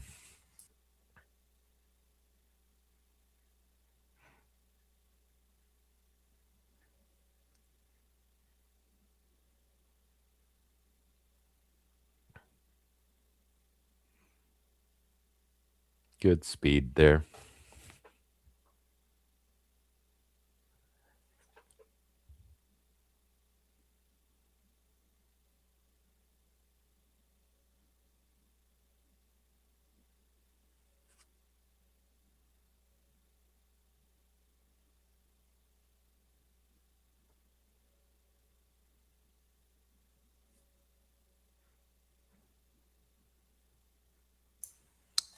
Looks like there was a question in the chat room where RAYMART is playing out of, and I believe I see on his player card the Philippines. That's correct. I am working on getting into the chat room.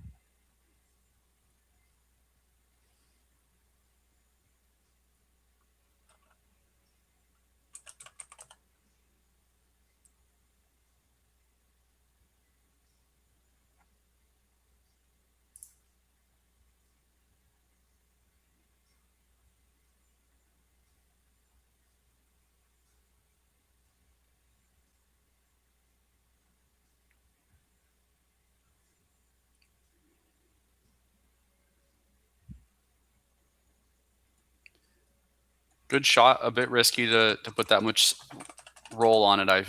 He could have scratched easily there. I think maybe he was hoping to leave it a little straighter on the 7 in this bottom left corner.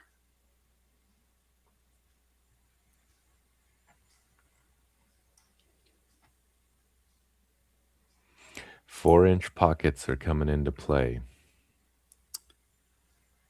Yeah, it's a good point, Dan. For those tuning in online, these Rasins have 4-inch pockets. Definitely will bite you.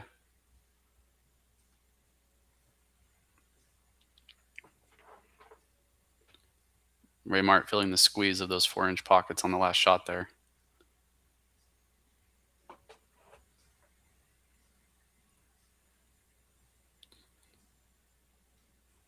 Nice pocketed ball. And looks like the 8 goes past the 9. I'm just playing the 8, 9 out. Yep.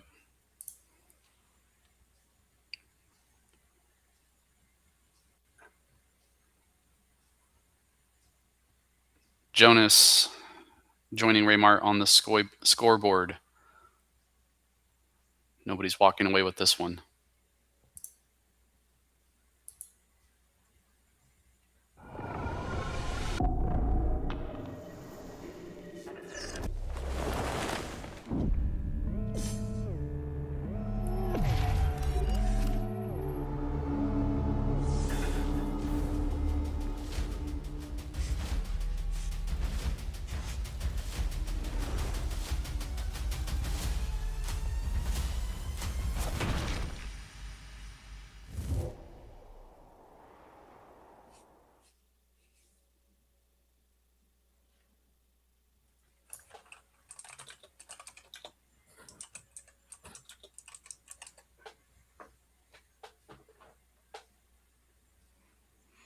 Jonas again pocketing the 1 on his break. Not a lot to see with the 2-ball here.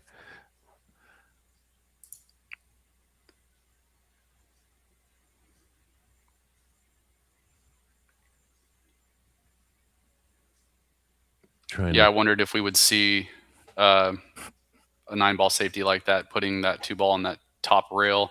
Jonas dancing there, hoping to get that 2-ball to the rail. Unfortunately, not quite there. Leaves RAYMART a decent cut on this too. He just needs to not get caught in traffic over here on the right side of the table.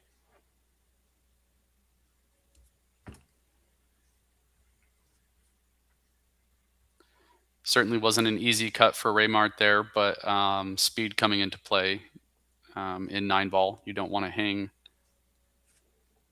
your ball in the pocket, leaving it for your opponent to just run away with. I think we were looking at a good 2-way play there. Nice Smart shot by Jonas. I think we see a jump stick coming out for RAYMART.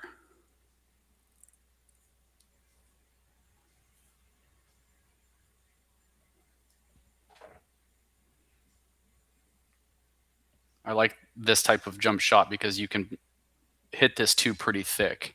So you've got a good probability of getting a good hit regardless of pocketing the ball, which is nice. If you're going to be playing a cut off of a jump, sometimes you bounce right past it or right over it. RAYMART with the lucky safety here.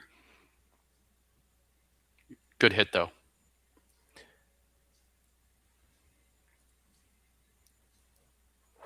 He probably only had 6 inches between his problem ball and his cue ball there, so that was a short jump.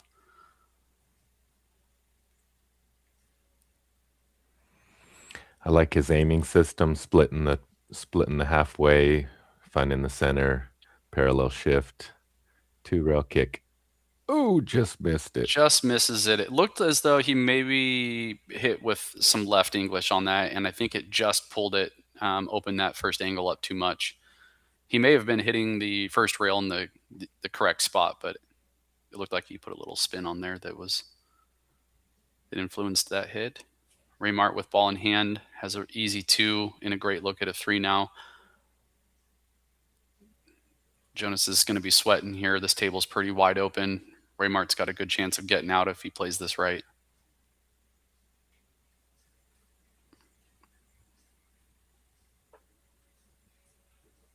Good position. A little bit of a reach here. These guys both shooting quick. A lot of players may have opted to grab a bridge on that last shot. He was really stretched out over the table. Definitely very comfortable playing on a regulation 9-foot table. You can see just how they walk around it. There's no stress about if they get up and stretch and it feels far, they'll pick up the bridge. We saw Jonas use that last shot. These guys almost playing speed pool here on table 16. RAYMART and Jonas both knowing exactly what they're going to do with the ball before they even get to that side of the table, it feels. The other thing that I like that these guys are both doing, there's the extension. That's a good question. Do you prefer an extension or a bridge, Dan? I really like the extension first. I learned how to use a bridge first, but I Okay. definitely I became, Great shot, Raymart. Yep. And so he'll take it off and not use it every shot just for the one he needed it. Yeah. Great shot from Raymart there. Good position on the 8 and good opportunity for an 8-9 out here. These players trading blows on the table. I was going to say earlier, I like the way that they're, you can see them walking into shape for the next shot, visualizing where they want it to be, and then stepping back into the aim for the ball they're addressing. Little cash register there for Raymart on his out. Referee reminding players to score their points there. Wanting them to do that before they rack the next game, get into the habit of getting that point marked up right away. It's important. You get into the next set, and especially towards the end of the set, the next game rather, and both players may be sweating what the actual score is and you going to the camera, but you don't want to bring that stress in at the end of the set.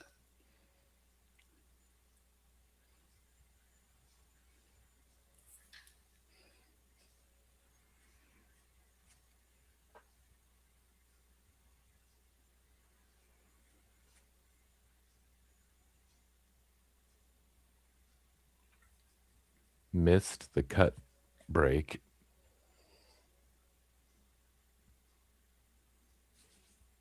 It's like the 9 maybe free of the rack. Yeah, Raymart pulling the rack out of the game there.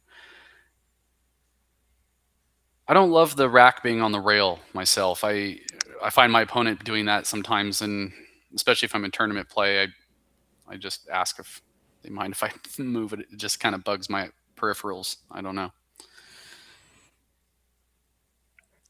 Certainly nothing against it in the rule book from what I understand, but Jonas hanging the 1, giving the table back to Raymart here, unfortunately.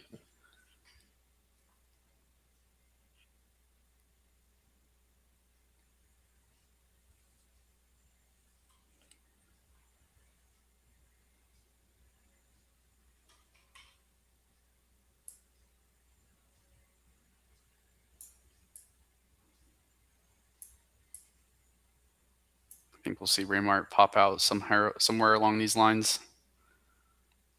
Yep. A little bit short. I think he hooked himself behind this 4 here.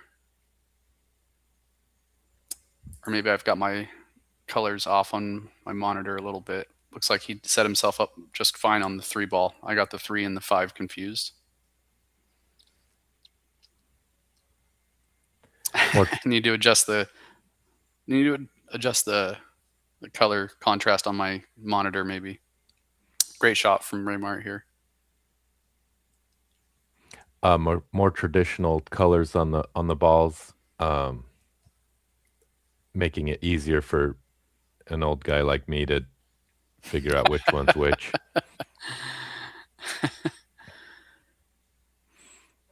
Dan, what ball set are we playing with tonight? Remind me what these guys are. I can tell you in a moment. They are the Dynasphere balls. Right. Rassen perimeter lights and the Rassen tables 4-inch pockets. CPBA royal cloth. I do really like the color scheme, and the Rassens play very, very nice. These are a very attractive looking table, aren't they? Uh-oh. Raymart looking at a scratch here. Jonas standing before the cue was even halfway down the table. Jonas knew that was going to go. Practically jogging to his next shot. Certainly makes commentary difficult when you're trying to talk about a fast player's game. Yep, it just happens so quickly. You're always in the dust. But sometimes just here celebrating the shots that they make, you know. Yeah. Looks like he's got a pretty basic out here. A few stop shots. This should be light work for Jonas.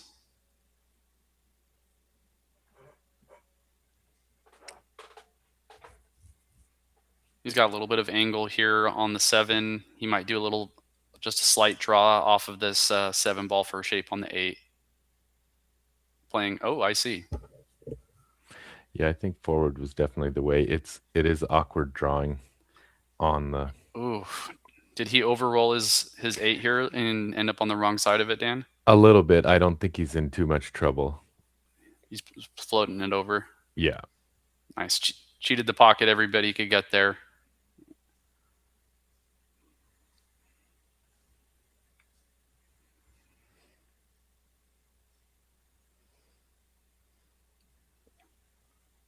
And Jonas going to 2. We've got a race here, folks. During the rack, I'm going to go to a video from one of our sponsors.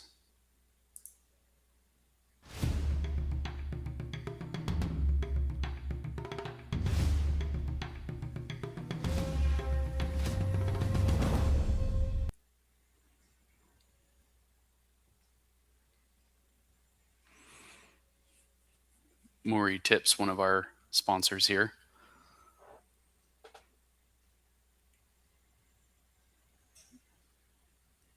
Jonas coming into the break with momentum off of the win on the last rack. Again, pocketing the 1. Can't see the 2. I don't think you can see the 2. As far as pocketing it, but I think you don't see a push here. I think he's going to play for a good safe. He hits a kick bank nice and thick. Push the 2 down table. Just going to agree with you. I don't think this guy's going to be pushing very often. Yeah. Very aggressive.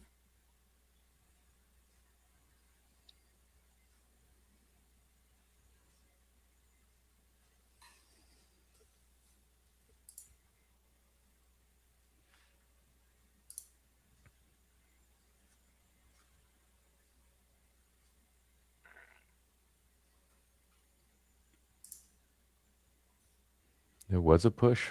Surprised me. You know, I'm not upset with that. He's going to force the safety kick on RAYMART here. And RAYMART giving it back to Jonas. All right. Yeah, he had a game plan going into that. For sure. Just what I was thinking, just like that. Little hard. I think he's gonna. Yep, it rolled right out. A little too much speed there.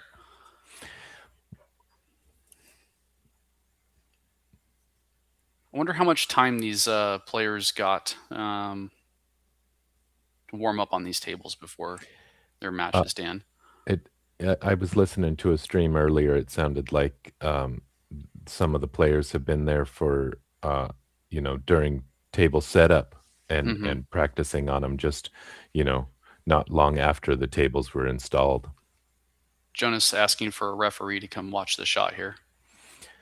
I'm not sure if he's worried about a hit on the 4. It might be because he's going to be drawing. It would be a foul if he touched the 4. Maybe I'm mistaken. I thought he was asking for a referee.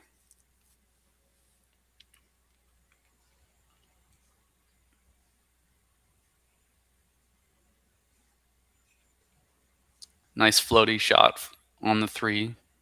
Pretty straight in on the 4 here. Running the 5 down the rail after the shot there shouldn't be a problem.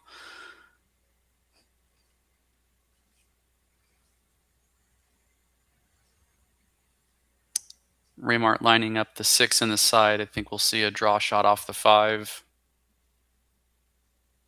to pocket the 6 into the side. Great shot. He's going to be able to follow this over nicely for shape on the 7. These guys certainly trading blows in this bout, going win for win.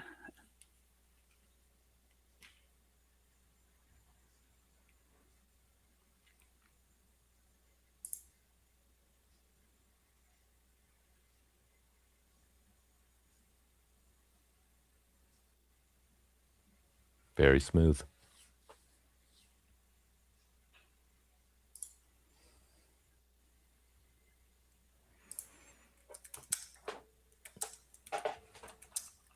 Ooh, not very smooth.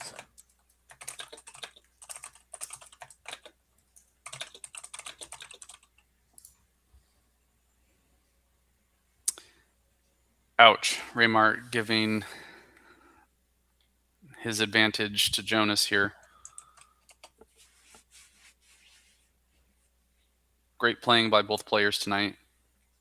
One mistake is all it takes for one of these guys to take the rack and control from you.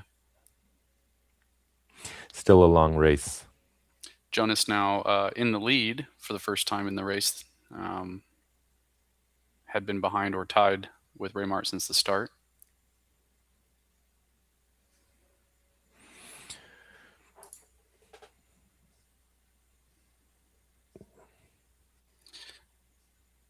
Another cut break. Jonas playing out of Spain.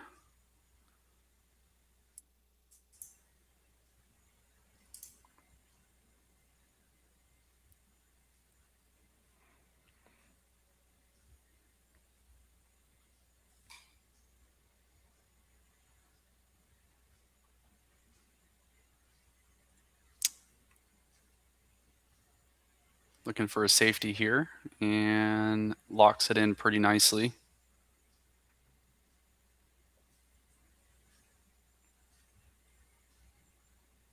Got a couple options, I think, for getting to this too, Dan. This line's not perfect, but RAYMART looking at the bottom rail here.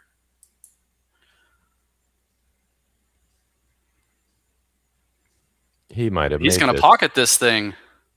Oh, Oh, no. wow. Oh, That was fun. Unfortunate. Yeah.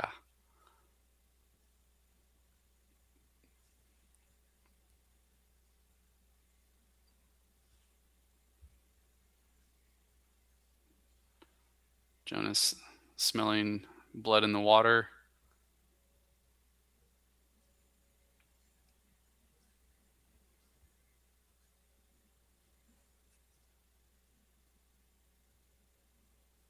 I like how composed RAYMART is.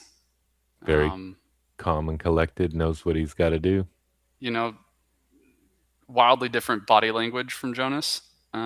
These two players, both excellent pool players. Jonas much more head movement, much faster, moving in around the table. RAYMART very composed looking. Not that Jonas isn't. Loading this up with right English, getting good shape on the 6.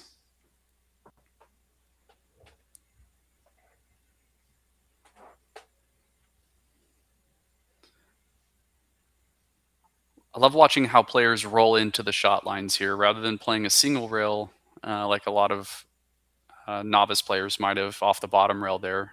Jonas loading that up with left English and going 2 rails, rolling straight at the 7, increasing his chances of landing in that window. Good shot. Smart play. A little bit far. Yeah, you can see that in his body language, walking away from the shot, shaking his head.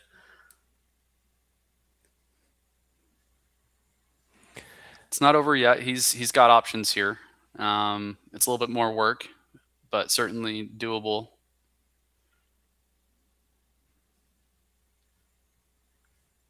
Pretty soft there. Looking to hang it behind the 9. Does he get it? Wow. Not a bad shot. That's pretty good. That's a matter of a ball or a ball and a half. That was great table. Good cue ball control. Good speed. It is kind of ironic that the cue ball speed is what got him into that mess. Yeah, pool's one of those things, right? He learned his lesson obviously really quick. he applied what he had learned from the previous shot immediately and locked it in pretty nicely. Is that a jump cue from RAYMART that we see, Dan? It does look like one. So I've been eyeballing those cues in the background. Note that Raymart's shooter is almost off the screen long. Yeah. Playing on these 9-foot tables, probably a lot of players have longer cues. Do you think he's playing with an extension or just a long cue, Dan? I was trying to look. You can almost see like a little joint little in there. ring. Yeah, there's a little ring on the bottom here. Oops, somewhere in there. Yeah. Oops, not that guy. Oh, that was unlike Jonas there. Certainly got his shape on the 9, but may have sold the farm for a handful of beans here.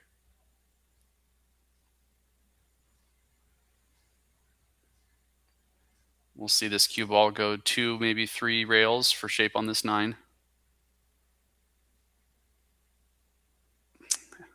All right, both players struggling to find a home for the 8 ball.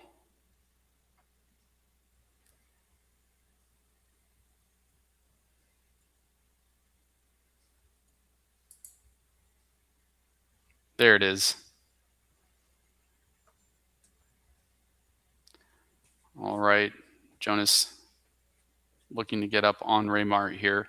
This isn't a super easy 9, but I think we'll see Jonas get out here.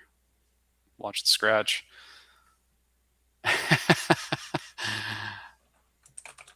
The body language sometimes on players says so many things. You wish you could hear the sounds of the room at times, and but you see the expressions and the body language on players, and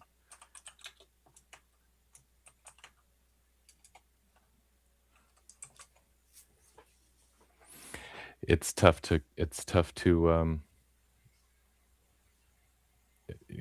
I mean, you're going to be frustrated or you're going to be excited, and you're just going to, elate without even thinking about it.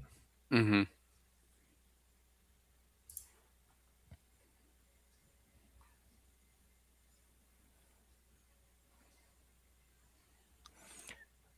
One flying in the side pocket again. That's a great break.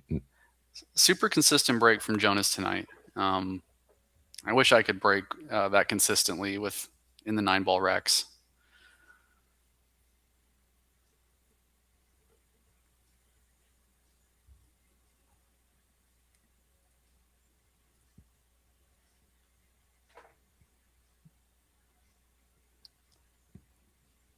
Now, last time Jonas was in a position like this, he chose to play the push. This time, lining up a nice bank. Very nice. And the rack looking better now. Yes, certainly getting that 2 open this thing up for Jonas.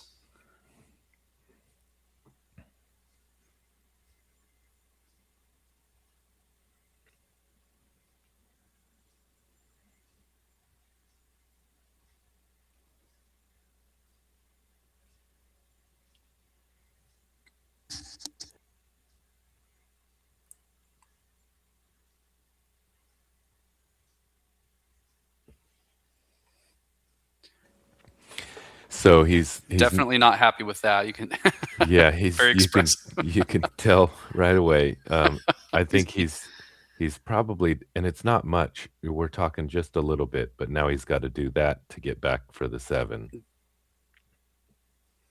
Look at this. Nice shot. Great shot.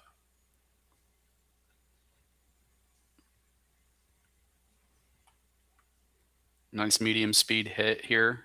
Come 1 rail off the right, out for shape. And then pretty well a stop shot. Jonas is really building some momentum here. Raymart's going to have to really turn things up in the next rack and stop Jonas. Stop his momentum here. Nice out by Jonas. SOUTO.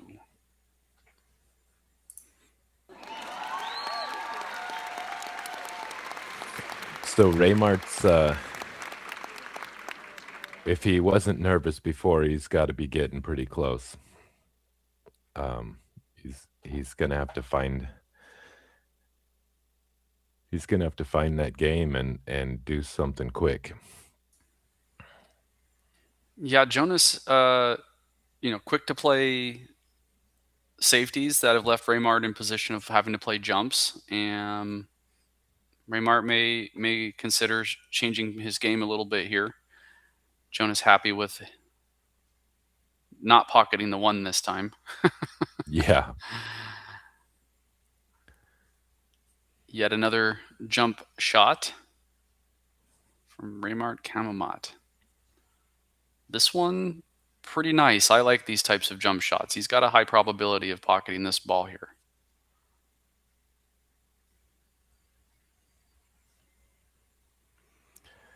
Good attempt. Is the 6 going to drop for him? Not today.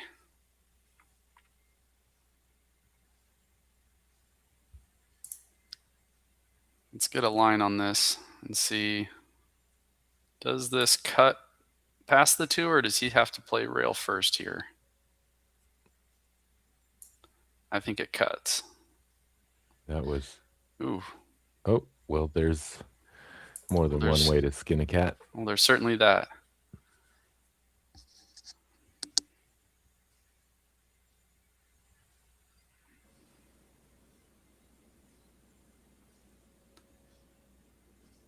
This cut to the bottom right pocket is not an easy shot, and Jonas shaking his head at it. I think he's looking at potentially pocketing this 1-8 combo. Mm-hmm. It's probably slightly easier than cutting the 1 to the right. Oh, he's going for the side pocket there. Playing safe. Oh, I think he left it right. I think he left it right wide open for Raymart here. Raymart needs to capitalize on this 1 ball, take control of the rack.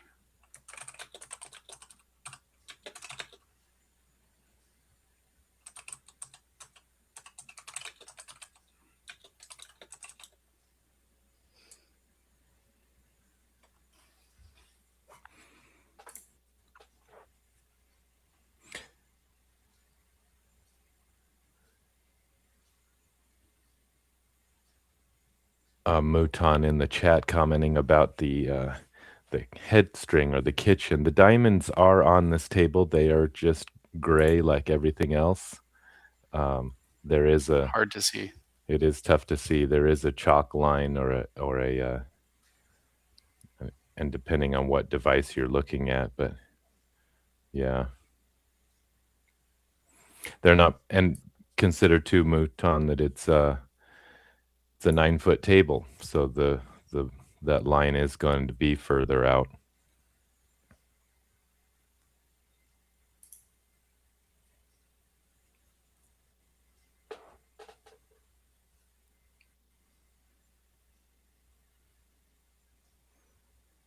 Raymart looking to hook Jonas with the cue ball behind the 7, doesn't quite land it. It was a good attempt.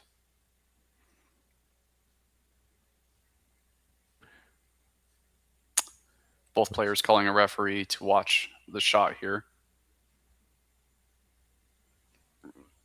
Jonas shooting so fast, referee almost not in shape to watch.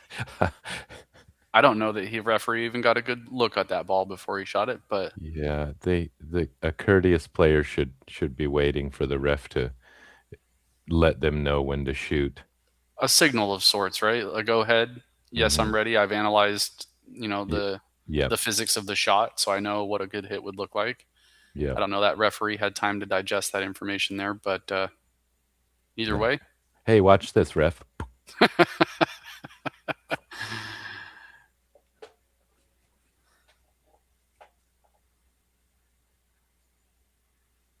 All All right, we've got a pretty easy cut here, I think, past the 7.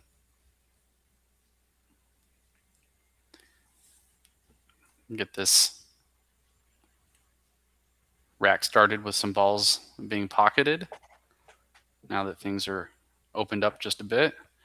Playing safe. Playing safe. My guess You think is, it's not good? Yeah, hard to tell with this angle, you know. I think he was worried about. I think he was worried about where that 7 was headed next. Could have ended up blocking the 2 potentially. I'm not sure. Or just fishing for a ball in hand, not a.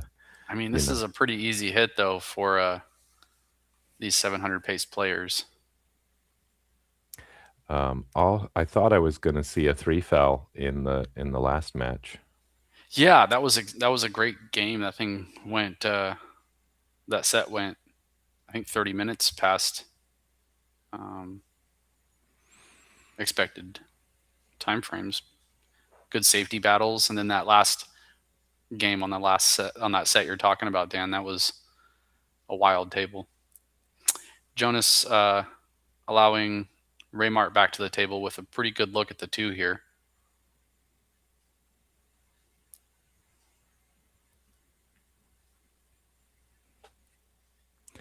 Little bit. I would have liked to have been closer to center table for shape on that 3 to try to come out for the 4. Off the bottom rail, Dan? Off the side rail, with a little bit of draw and the side. Now, I mean, just try to give yourself the easy route. Watch out for the scratch here. Ooh.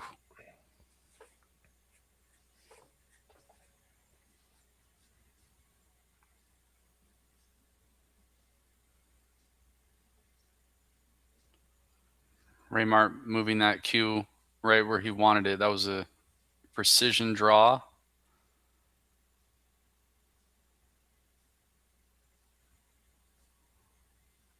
It's going to be a stretch. He is shooting lefty, yet we finally see him use the bridge.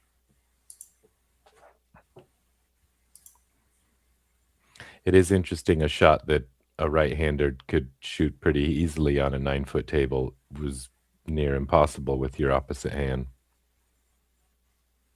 Mm-hmm. Yeah, I favor shooting left-handed over using a bridge on a lot of shots. Certain things. There's a time and place. Good speed.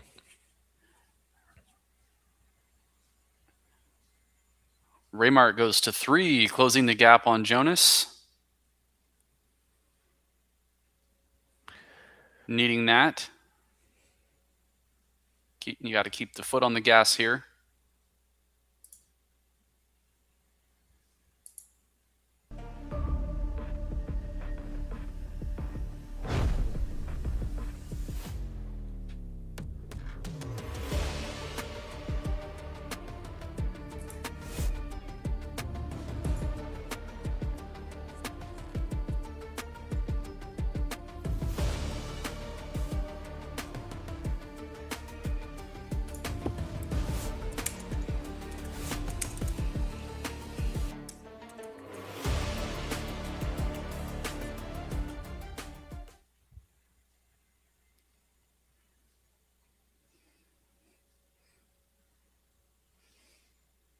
One of the folks in the chat room commentating, saying the commentators rather bass and treble.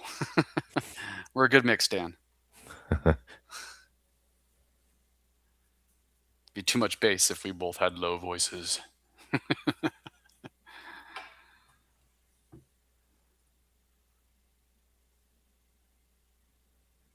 You're an audiophile. You feel the same.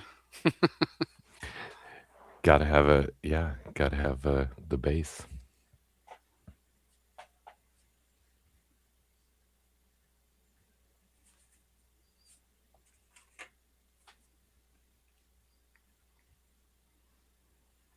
You can see the posture change in Jonas. Yes. very expressive with his body. Yeah, I don't know why. For me, it's kind of distracting for me to have that much body language from my opponent, but it's uncontrollable for some. I think Earl Strickland, used to yell at people for moving around. You yell at somebody for nothing. Yeah, well, a good point.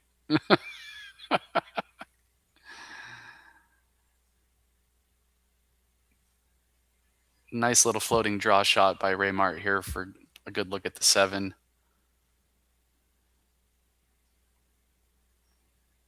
Neither of these guys need perfect leaves. They just need to look at it.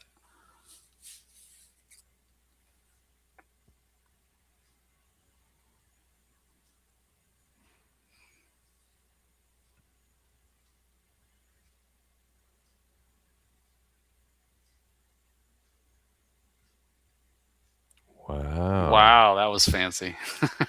Great shot by RAYMART CAMOMOT there. Are we going to see a big draw here, Dan? No, I don't think so. He's left it long. He's going to have to bridge. He's got a lot going on right now. So maybe you a think draw, we're going 2 rails or 3 rails for shape? 3 probably. No, a little bit. Yeah, a little bit of a draw. You didn't need a whole lot. The 9's, it is a 4-inch pocket, but it's close. And it looks like the 9's not on the rail, so that helps tremendously.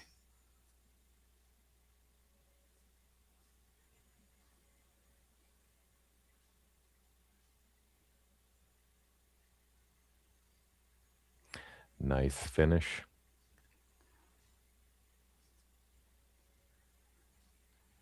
RAYMART not looking to be left behind here. Goes to 4 on the scoreboard. We've got a 5-4 race. JONAS SOUTO versus RAYMART CAMOMOT.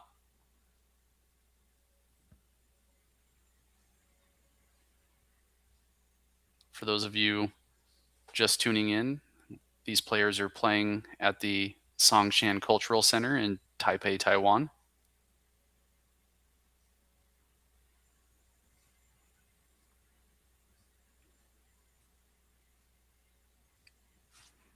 Playing on 9-foot Rassins wrapped in CPBA Shark Gray cloth. And playing with Dynasphere balls. RAYMART to the break.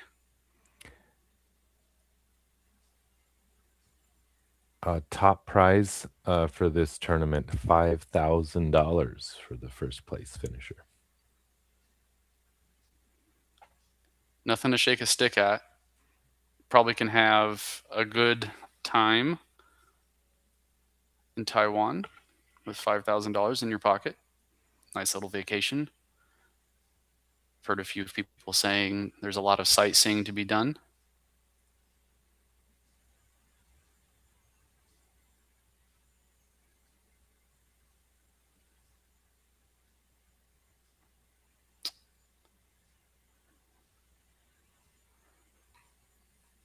I think RAYMART looking for the bank on the first side, but playing one of my favorite shots in 9-ball, which is shooting just short of your object pocket on a bank with enough steam to go to the opposite pocket if it's open. I think you and I have talked about that shot a little bit, Dan.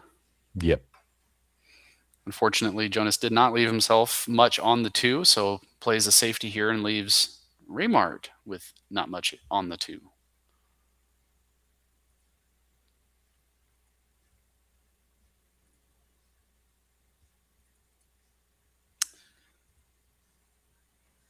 We call that a ball in hand.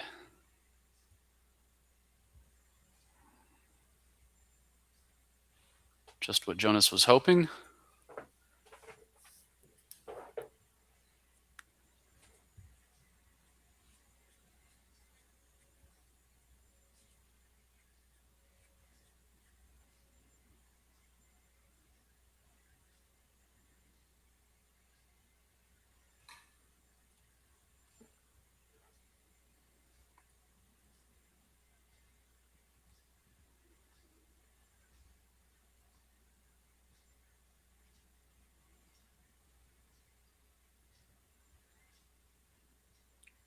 right into the shot window on this 4. Great leave. Loading this up with bottom for a draw.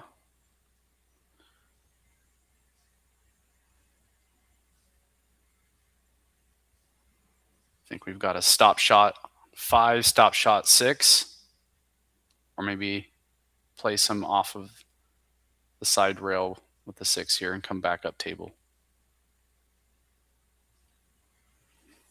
I think he's left himself pretty straight.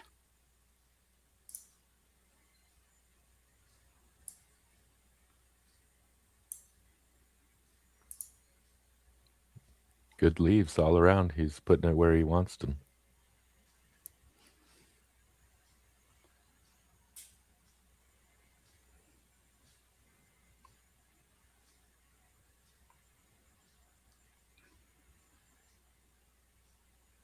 That will do.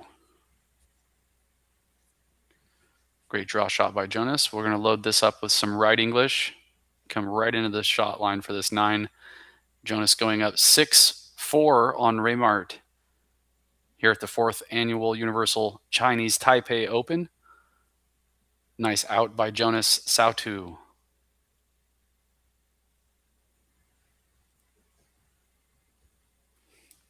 And a quick word from one of our sponsors.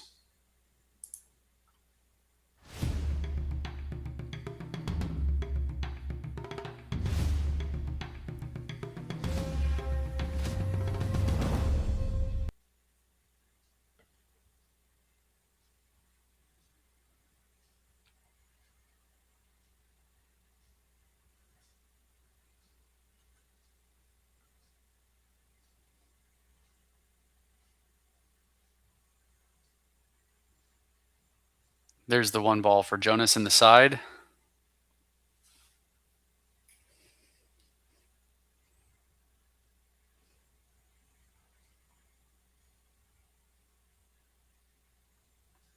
Jonas looking at a 2-7 combo here.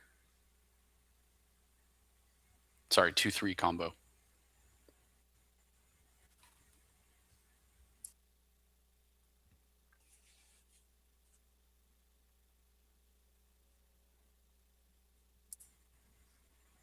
And that's 9 ball for you. Yep. Looks like he can see the 3. Definitely acknowledging that with his opponent there, making eye contact as he walked to the top of the table, both giving each other a head nod there.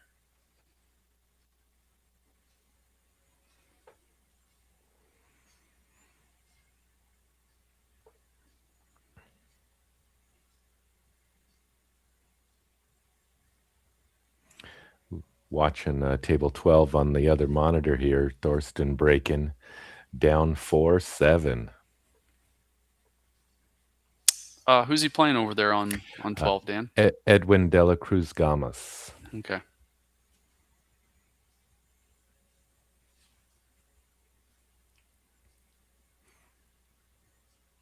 A lot of big names joining us during this tournament.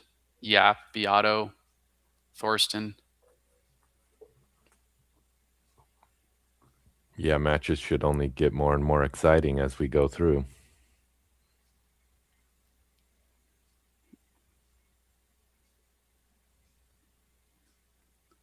I think Jonas has got these right where he wants them. He's feeling confident with each of these shots here. He's got his pep in his step again. Yeah. Not a lot of difficulty or problem here with this last half of this rack.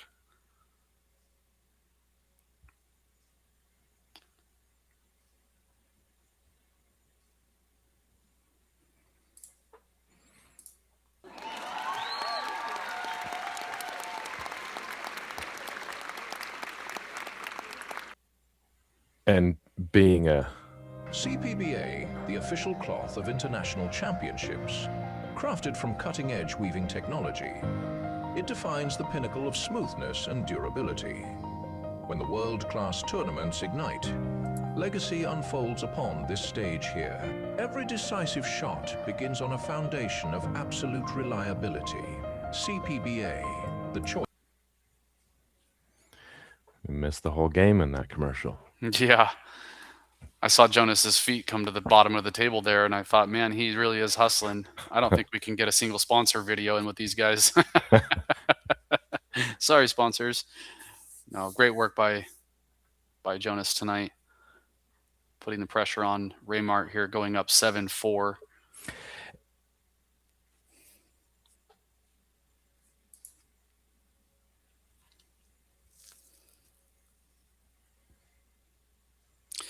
Dan, what's the format of tonight's tournament? Are we in a double elimination tournament here with these races? It is a double elim tournament.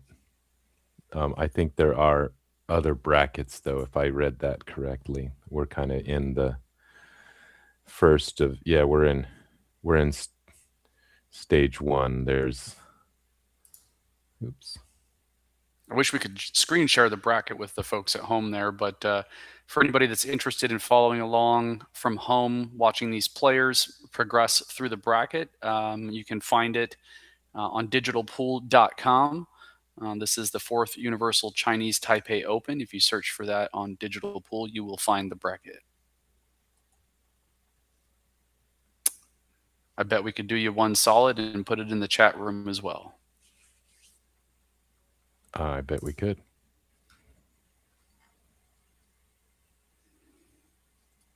Tricky shot on the 2 here.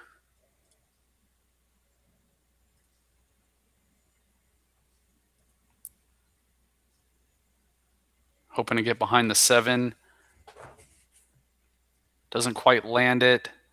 I think this ball is cuttable. I'm not sure if it's bankable.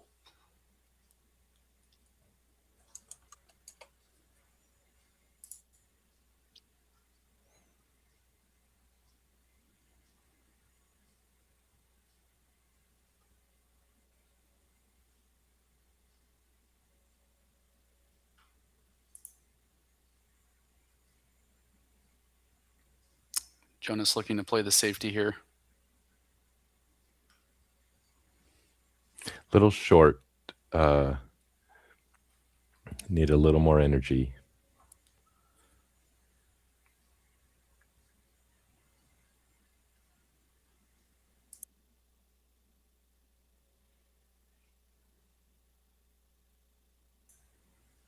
There's a good safety. Create distance. Put something in between.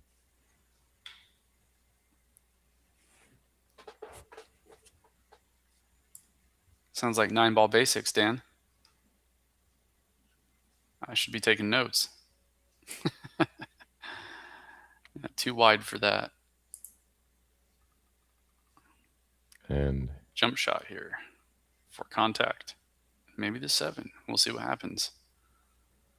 I think he was looking to carry him into that 9-ball. Oh, we should have clipped that for a replay. I would like to look at that a second time. I think we can. I'm trying.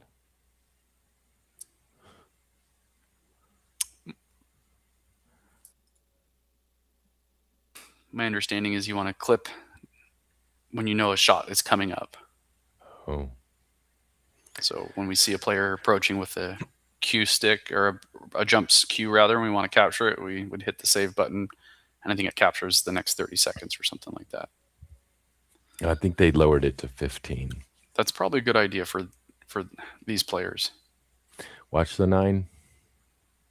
I'm going rail first into that 2-ball. Yeah, I think Jonas sees this too.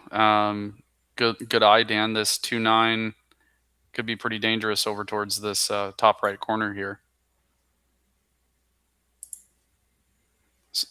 And he might be able to hang the cue behind the 6 as well.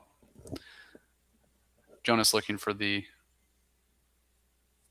safety potentially, or the 6. I'm not sure there. My guess is it was the safety play. We've got a good look at a bank.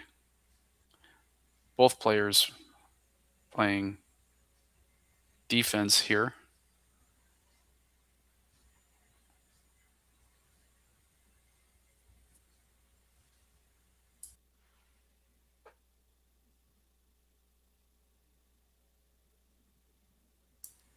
Now we've got a different table. Mm-hmm. Jonas mixing it up here.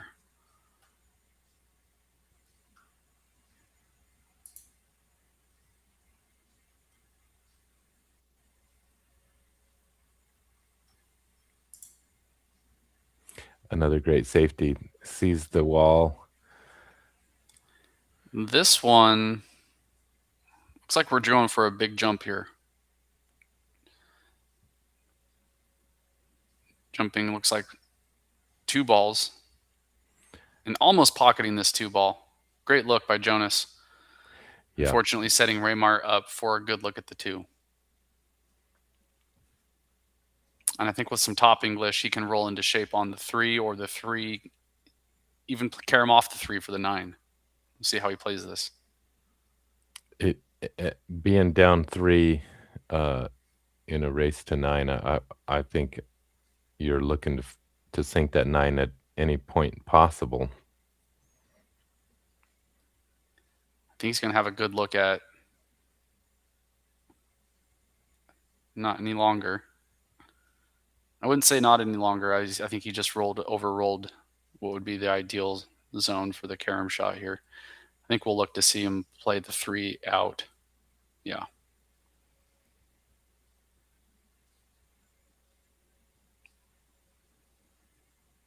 Shouldn't have any problem pocketing the 4 and getting shape on the 5.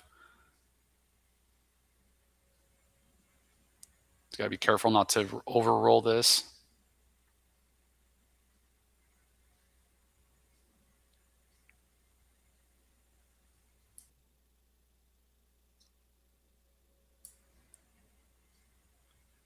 RAYMART loading that cue ball with bottom and or right on the shot, that last shot there, and getting in great shape for the 6. Good chance of getting out here by RAYMART. CAMOMOT needing to close the gap on Jonas. Trying to stay in this battle tonight. He's got 3 balls left on the table here and a pretty easy pattern.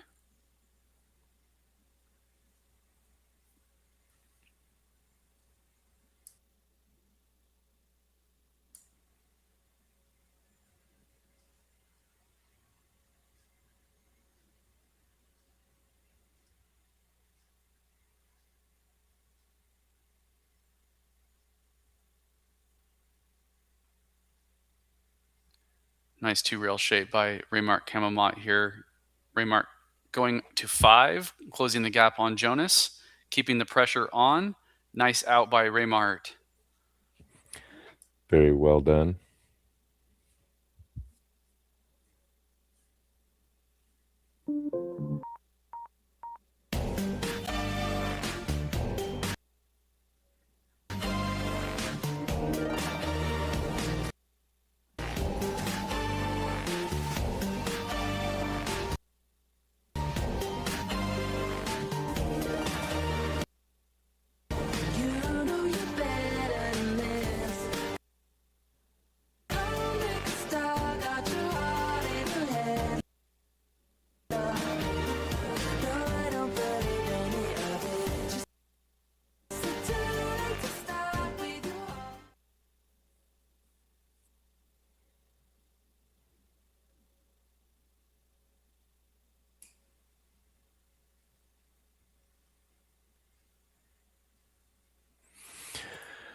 Nice cut bank. Oh, you can see the 2. For those at home that don't know the format here for the World 9-Ball Tour and the Universal Chinese Taipei Open, players must break from within inside this box above the head string.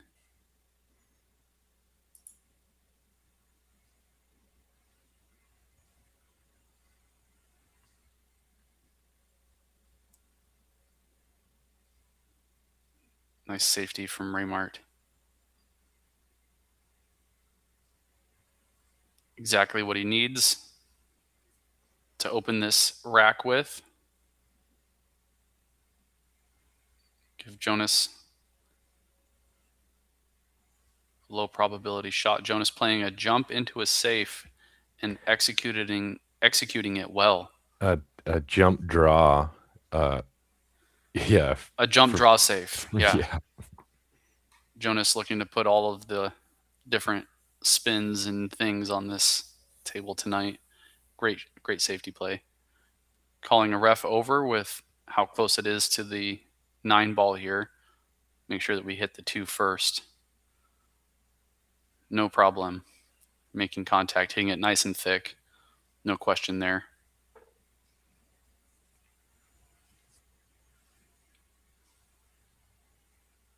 I shared this in a stream previously. I enjoy calling a referee on myself.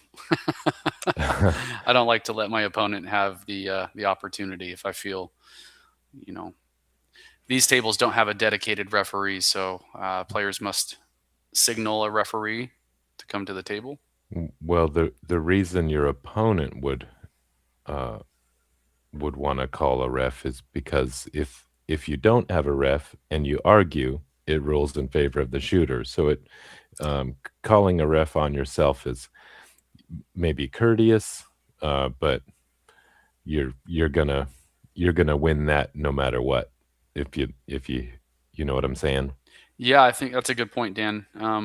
For me, it's mostly just a mental thing. I shoot differently if I'm the one initiating the referee call. It affects my headspace differently.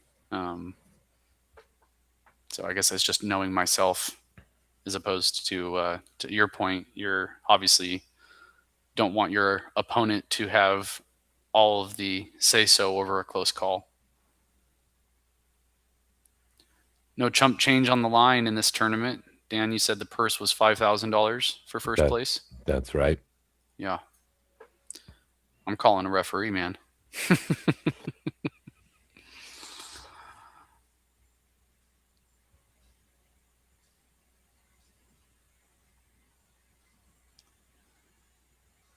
I think RAYMART wanted just another ball or 2 of roll out of that. But this should work out nicely for him.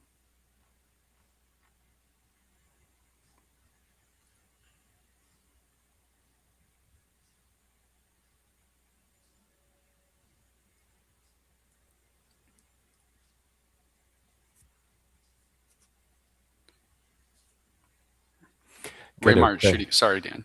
All good. I was just mentioning I got a better look of his cue in this view, and he definitely has a small extension on the bottom all the time, and I think he's got a longer extension that he's, like a double. On. Yeah. RAYMART shooting exceptional under pressure here from being in the behind position of this race tonight. Shooting well. Making tough shots. Getting good shape. Not letting the last rack affect the next. Great out by RAYMART here. Closing the gap by another. We've got a 7-6 race. JONAS, SOUTO, and RAYMART CAMOMOT.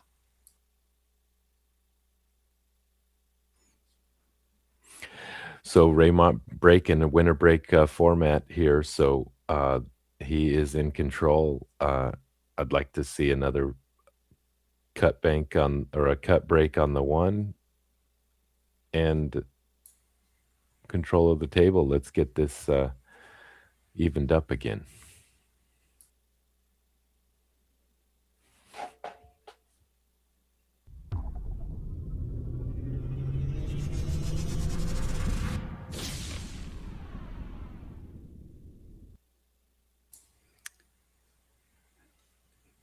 Dan and I streaming to you all live via EvoSports. Never miss the action.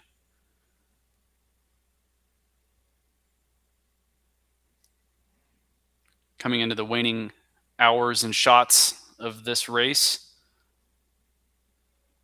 JONAS, SOUTO taking a mid lead, and RAYMART now closing that.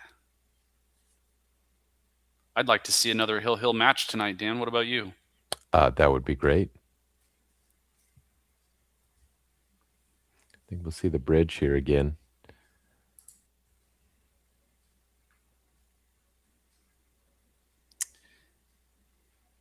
Yes, RAYMART is playing out of the Philippines. Someone asking in the chat room there. Norman Andres, thanks for jumping in and participating in the chat room. Mutan and Sophia, thank you all for joining. Sophia also rooting for a Hill match.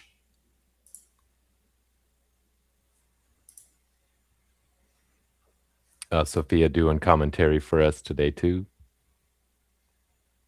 Nice hit on the 2.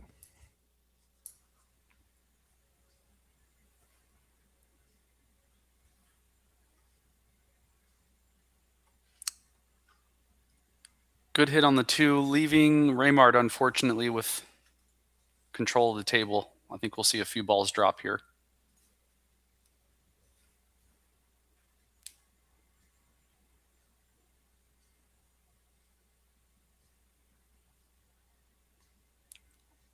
A little bit of a traffic jam there behind RAYMART. Almost got bumped by the player from the opposing table. It's hard not to have target vision and narrow vision, tunnel vision rather.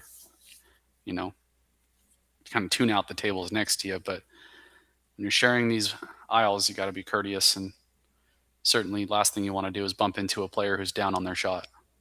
Definitely. Look at this. Great shot. Great shot.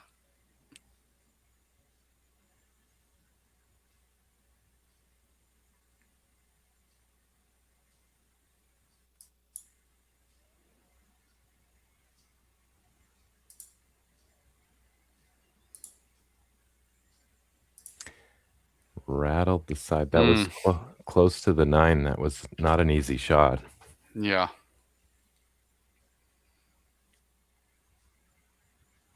Tough spot.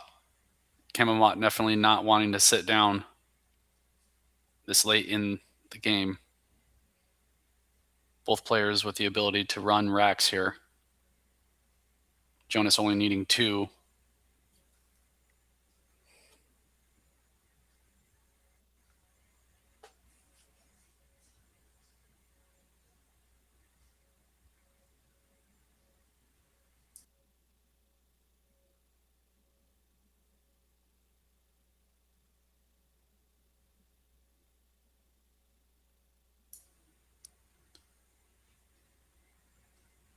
Good control by Jonas SOUTO here. I think we've got 4 very pocketable balls. RAYMART is not sweating yet. He will be now.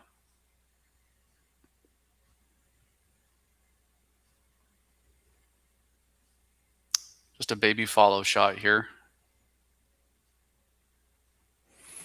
You want to make sure you're not straight in and frozen to the rail. That'd be worst case scenario here. Yeah, a little distance off the rail so you don't have to apply top English only. You leave yourself some options.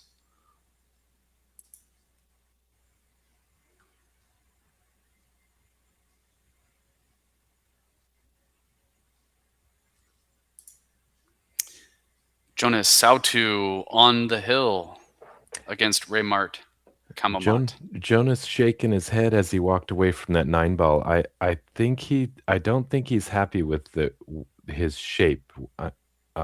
He's shooting great, but just a little short or a little long here and there. Yeah, he seems a bit inconsistent, Dan. Overrolling or underrolling, often back-to-back shots. But no problem pocketing the ball. Again, referencing something I said earlier, neither player needing to get even close to perfect shape with pocket skills like these guys have. We're always our own worst critic, and Jonas showing that, shaking his head after winning a rack.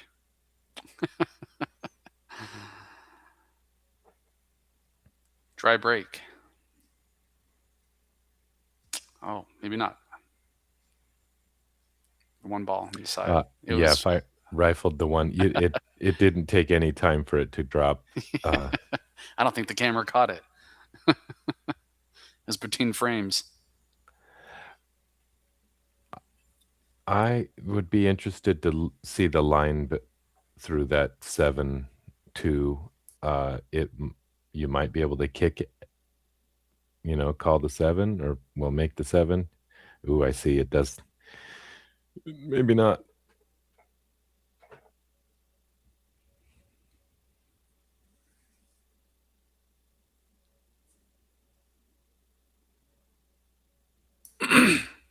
Yeah, that line there, I don't think the 7 goes anywhere, and Jonas showing that with the head shake.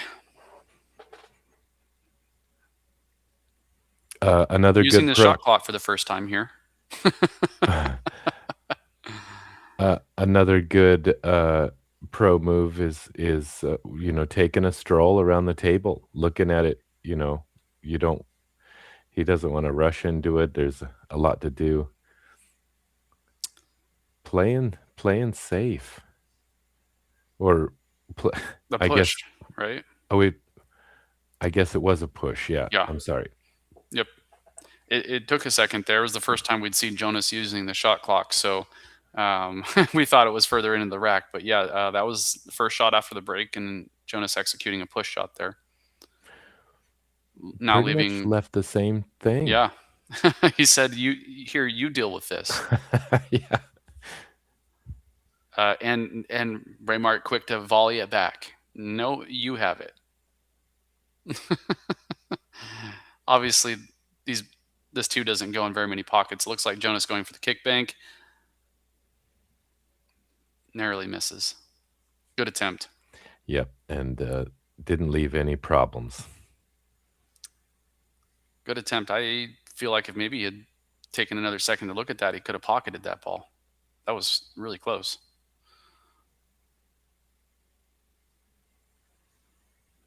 Now Jonas, frustrated with his push out on the 3, has created a scenario where RAYMART can capitalize.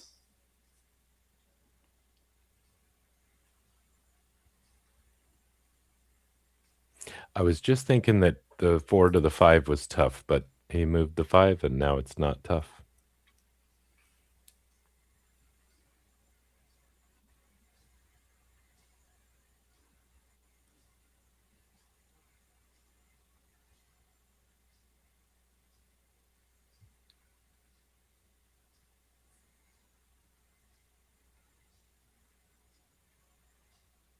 Lots of folks joining us in the chat room now.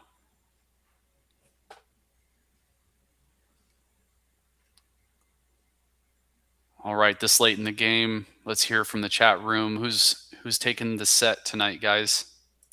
Who's your pick?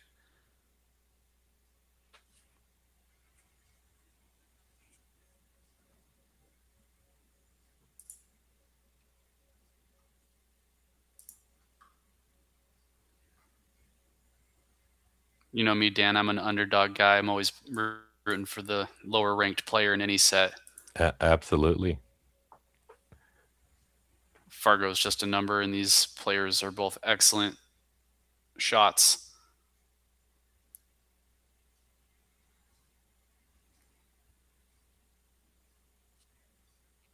Because I want to see a hill match, I'm pulling for RAYMART.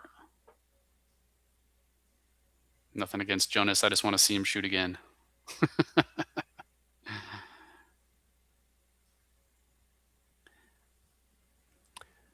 Left him long. Almost again. overrolling himself a little bit there. Yep, he's stretching. He's at the end of that queue. No problem for CAMOMOT here. Keeping that disparity between wins small. RAYMART CAMOMOT moving to 7. We've got an 8-7 race between Jonas, SOUTO, and RAYMART CAMOMOT at our 2026 4th Annual Universal Chinese Taipei Open. Thanks for joining us this evening. This tournament being played at Songshan Cultural Center in Taipei, Taiwan. Players from all over the world, Philippines, Germany, Spain. Big names on the ballot. Excited to watch some of the pool during this tournament for the next few days. I know you are, Dan. Always great to watch pool. Even better that, you know, levels, you know, this caliber. These are all great shooters.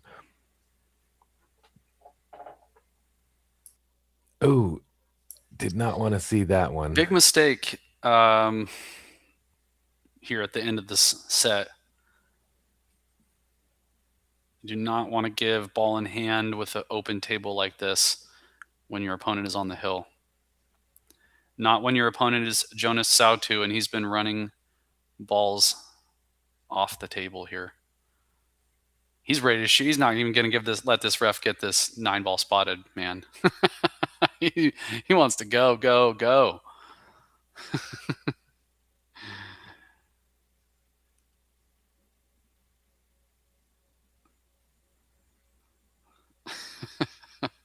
Can see the excitement in his body. He can barely, he had like a tick going, you know, he couldn't control it. He saw his pattern. He wanted to execute. Let's see if he can.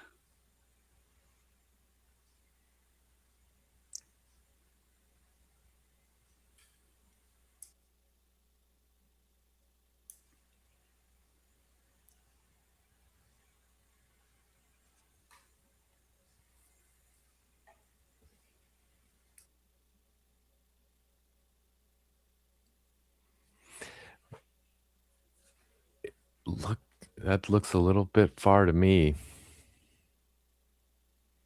A little bit far.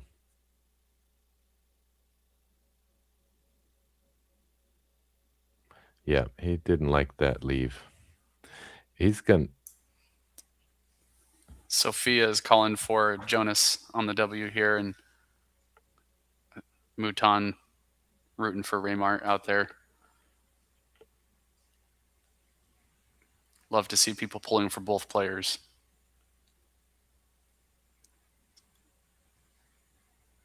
Jonas watching the action on the table next to him because he doesn't want to look at what just happened. I don't even want to look at it.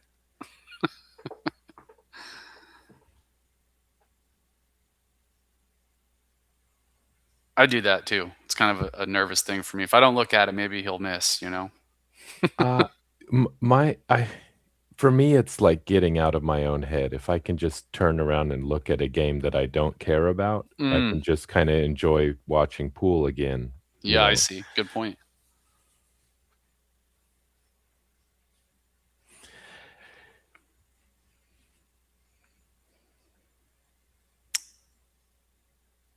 Didn't quite lock in the safety there, leaving Jonas the 4. Jonas yard selling the 4. And a pretty routine shot here. Yeah, we've got a belated Christmas gift from Jonas here.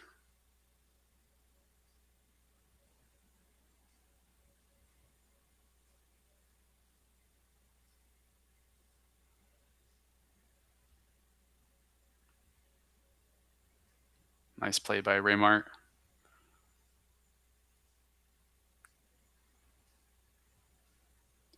We've got this 8-9 wall for him to avoid. I think if he goes out to this rail and then back, he's going to be fine. Yep, even 2 rails like that. A little insurance. Now it gets, he might have to follow up. He keeps looking at that side pocket. He wants to shoot. Yeah, I think he's looking at that in the side, Dan. Let's see this. This 1-7 is pretty stinking straight. That line's not centered on the cue ball, so I think we'll probably see him play a pretty good stop shot here on this 7. Nice call. A little bit of angle, some separation on this 9 here. We'll see probably a little, just a touch of draw. Set it up nice and straight on this 9. Oh, using the full table, and that's why he's a 700 and I'm not. Great shot by RAYMART.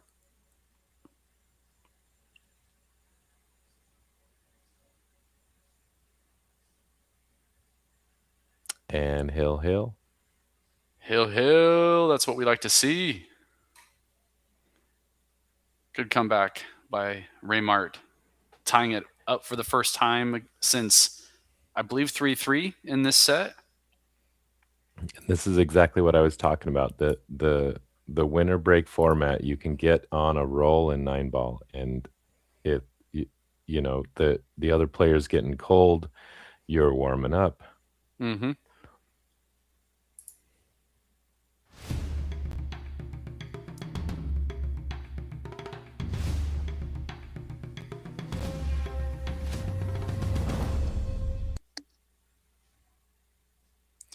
All right, RAYMART on the break for our Hill Hill game here on table 16.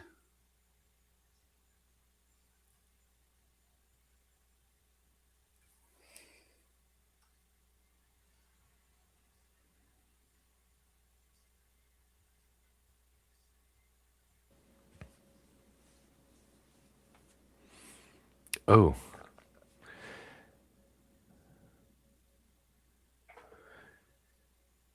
One on the side, Q in the same side.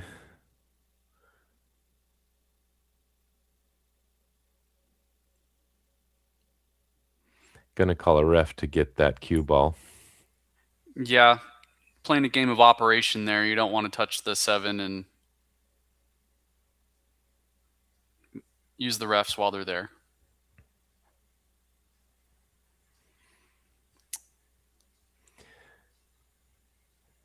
Jonas got his track shoes on.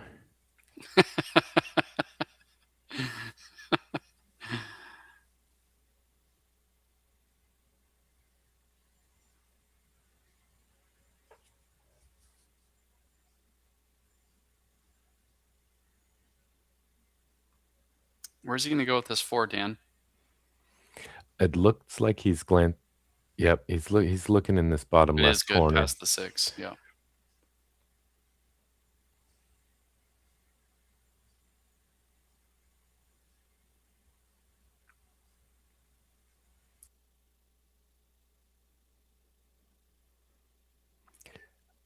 I don't think he wanted to be shooting over the 9-ball here. I think he was playing for the side, but he's should be okay. He's pretty straight, so I think he'll be all right. If he was looking to cut here, this could be trickier, but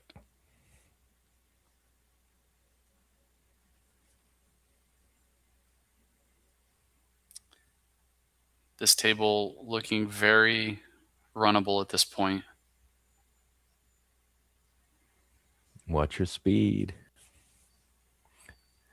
You can see him pumping his hands there, He- like he he's was- pulling for the handbrake, man. Air brakes. Yeah. Brakes. Checking it out with the extension, and I think deciding too far of a reach. We'll see the bridge come out here by Jonas SOUTO. With 3 balls left in this rack, Hill Hill against RAYMART CAMOMOT. Jonas SOUTO looking to seal up this set, and I think we may see it right here. RAYMART's been putting up a good battle, coming back and going Hill Hill with Jonas.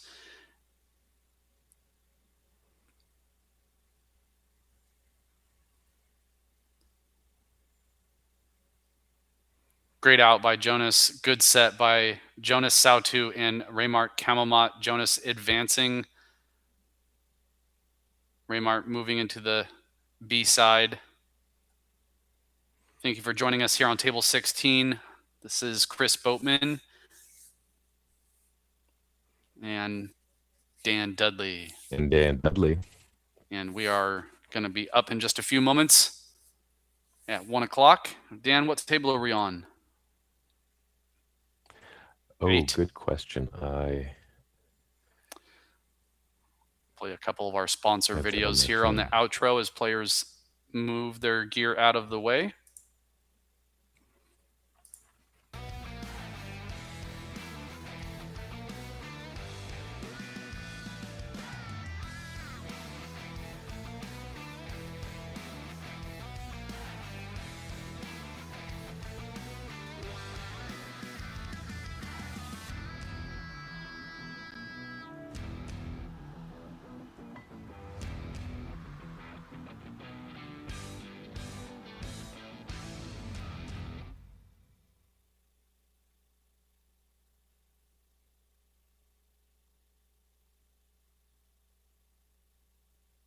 From concept to design, it all starts with a blueprint. From launch to achieving legend, to every moment that builds a legacy, universal cues, backed by a world-class factory. We refine field with science and define performance. Dan and I will see you on table Crafting 8. over 2 million cues annually, we stand alongside champions, infusing every stroke with innovation and craftsmanship, universal. Leading the way, power creates the one and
Sophia, mic check. Hey, hey. Can you hear me? You can, yes. My drawing tool doesn't work, so I'm super sad, but I'll handle that for you. you're amazing, as usual. How are you? I am sick, but I'm here. Do you have your YouTube volume on like a separate device by chance? I just turned it off. Okay. I was just trying to test. Echo problems with Mike D, and so I'm just really paranoid right now, trying to figure out what the issue was. So. What headset are you using? Huh? I said sorry to hear that you're sick. Oh, it's okay. I'm handling it though. I'm Would you ask what am I using? Yeah, what headset are you using? I'm just using the MacBook default mic. Okay. I know I was using my Shocks, my wireless headset, and I had echoey issues with that, so I just got a good old USB plug-in headset with I look like I'm circa 2005 right now. I wonder if I use my AirPods if it would. I mean, like I didn't have an issue after. We really only noticed it actually when Mike joined, and then Oh, then after it's he. probably Mike's. Yeah, I mean, it's. I don't know. Also, I started having laggy like when I would draw. Before he joined, I was like doing all sorts of stuff, and it was like instantaneous. And then when he joined, I would draw a line. It would take like 5 seconds to appear. It was really strange. So I don't really know what's going on. So I'm just gonna try to be a little bit more attentive this time and see if it's still happening. Fair. Who are our lovely players? I don't know yet, actually. I don't even know how to like. I'm sure there's the bracket. I just don't. I haven't looked into where it's going. Okay. I'll get that for us now, and then I'll get some data on them.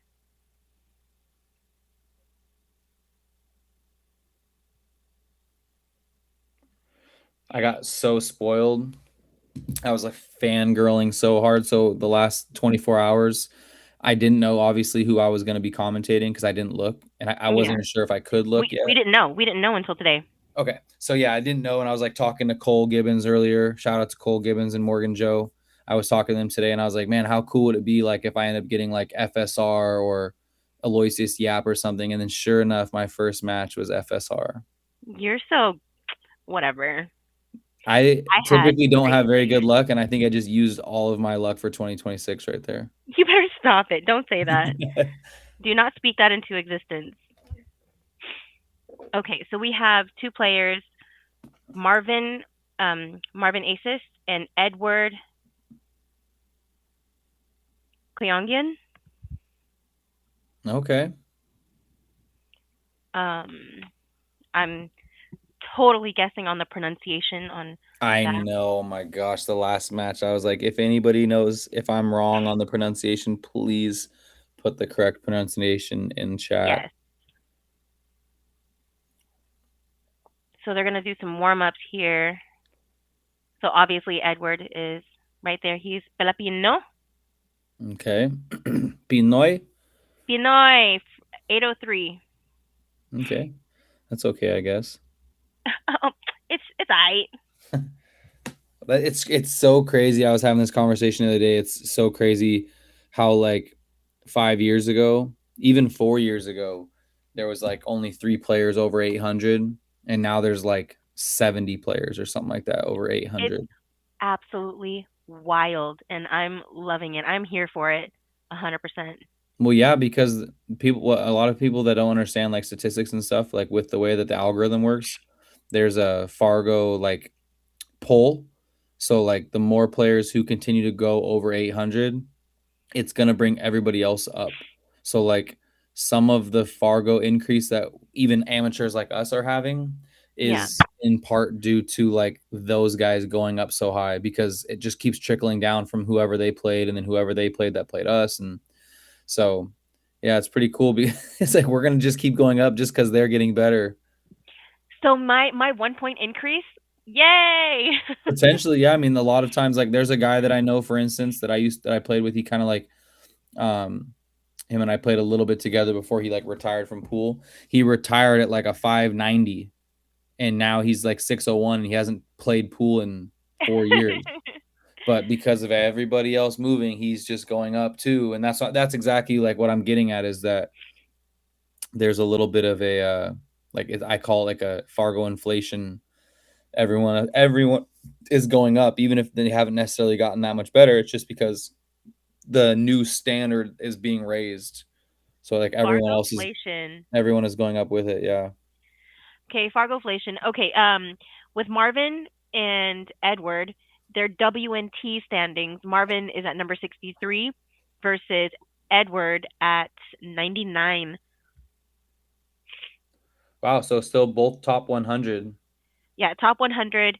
And Marvin again is 803, Edward is 786. So Fairly close. Very, very Oh, I close. thought Edward was 803. Okay, so Marvin is 803. Yes, Marvin is 803. Sorry, my And sniffles. what did you just say? I said sorry, my sniffles. Oh, okay. That's not what I heard. Marvin is, so you said Edward is Filipino and Marvin is what? I'm sorry. Um, no, Edward is Indonesian and Marvin is Filipino. Oh, okay. That explains the 800. Someone wrote in the chat. I think it was like in the last match that I was commentating in, that Filipinos are born with a 650 Fargo. I was just about to say. I literally was about to say that. Yeah, that's why I said it makes sense that he's an 800. He was born at 700 probably. So. What was I gonna say? While we're waiting and they're just doing some practice runs, I'm gonna go ahead and bless y'all viewers with a little commercial for EvoSports. Check out the EvoSports YouTube. You're already on it. The playlist is also on the channel, but here you go.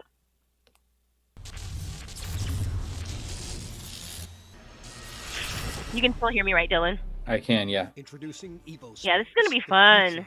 Yeah, I'm super excited. It's now easier than ever to stream and share your action. I'm just in awe of like these players. I mean, to be able to crack 800 or to even get close to it is nuts. Yeah, I can't even imagine what goes into that. Commentator from anywhere in the world. EvoSports is the evolution in billiards entertainment. Live streaming has never been easier. Simply enter your name, add your race length, and start your stream. Join us on YouTube at EvoSports Streaming or at evosports.live.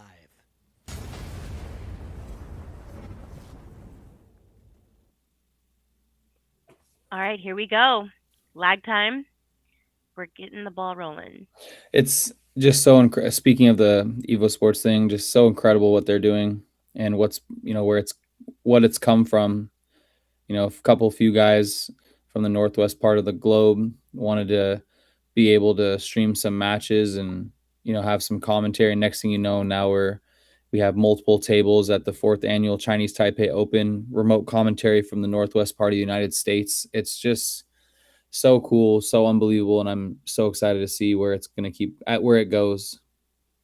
High five to us being Team EvoSports, and also high five to us being Bad Boys Billiard Productions. Yes, shout out to Bad Boys, Bad Girls. It's very fitting for us, I think. I think so too. All right, so Marvin does not make the one on the side on his opening break. He doesn't leave anything really. I don't think that Edward is going to take on this combo. I'd be very surprised. But yeah, break kind of came out kind of funny. Oh, he might be attacking this. Wow. I think because of how I think he attacked because of how close the 1-8 was. But I think with the distance between the cue ball and the 1 ball, that's probably a shot he should not be playing, I would imagine, on 4-inch pockets, but he's going to get underneath the 4 ball here. Look at this. Look at the speed. I would be so careful with those racks. It's so nerve-wracking. It's all ball foul. Oh, yeah, true. But they don't have dedicated refs to each table. I would imagine. No, I guess it doesn't matter. I was going to say, I would imagine they probably aren't going to be too harsh on each other. Like if it accidentally touched slightly because there's no ref, like I would imagine if it was that close, they'd probably call a ref. All right. True. 2 rails underneath it. Yeah, look at this. He's good. Yeah, he did play the correct shot. Unfortunately, he left a shot here, and I believe that Marvin will take this on. He should be able to come up and down in between the 7 and 5? Yes, the 7 and the 5. Like right down this way here, and back out. I would imagine. Oh, missed. Didn't leave very much though. Yeah, so that's kind of, especially on a 9-foot table, those shots are kind of free because, especially with where the 6 was, you hit it too thick and leave it near the pocket, you're blocked by the 6.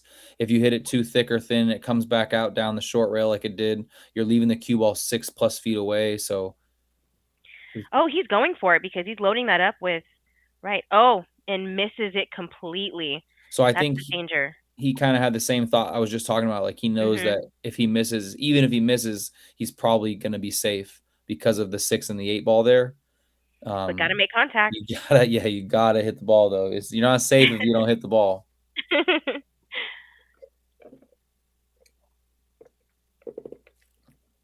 So I think there's two big shots in the rack here. It's going to be the 3 to the 4 and the 6 to the 7. We're going to see some rail first action. Oh yeah, undoubtedly so. And actually the 5 to the 6 is pretty important too, because getting on the correct part of the 7 is, oh no, Wow. I thought for sure rail first. Yeah, I think he was too. The thing about rail first with where the 4 is if you hit it like a couple millimeters thicker than you intended, when you're coming off that rail, he could run into the 4, and next thing you know, you're in a world of hurt. Stuck. So he's like, he just, with a 3 being within 12 inches of the pocket, he knew that even if he didn't dig into the cue ball as much as he did, he still probably was a favorite to make the 3 from anywhere up there. So just my thought process. Oh, good. No, go ahead. My thought process was to go off the rail to give yourself a better angle to get back to the 4. I mean, he runs pretty decent here but that's rough. Yeah, when you're going rail first, it's so difficult to hit the exact thickness that you're intending on the ball, and any more thick or any more thin, he could have bumped into the 4, and you just don't want to leave yourself hooked down there. So I think that the higher that you go skill wise, you think that everything is played with so much more precision, but actually it's not necessarily. I mean, obviously, yes, there's times where they need to be like so perfect with the cue ball, but a lot of it's decision making. Except for this decision, holy moly. He knew drawing and not going rail first was the least amount of risk.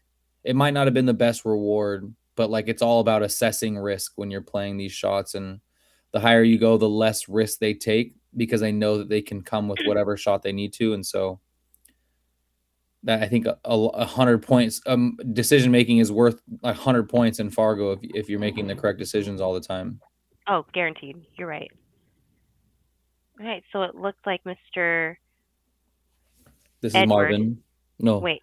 Marvin is going to take a 1-0 lead. Yes.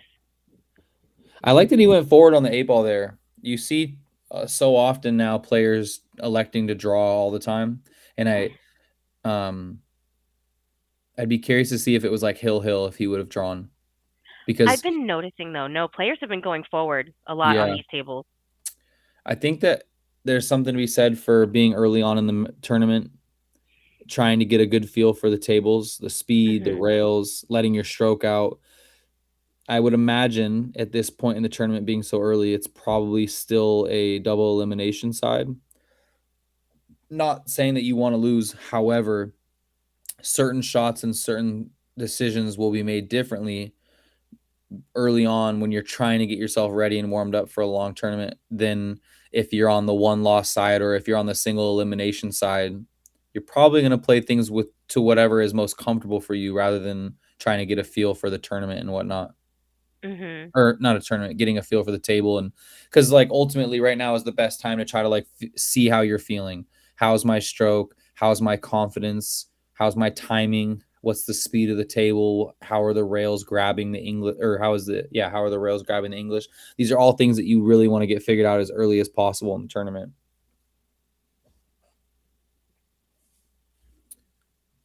So no 1 ball again, huh? Yeah, no 1 ball. But this break is a lot more spread out. And no rail side on the 1. Again, dry. Both dry breaks, right? Yes. Okay, so here he better not go rail first trying to pocket this. I think you have to come like this and kick this ball. If you hit it full, it's going to send it 1 rail towards past the 8, like this way, and you can hook on the 3 ball. No, don't push. I don't like this. Whenever you push, there's like, I think someone said you're at like a 2-to-1 disadvantage or like a 65% disadvantage in the rack. I think it was Jeremy I'm giving Jones. this back.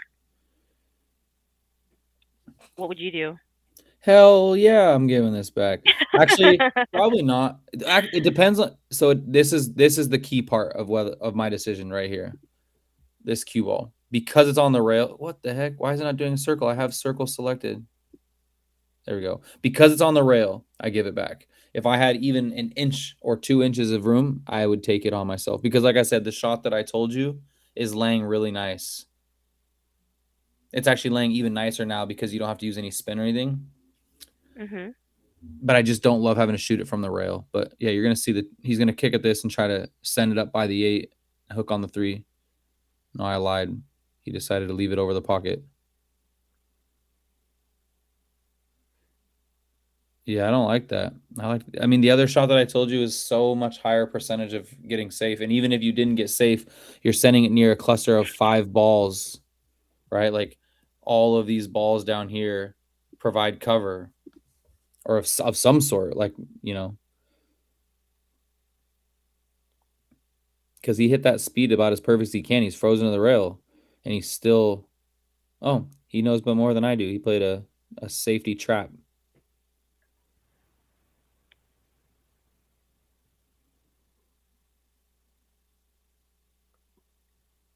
I didn't see that one. Well, our first real look at Edward. I don't know about you, but I'm getting that rack off the table ASAP. Yeah, I think the 9's on it. I'd call a ref over and be like, ref, please.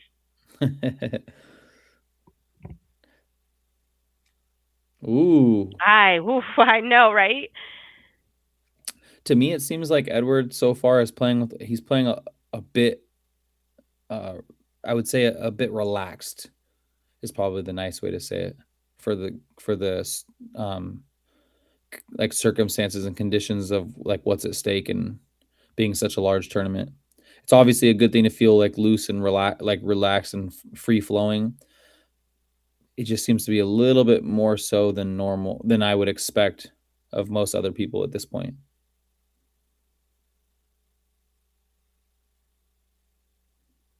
God, he played for that window too. That's so crazy. That's such a good shot. It's beautiful. Instead of letting the stroke out and coming down here, which gives you a much, much, much larger window, he opted for this one because it guarantees angle. That's such a high level decision and shot. Now he's going to be on the rail with a steep cut. Oh, yeah. His mannerisms. Yeah. Well, he's in trouble. His natural tangent line is coming at this side pocket. And on this type of shot, you need to use the second rail so you can come back out to center table for the 8, which means that he needs to use a little bit of left or right spin. And when you're jacked up, when you're on the rail, any sort of left or right spin causes the cue ball to masse a slight bit. So you have to anticipate how much it's going to masse. It's not, I don't love this. And you can tell by his body language that he doesn't love it either. And the time it took him to get down on the shot. What I tell you, the angle. What I tell you, the angle. And the scratch. Brutal. I told you that was the natural tangent line. He would have beat the scratch barely if he made the ball because he would have had to hit the 7 a little bit thinner. And if you notice, his cue ball went in right at this knuckle. So had he hit it thinner, he would have hit like right here. But knowing that you're coming that close is what made him miss it because you're just playing, you're a little bit hesitant on the shot. You're a little bit timid.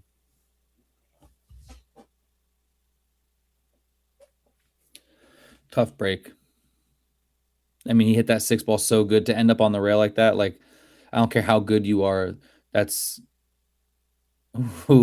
wasn't a mistake. Like being on the rail like that. He had to play 3 rail shape. He did hit it slightly hard, like a bit harder than he needed to. So I guess that'd be like my one criticism is that ending up on the rail could have been avoided if he should have been middle table anyway for the 7. He should have been here. So he definitely did overhit a little bit, but to end up frozen to the rail like that is a bit unfortunate. Indeed.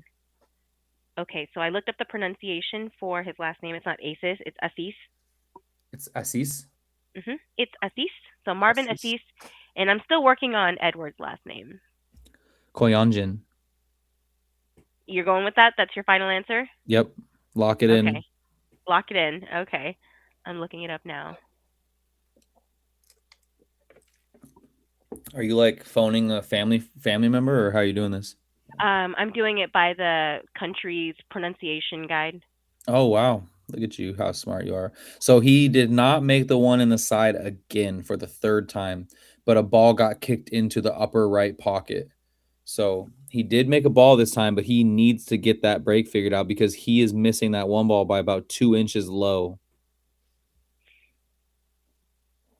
And at this level, a winner break tournament, you need to be making that one ball every time to have a shot in this tournament. Are you ready for it, Dylan? Yep.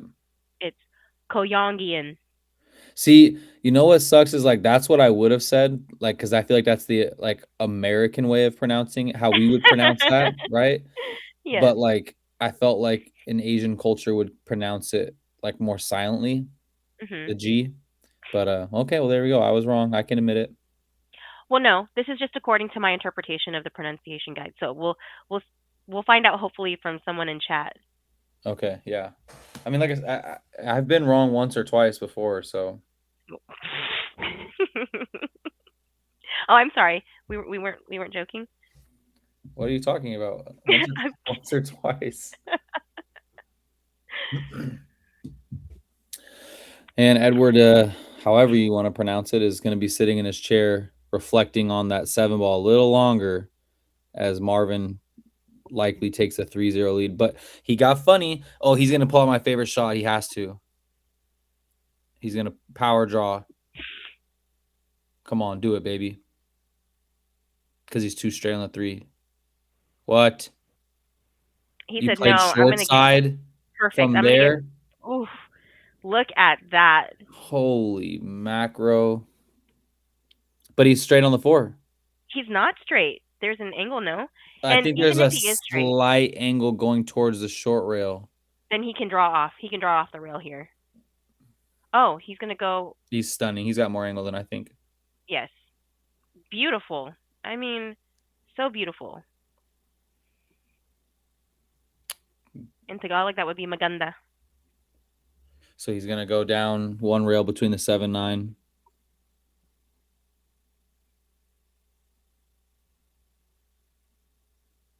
Perfect angle. Beautiful angle to get on the 8. So I'm just curious if he's going to leave himself here. Yeah. Or if he was going to leave himself here. Hey, I was getting there, buddy. It just takes me a little bit longer. Because on a like a club table, what they call what Carl and JJ refer to like as our club table, like like at just like a local bar that we play at. You'd play it like this because it's really easy to come across 1 rail and you don't have to stroke it as good. But with how tight these pockets are, that you have to hit it a little bit harder. Ooh, see that? He overstroked it. He overran it. So you have to hit the ball a little bit harder to get that shot. And if he played, I think he was trying to get more straight, and then you could just draw back because on this slick new cloth, it's so easy to just draw back. I think he was trying to get over there, but anyway, now you think he's banking this? Yeah, he's banking it. Or do you play a safety? No, Send the you 9. gotta bank it. Bow. Oh, look. I mean, it plays a safety. Just play it off the knuckle for a 2-way safety. Hey, I think Edward cuts this in. I cut it in. I got $1 says that he cuts this in. I'm right there with you. So it's a free shot. Thank you. That's what I'm saying. No, don't play safe. Did he gesture to play safe? He pointed his cue at the middle diamond on the rail he's standing by, but I think he's going for it. I think he's just gonna have the speed built in 2 ways. Smart play. No, he played safe. He does not. He played safe. Oh my gosh. And he doesn't get there and leaves an relatively easier cut. I think this is. I like yes, I his think this is better. a better cut. I liked Edwards' shot better for the cut. He had less. He had a little bit steeper angle, but the 9 was further off of the rail. Truth. There was. Look at He Marvin. could hit a He's little like, more of the 9 ball. There's no and hill make for it. a climber right here. Oh, but look at his leave. If Edwards shoots this one, I'm jumping out of a window because this is harder than the last one that he passed up. Dylan. This is harder than the last one that he passed up. He's no way he's playing this. There's no way. You're going to bank it. He's going to stop shot, bank it, 2 rails up table, try to get the 9 ball like right here. Oh, he did the same exact shot that he did last time. Very smart. So Marvin is going to continue swinging at this. I would. Edward's going to continue banking this 1 rail down table.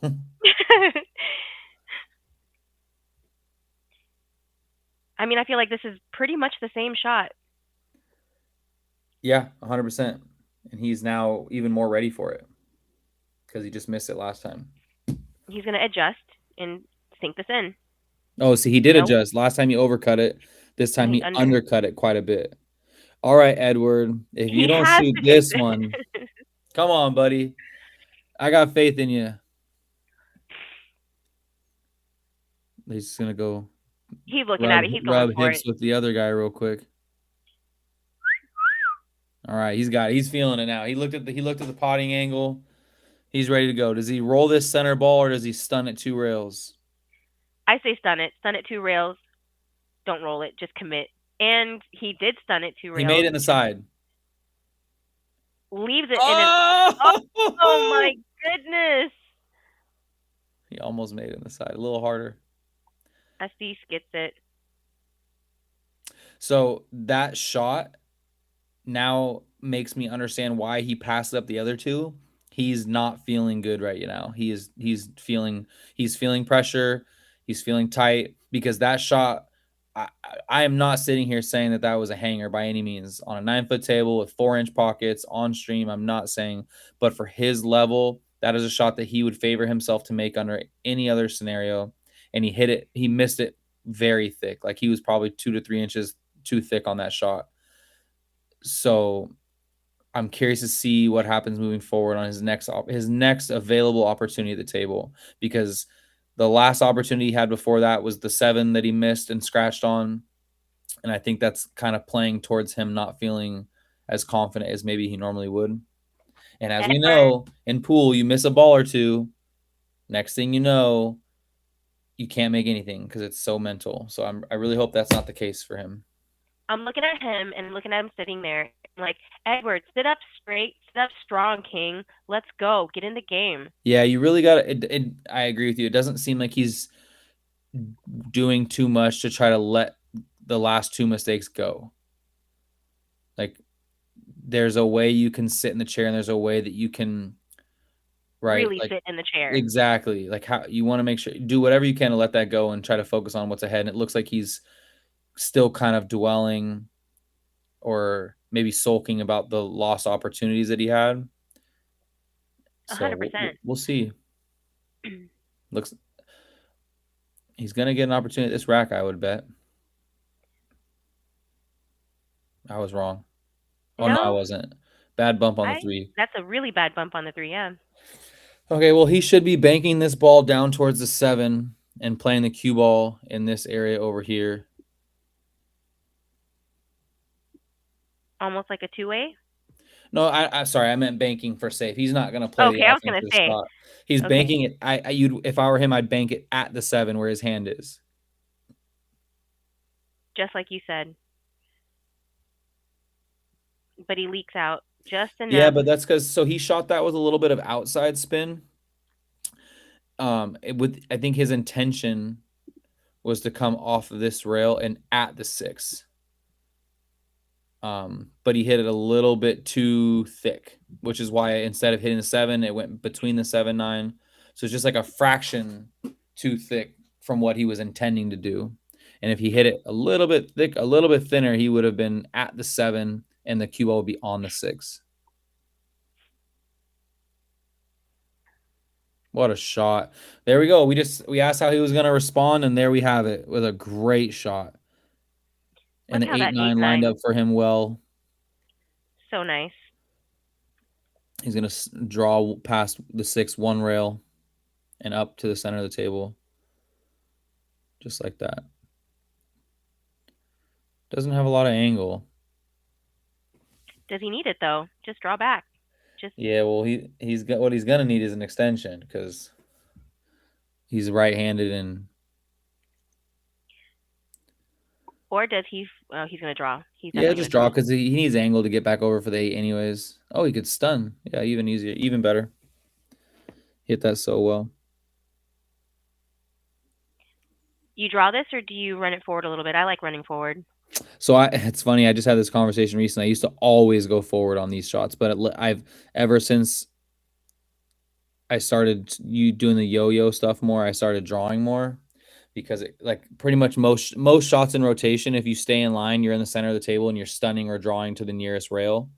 So because of that, I just seem to be doing that all the time. Like I have so much more confidence in my stun stroke than I do going forward. I feel like I miss balls more going forward than I do drawing or stunning because it allows for like a little bit of wrist twitch.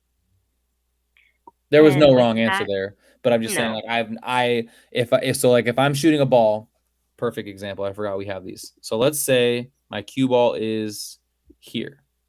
Whoa. Okay. Cue ball's there. And let's say the ball is my 9 ball is here. Majority of people are probably going to roll forward on that shot. And if I'm playing for nothing or if I'm playing for $20, then maybe I roll forward. But if I'm playing for like, any sizable amount of money or like anything really important and it's like hill, I'm going to stun that ball to the long rail every time.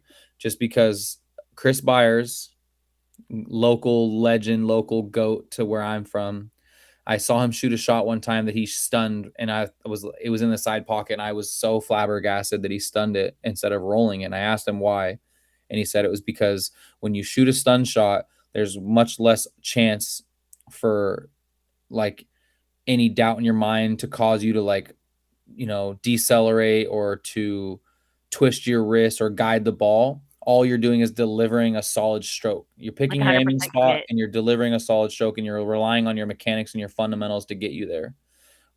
So like most balls that I've missed under pressure have been from like rolling or playing with top and then like accidentally trying to guide it and like putting spin on it by accident or more spin on it. And so like just a nice stop shot. Like you're just looking at the spot on the ball and you're just delivering a good stroke. That's it. Another rough break. I'm not liking the way that these two are breaking. Haven't seen anything impressive just yet as far as their breaks. Yeah. And Edward's practice when we first got on, he did a break and he didn't make a ball and it was really, really ugly layout. And I was really wanting to see him break again. And he didn't. He just set the balls up, or he set the cue ball somewhere and started running out. And I think that in winter break format, like all these guys can run out, right? Like obviously I understand trying to get in stroke, but I think the break is going to be the most like critical thing to doing well in this tournament. Always. Winter break at this level is, can be punishing. The one thing that I will say is that I have not seen anyone run like packs yet. No, yeah, the 9 on the spot with 4-inch pockets. Yeah, it's tough. High competition. Yeah, but the most important thing though is going to be like being in control of the table, making a ball on the break, and you get to choose like, am I going to run this out or am I going to play safe? Like having that first initial decision keeps you in control for potentially the rest of the racks. So that's why I said the break like is so important. I'd be very surprised if neither of these guys went and practiced their breaks on the practice tables after this.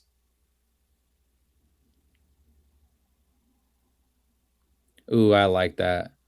He's gonna nudge the 5, he's not gonna end up well. When you said I like that, I was like, I don't. So I like the decision. Unfortunately, it was a little bit more risky, obviously, than rolling it, and because of this. But I do like the decision for two reasons. One, it shows confidence, which he was sort of lacking before this rack because of some of the opportunities that he let go, and then also, it technically is the better decision than rolling a ball. Usually, like letting your stroke out is you're more or less likely to miss. Mm-hmm. But yeah, I mean, obviously the result ended up being pretty. Oh my goodness! And look, it's gonna sell out. We're gonna see a body language. See, because he hit that so good. I mean, it's so hard to hit that shot as well as he did. Control. Mm-hmm. Just a little bit harder, and at least gets down to that short rail. I feel for you, Edward, buddy. It's always more of a Jacob guy, but I feel for Edward right now.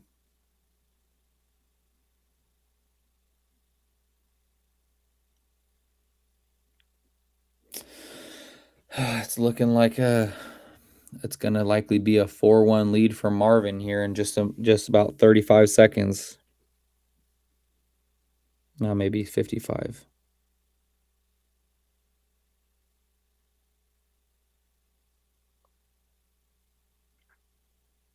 Okay, so I'm curious to see if he just rolls this in and gives himself angle to stun over, or does he plays 2 rails to play the 7 in the same pocket? No way you're playing this in the side, buddy. Don't even go look at it. Don't even go look at it. No way. I like that he went to go look at it so that he could see different options. You want to see what you could end up happening. I told you. I know he's not going to play that, but still good to take a look. I don't think that goes. Earlier, Thorsten. I randomly got booted out. Sorry. Earlier, Thorsten played a shot very similar. The 8 where the 8 and the 9 are, and the 8 did actually go. It's really hard to tell on this table. This doesn't go. You can tell because he looked at it earlier and he didn't like it, and now he put his cue like he's going to play for the side pocket. And see, that's why I said earlier I didn't like that he played like 2 rails. I always play for the corners, never, and I always play for the nearest corner. But I think playing 2 rail shape for the 7 in the same pocket as a 6 made it very unlikely for him to get the correct angle to get from the 7 to the 8. I think if he would have just rolled it in and played for the 7 in the top right as we see it, it was a higher chance of getting on the correct side of the 8. But gorgeous. Ain't no thing. Ain't no thing for a player like him, right? For an 803 Fargo. Look at that. Did you see that rack? Yeah, the rack went with it. Yeah, no chance, man. Get out of here with that. I'm like, no, the ref needs to come grab that rack. I feel like it does make a difference. Maybe not in that shot necessarily.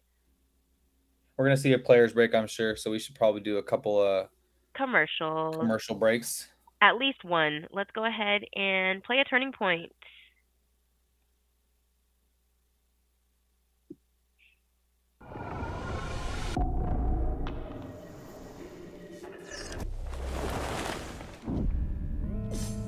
This is such a sick commercial.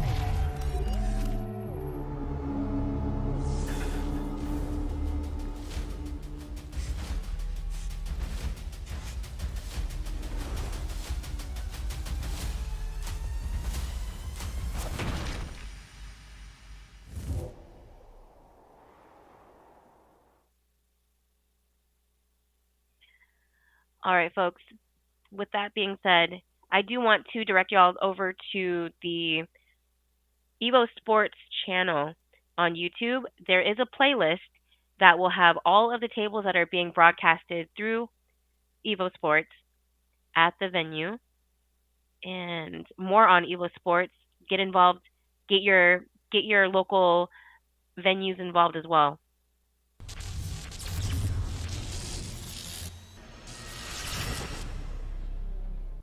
Introducing EvoSports, the future of live streaming. It's now easier than ever to stream and share your action. We use the best equipment for high quality HD image. Invite a commentator from anywhere in the world. EvoSports is the evolution in billiards entertainment. Live streaming has never been easier. Simply enter your name, add your race length, and start your stream. Join us on YouTube at EvoSports Streaming or at evosports.live.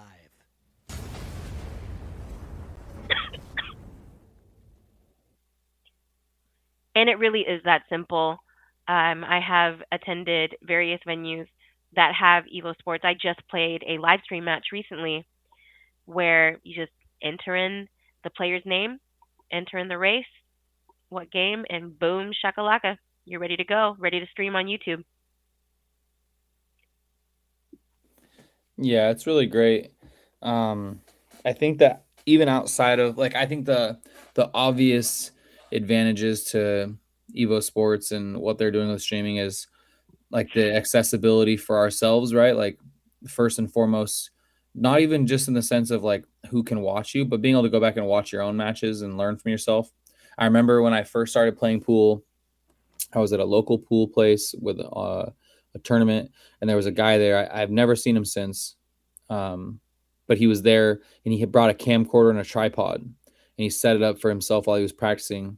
And I remember asking why he was asking somebody else why he was doing that, because again, I was like brand new, and they were like, oh, he's probably filming himself to be able to go back and watch like fundamental mistakes or shots here or there that he can do differently and things like that. And so like that's a huge advantage that EvoSports is providing us as players. But then as like just spectators, my grandma used to play pool, not in like a league or competitive aspect, but she used to like playing a lot. And she's always texting me like every week, where are you playing tonight? Or when is your next tournament? I want to I watch. love that so much. Her and my grandpa will stay up until like midnight, 1 a.m. sometimes to watch my matches. It's so cool. All because of Evo. Doesn't that make your heart just so happy to know that your family is just excited about what you're involved in, no matter what you're involved in? Yeah, I mean, as long as I'm doing well. No, whatever. It's like, look, Gamma, look what I could do. Yeah, it's not as fun when they watch you get your butt beat.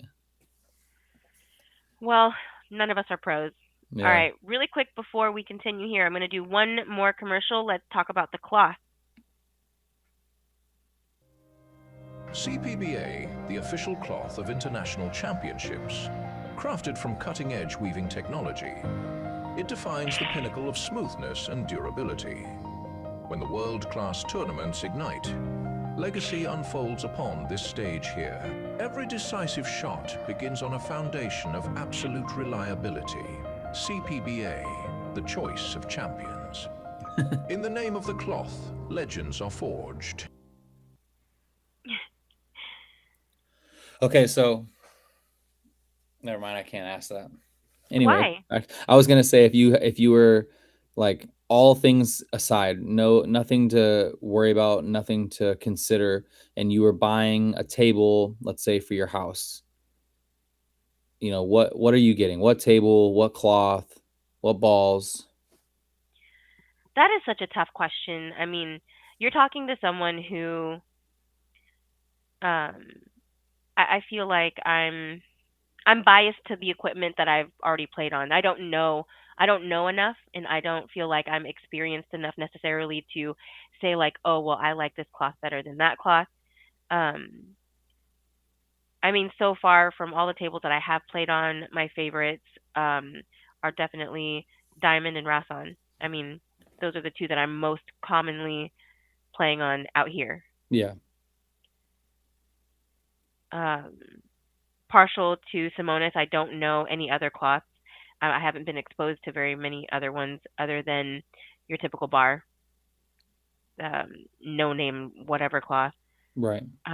But if I had no budget, any budget, I would get a custom table built. I would find like a really good builder or, redo my research and just find someone who specializes it and just have something one of a kind, unique. Bougie. Bougie basic. So, Marvin finally made the one on the break in the side.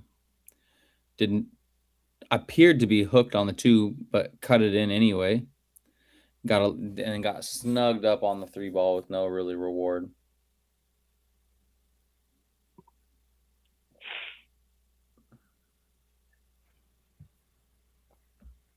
Played a good And as safety. far as balls, oh, sorry, go ahead. No, I was gonna say he played a good safety though. But yeah, go ahead.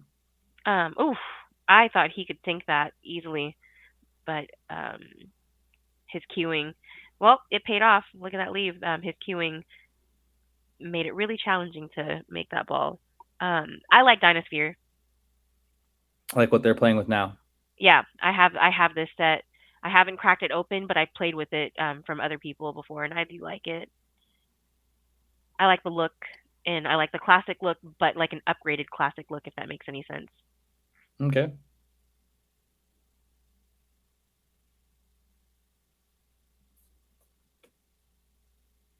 Made that 4 a little harder to get to, maybe.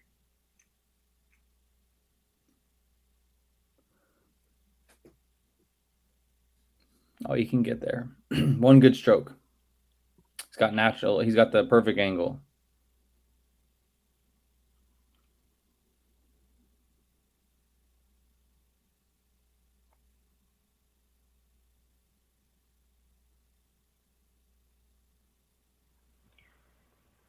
Ooh, hooked. He is just not having a good time right now. No, he's not. What would you have, Dylan? What would I have done? No, what would you select for as far as like a table? Oh, the whole so I think your answer was pretty similar to mine. I've never played on a Rasan table, but I've heard nothing but great things. So I'd say, like you said, I'd probably pick a diamond just because of familiarity. But I would definitely consider a Rasan. Maybe the gray Andy cloth, just because of like some of the tournaments I've seen the pros play. It looks really nice. But this looks really nice too. I just never played on CPBA, but it looks very nice. I probably wouldn't want to play on whatever cloth Ox uses because I've heard nothing but treacherous stories about how fast that stuff is.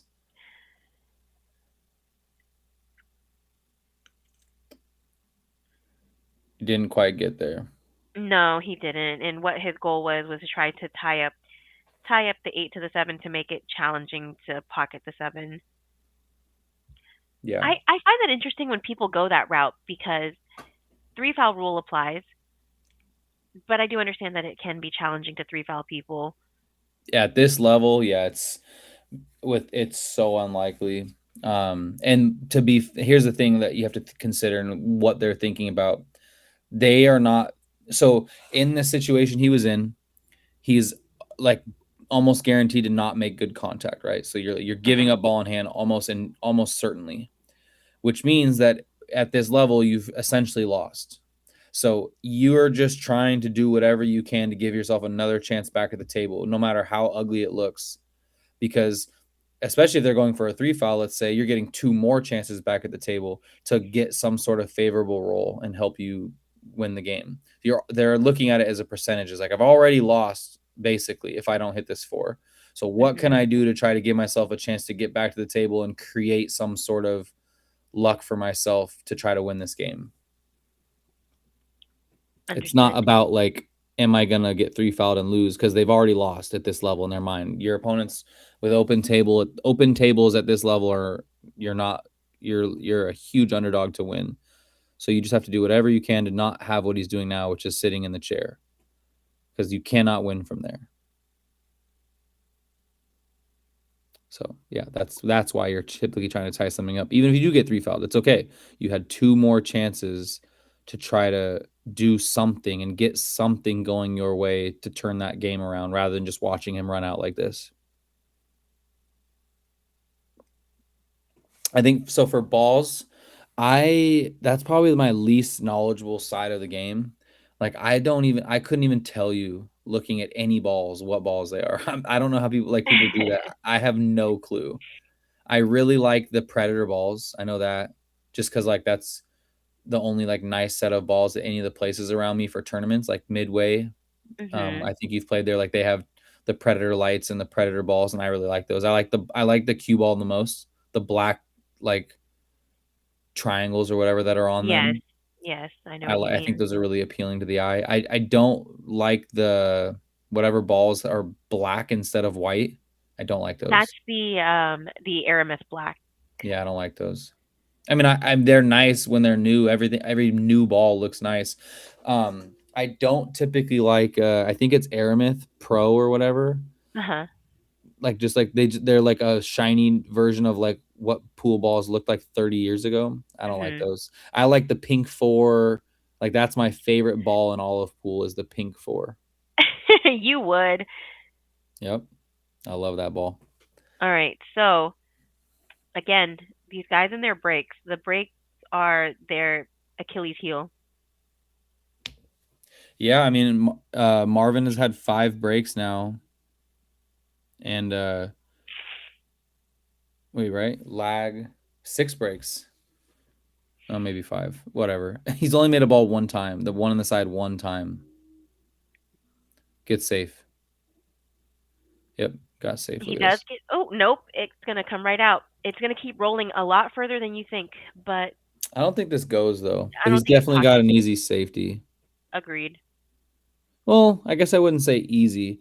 He's got a couple of options. I think that he's probably gonna elect to like bank this 2 rails out, and then get the cue ball. Let's delete that, and then get the cue ball like right here. That's an easy, simple one. Not necessarily the most effective for getting ball in hand, but it's an effective way of keeping your opponent from having an offensive shot. Ooh, that was close. Suspect. Yeah, that was close. He's gonna make it and get good on the 2. Look at this. Oh, no, it's not. Look, did you see Edward in the chair? Yes. He is not having a good day. No, he feels like everything is against him right now, and I know that all too well. Oh, you and I both. You and I 3. Him. You and I hit him 3. Oh my gosh, the later it gets, the more stuffy my nose is. Sorry. It's okay. I literally, today is the first day that I feel somewhat normal after being sick. I got sick on New Year's Day, and so I feel for you. Gosh, yeah, you just, when it's going like this, and obviously not look at this shot. Great shot. What obviously a shot. It didn't get there. The results that we're seeing currently score-wise is not entirely because of rolls. Right, if he didn't miss the 7 and scratch that one game, it could be 4-2 just off that game alone. And there was another game where he made a mistake and didn't get out. So like it could be closer if he played well. If he'd gotten out when he was supposed to get out, it could be a 3-3 right now. It could change the whole entire dynamic of the match. Rolls can dictate even a race to 9. I'm not saying it's like the sole reason, but it can be a heavy factor even in a race to 9. On winter break. And he is, one of the things that I've been really trying to work on with my game, and I have, many miles to go, but is I saw a huge increase in my game, in my Fargo and my runouts and everything, win percentage, when I stopped when I was not letting those things affect me as much as I used to. Yes. Because he's like, and I used to not believe it when people said like, oh, you're not going to play as well if you're, thinking about those things. And I used to always say like, oh, it doesn't affect me. Like, yeah, it bothers me. But then when I get up to the table, like my full focus is on that next thing at hand, that next ball. And which is true. I really was. However, there's just slight, like, even if you're just slightly, irritated, look at that. See, he probably makes that ball if he's not so on tilt. And even though he completely was focused on that one ball, right? And he wasn't thinking about the rolls in that moment, but his blood has worked, his blood's boiling a little bit. His heart rate might be up a little bit from being on tilt. He's being a little bit negative in his mind when he's sitting in the chair. All of those little things that our subconscious is picking up on that we don't think about or we don't even notice plays a role when you get to that next shot. Wow. Oh, wow. Wow. All right, what's going on here, guys? Let's get it together. But you're anyway, right, absolutely right. Like his body is carrying that negative energy. You might as well just try to like pep something up. If it ain't your game, pep up your body and it'll like move. It'll carry forward some forward moving momentum. Yeah, and that's what I meant. Like obviously, no one wants this to happen, but like you can't Oof, stop that was it. sussy too, no? No, I think that was good. But you Okay. can't stop what's already happened. You can't prevent what's already happened. And so, like I said, I used to get so bothered when people would say that, like, oh, you know, just move on, because if you let it get you worked up, you know, you're gonna play worse, or the rolls are gonna get worse. And I was like, there's no the balls are not, you know, it's They're inanimate. yes, exactly, and they're independent of each other. Like one thing doesn't cause the next thing to happen. But like I said, as much as I didn't want to believe any of that, as soon as I started getting better and not letting it bother me as much anymore, I was winning more and my Fargo was going up. And I was like, there has to be a correlation here. I am It's 100% a capitalizing on more correlation. opportunities now that I'm not, like, again, obviously you're upset about things and roles, and we love winning and we're competitive and all of that. I'm not saying that that's not important, but you cannot change what has already happened. And all the best case scenario is they happened, and being upset about it makes you feel a little bit better. But worst case scenario is it makes you play worse after that. Or you maybe look at another ball that he would never miss, and he's laughing at himself. And like that's the difference, right? Like when, let's say he was playing good and he hadn't had any bad rolls yet and he missed that, he's gonna react differently. He's probably gonna be like a little bit down. But because he laughed, like that is the sign of like defeat. Like you've essentially given up. You're laughing because he's like, you know, you're laughing at like this can't be possible kind of thing. It's just like how unreal. You're laughing about how unreal that the situation is. Yes. As soon as someone starts laughing at themselves after mistakes, it's pretty much you're putting yourself in a position that you don't want to be in. At this point, I literally just wobble and shake. I shake it off like I Taylor Swift shake the heck off. Yeah, you got to find something. So one of the best that I personally know at mental game and how to conduct yourself in the chair, I've already mentioned him once, is Cole Gibbons. Mm-hmm. I mean, the guy is just like robotic. You know, you never see an emotion out of him, good, bad, or otherwise. And he sits in the chair and he just looks so, you know, like the perfect schoolboy, right? Like just, and I mean that in a good way. Like he's just so attentive, and you got to find something. Well, you know, maybe look at another table and just break your focus away from what's just happened and try to get back into like, it doesn't necessarily have to be like, I'm not saying be all happy-go-lucky, positive, like you haven't made mistakes, but you need to not be negative. That's all that matters. And Marvin is just fueling off this. Oh yeah. You know, like he's now had 2 or 3 of his opponents now had 2 or 3 open opportunities and didn't get out. And so like he's just free flowing. I think that's honestly why he missed the one ball that he missed, because he's just not really feeling any pressure at the moment. His opponent has essentially been deflated and defeated all but the score. And so he's not even feeling any pressure anymore. And prior to this match, Edward won 9-3 against Wang Yopin. It's pretty impressive. Yeah, so I'm checking out to see. We got Big Ko on the right. Have you seen that? Yes, I saw it. Fangirl.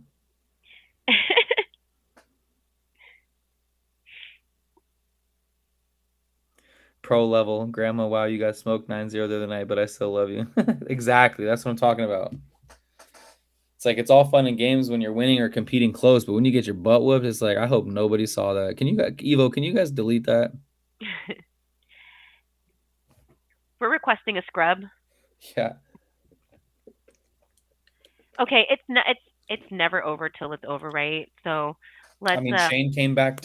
Shane was down 10-1 against, was it Thorsten Holman or Mika Immonen? I think it was Mika Immonen, maybe one of the two. He was down 10-1 the year that he won the Masters, and he came back and won 11-10. All right. On that note, let's go ahead and run to one of our other sponsors here.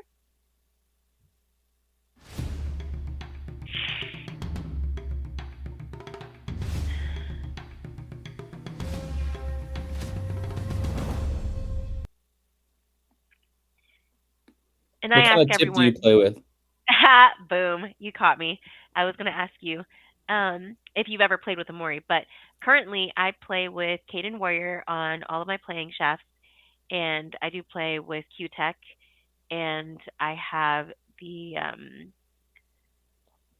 um, I'm playing with the X-Raw, Breach, and Propel. Oh, nice.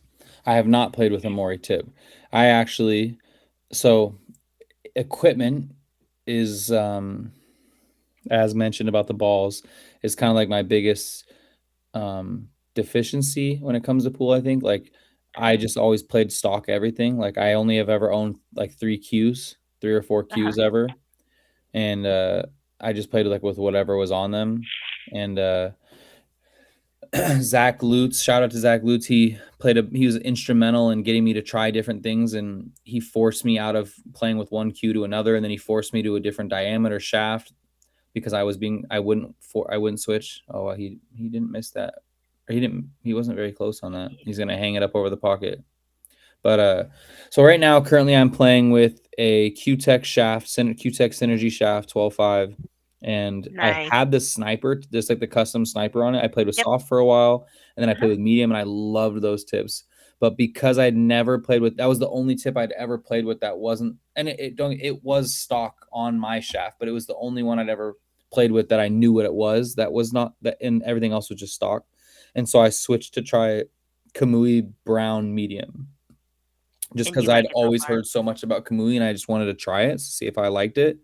And I have regretted it ever since. Oh, you Nothing want to bad go back against to Kamui. It's sniper? just my preference. I liked the feel of the sniper. I think, and this is also something I've learned too, is that, so for all those players out there, if you're new to this and you're wondering the same things that I always wondered about, like what tips to play with and whatnot, something I never thought about that was told to me, he just hooked himself. I don't know why he played it that way. Something that was told to me that was a huge eye opener, and it makes so much sense if you think about it like this. When a Q company makes a shaft, the tip that they put on that shaft is not by accident. They have people testing hundreds and thousands of strokes with that Oh, shaft as it's being 100%. developed and what works best. So I'm not saying it's the best tip because tips are very personal preference. However, the tip that they put on that is likely going to be one of the best tips for that particular shaft.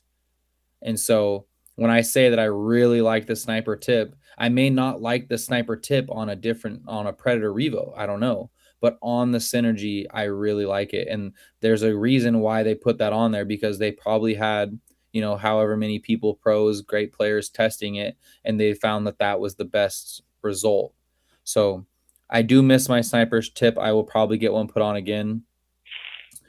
I've always wanted to try like a How tip. I've never tried a How tip.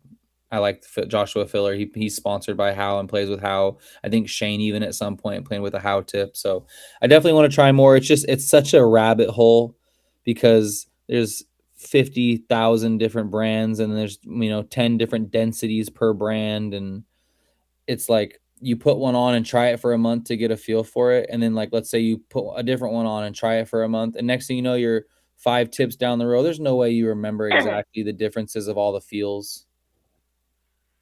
That is surprising. I'm really surprised that Marvin missed that jump or didn't execute that jump as well. Yeah, I believe the 7 goes between the 8 and 9, I think. I believe it does as well. So, unfortunately, I have been streaming so much, or fortunately, either way you look at it, my computer needs to restart. I will join you back in just a couple minutes. Okay.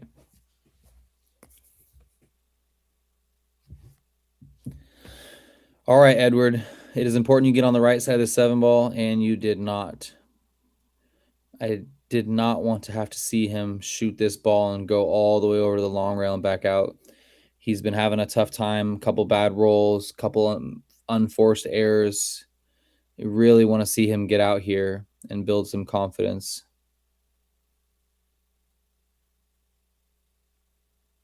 And this is what I was concerned about. Oh, he just got there. Great shot. Whew. Had me worried there for a second. He stroked that ball really well. Probably going to play the 9 in the same pocket. Just stun one rail out.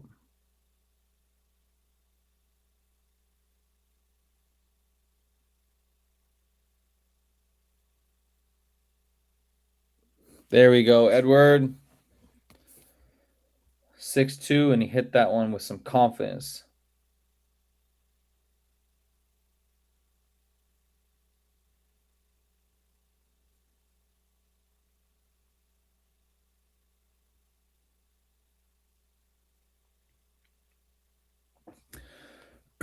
All right, 6-2. For those of you that are in the chat watching this, let me know what you guys think. Winners, final score prediction. What do you think the chances, percentages are for Edward to come back and win this match? Let's get some activity going. What are you guys thinking?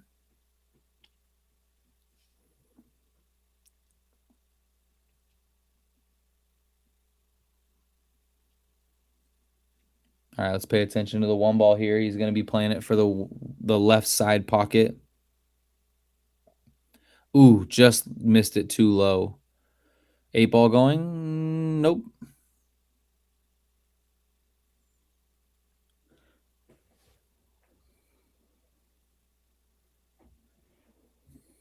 We might see Marvin play this safe where he shoots the 1 over here, gets the cue ball down here.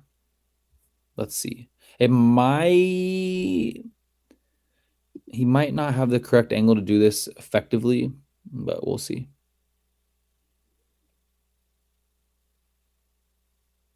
Yeah, that's what I thought. Great shot.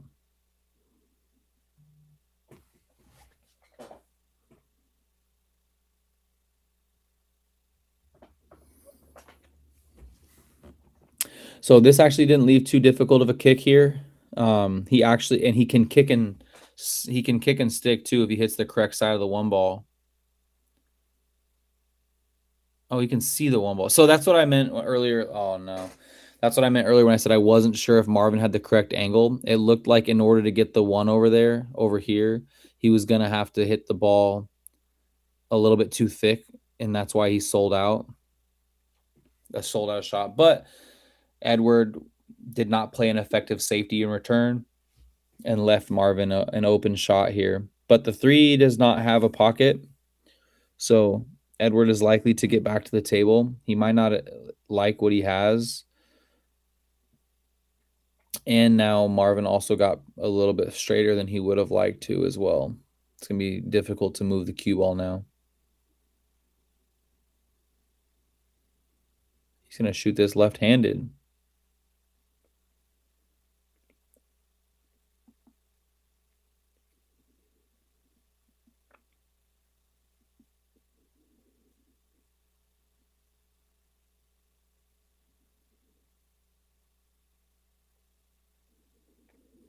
That guy could probably beat me left-handed.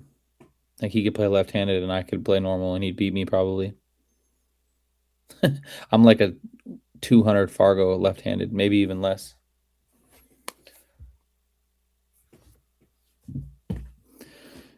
Yeah, look at this. He's going to get it on the short rail.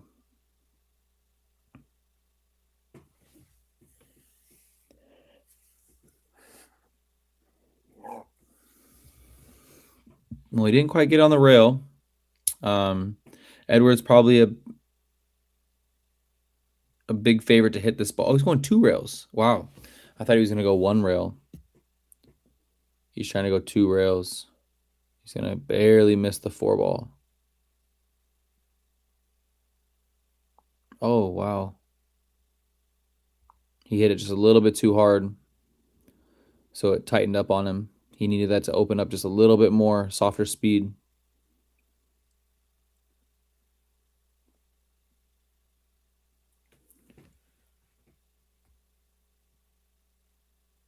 Sophia. So he's got to get on the correct side of the 5 ball, and that's a tricky, tricky shot. He got perfect. Absolute. Okay, I lied. He's not perfect. 2 inches to the left as we see it would have been perfect. So he could draw into the rail and down. Now he's going to have to just cinch draw this.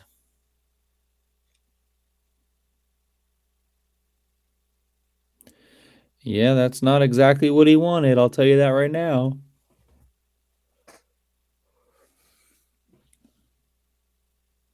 He might have to go forward and play the 6 on the side. No, he's going to draw back just 3 inches because he's that good. A stun draw right there. That shot is so beautiful. That 1 to 2 inch draw was not by accident. 2 rails between the 8-9. And boom, second rail.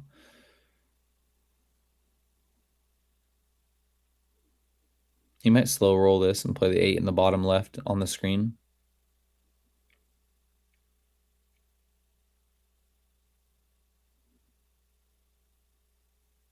Nope.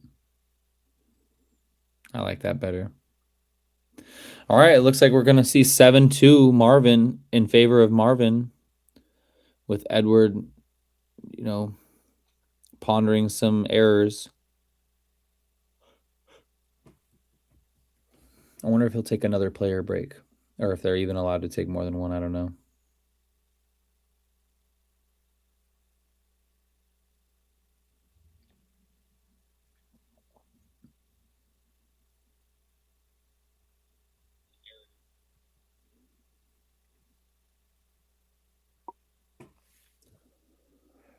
And there she is.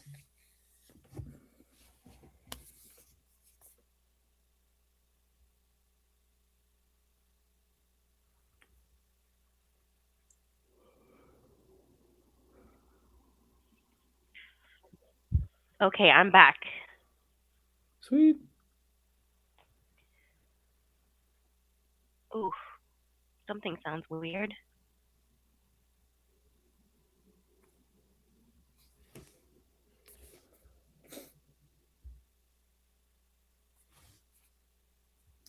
All right, 7-2 in favor of Marvin. Marvin to break. Did not, again, the 1 ball comes too low. He's getting away with it, though.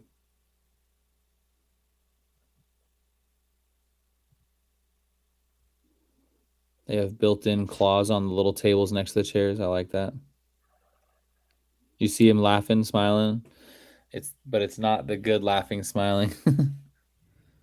Is he can make this? No, he can hit it. He's gonna try to bank it down table, play safe. No, I don't think he has the window that he thinks he has.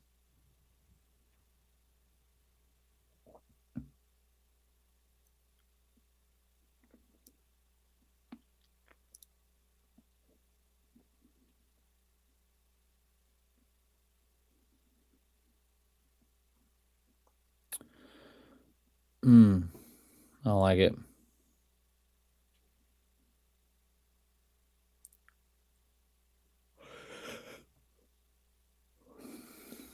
Can you see this? If not, this is a pretty easy kick and stick. No, he can't see that. Not enough to make it. Yeah, I can't believe he pushed to that. I mean, that was a very easy kick and stick. I don't know. I don't like him pushing to that. Do we like him jumping?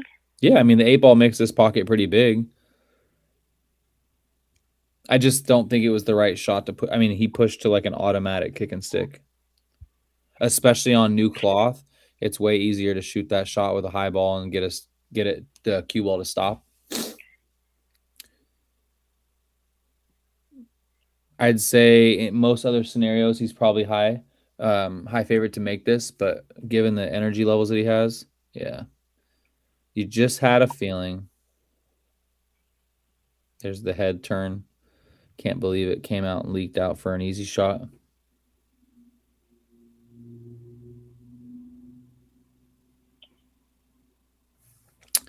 All right, Marvin. You got away with no,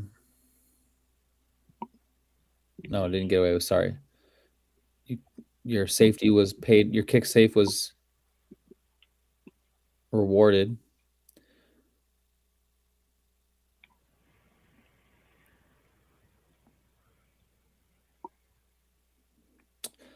Yeah, this is tough.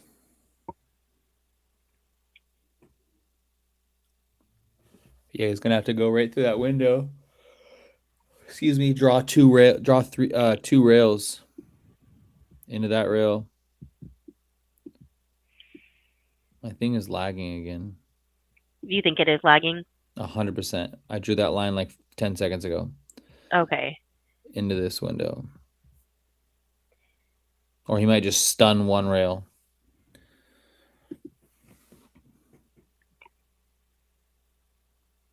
The one rail. Yep. Look how perfect that was. Too good. Too good. It's a good thing I showed him that shot earlier.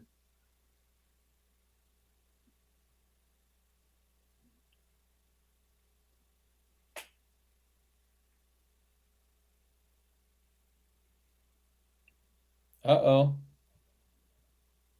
Oh, nice little bump He's there. okay. Nice little bump there. Edward will like that.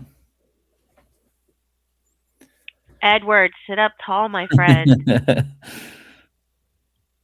Yeah, I mean, like I said, he was showing signs of defeat much earlier in the match, and now 7-2 with your opponent at an open table. It's brutal.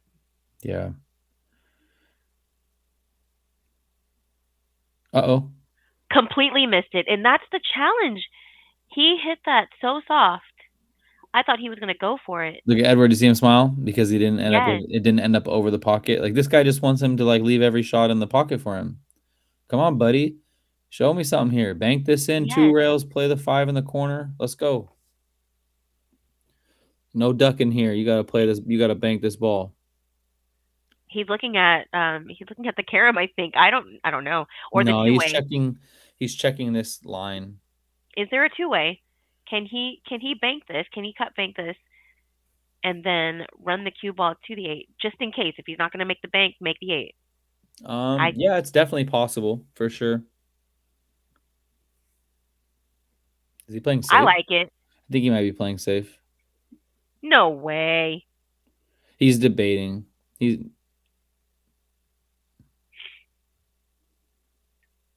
Told you.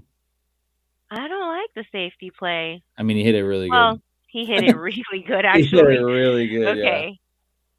See, I like that. And because there's something to be said for like trying to shoot your way out of a deficit. But discipline and maturity, it was shown there. What's that? I don't know. How'd you say it?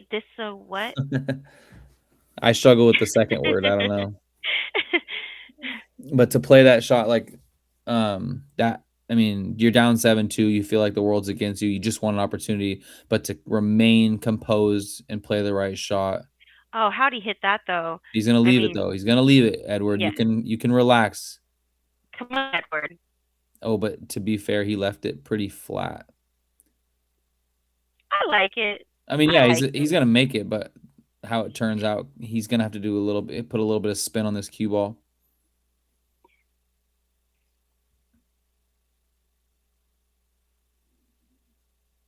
See.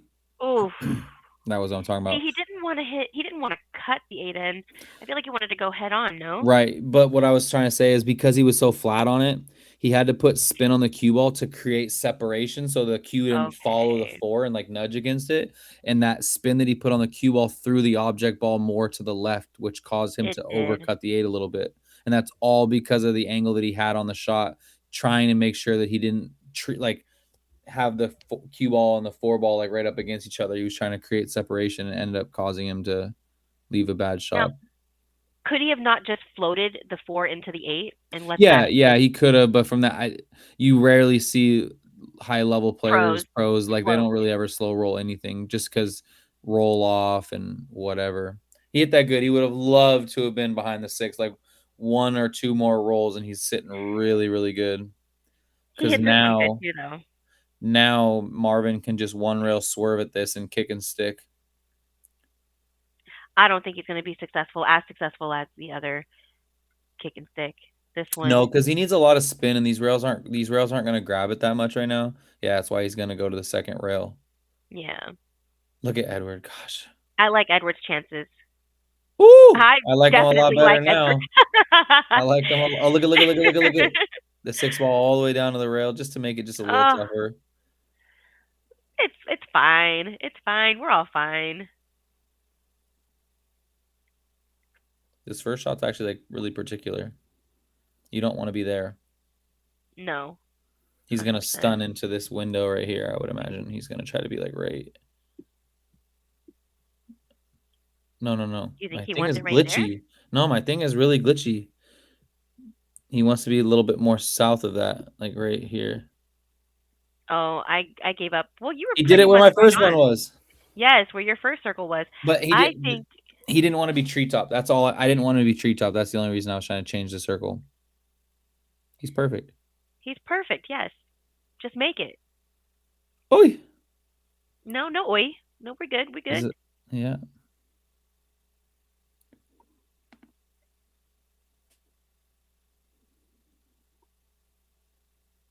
Show me something here, Edward. Let's go. Let's go, Yeah, bud. this match could be so close right now if a couple of opportunities didn't slip away. So Still I mean, I totally understand the level of frustration and irritation with himself, but I mean, you can't give up yet. No, not at all. You can't give up ever. You shouldn't ever give up. I mean, that's the testament to a strong player. Your will to dig yourself out of the trenches. Oh gosh, I'm gonna restart. My stuff's laggy. 1 second. Okay.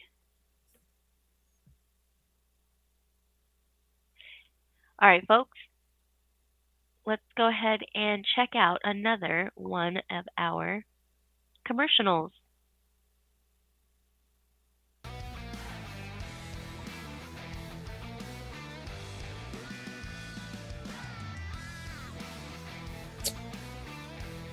Oh, there's the cue ball that I like.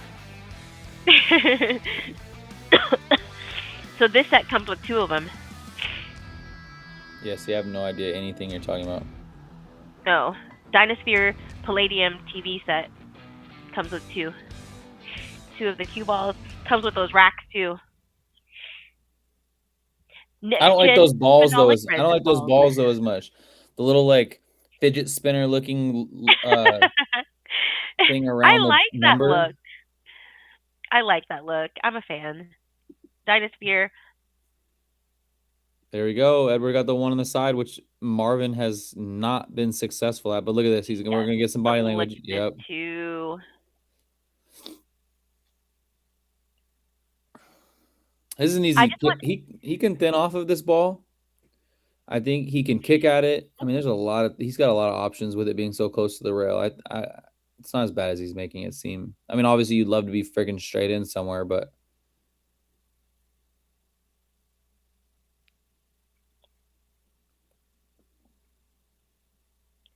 I want him to just let loose, skip around the table one full time. Look at this shot. Look at this shot. Oh. Just gorgeous. I like it. I know he doesn't like it. Well, I don't think he got him actually. He got him pretty good here. That's what I mean. I don't think Marvin likes it, but I like the safety that he played. Well executed. Yeah, he put him in a tight spot here. I think his only option. He's got 2 options. I think only you can masse, or he can go. He can kick off this rail, but that's when the ball's so close to when the object ball is that close to the rail that you're kicking off of. It makes it really difficult to judge how much it's going to open up or not. Oh, he's going to try to 2 rail kick between the 7.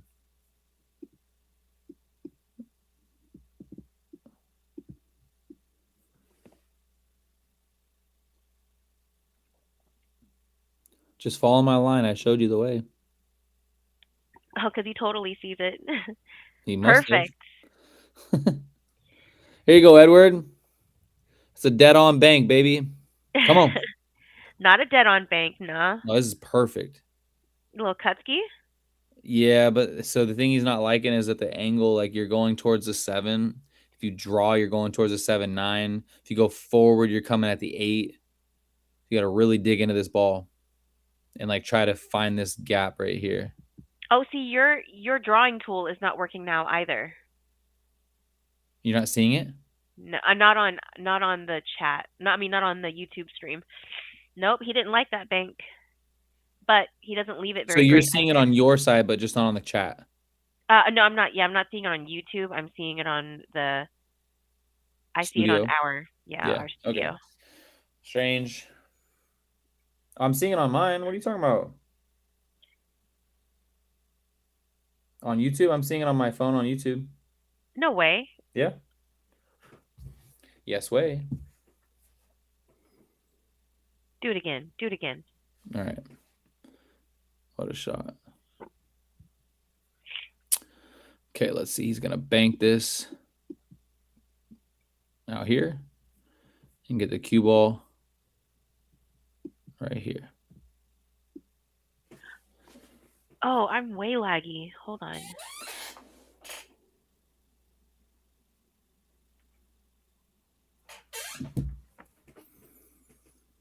Man, did I call that or what? Dude, you couldn't have just ended it in my circle.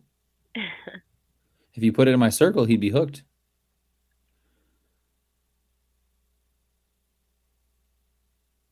I'm going to try to zoom in on the score of the code. Yep.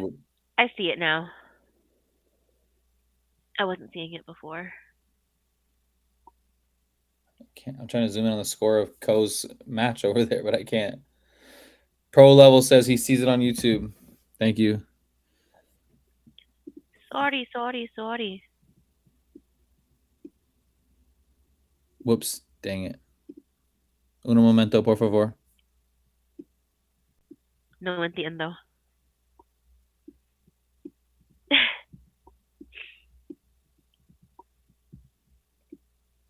Pro. I see that. Okay. I see it. This is a shout out for our man in the chat. Yes, I love it.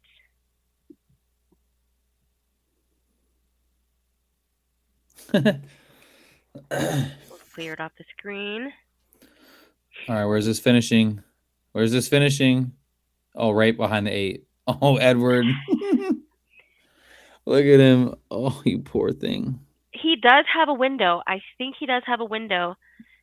Not a very great one.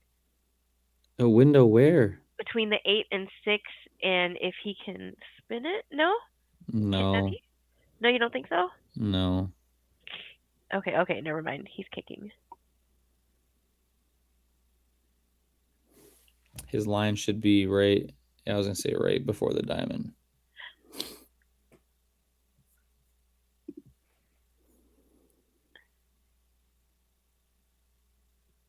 Have you been commentating all night, or?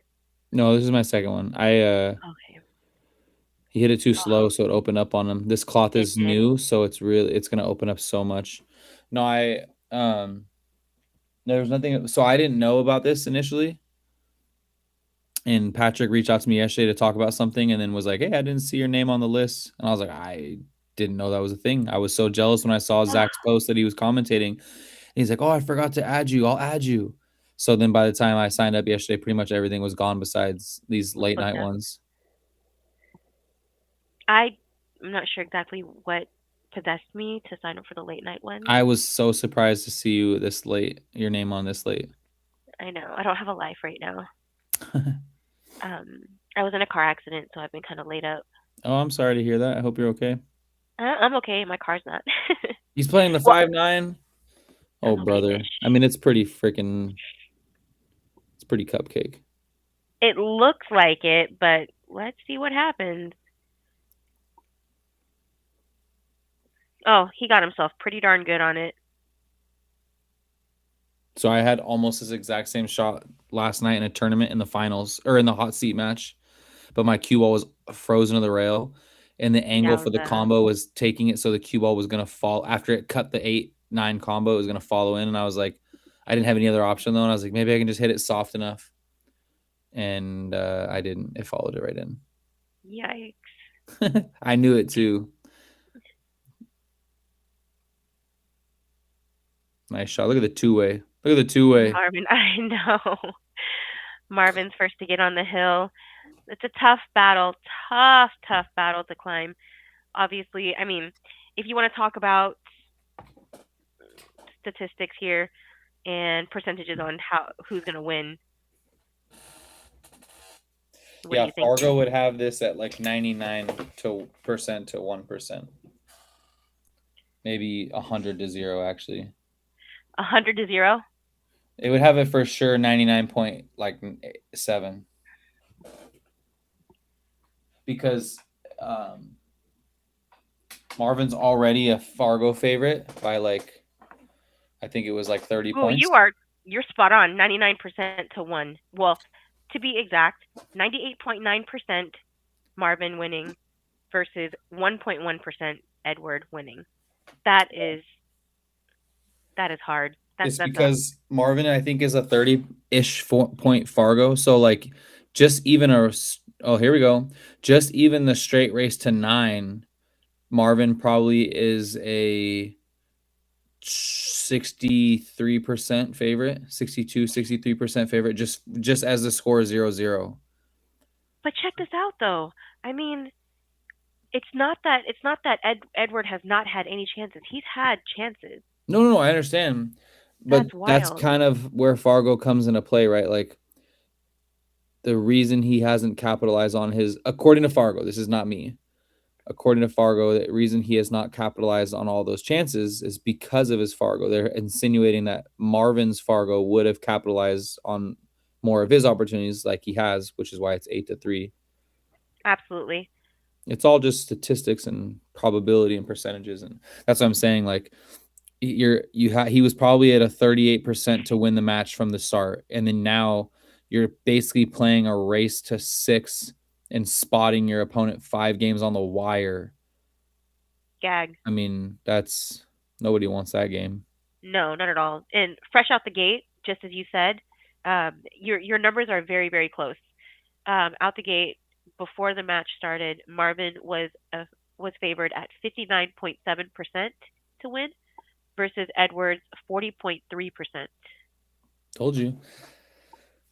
And so I'm just going off of like my experience. That's why the numbers are slightly off. I didn't look it up on Fargo or anything, but it just I've played enough with the numbers and to understand like how much 10, 20, 30, 40, 50 points matters.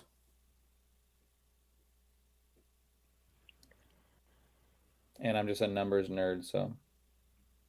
Same here. What do we got here? So the 7 is tricky, I think. I don't think it goes in either upper corner. I would have wanted the cue ball to travel more towards the center of the table. I would have loved to hit either the 9 or the 7 right there. True. Because the 5 goes from like anywhere, and it's like you want to open that up a little bit. I'm curious to see what happens. Uh-oh. Perfect. Wow. He got love there. I was going to say, I don't necessarily know that was intentional, but if it was, great shot. If it wasn't, you'll take it. He's a little flat, though. I'll tell you. With new cloth, you can't go forward the same as you normally would. And he's a little too flat to go backwards. Yeah, he's going to end up having to play this in the side. And as we know, side pocket angles can get very funny with a couple inches wrong shape.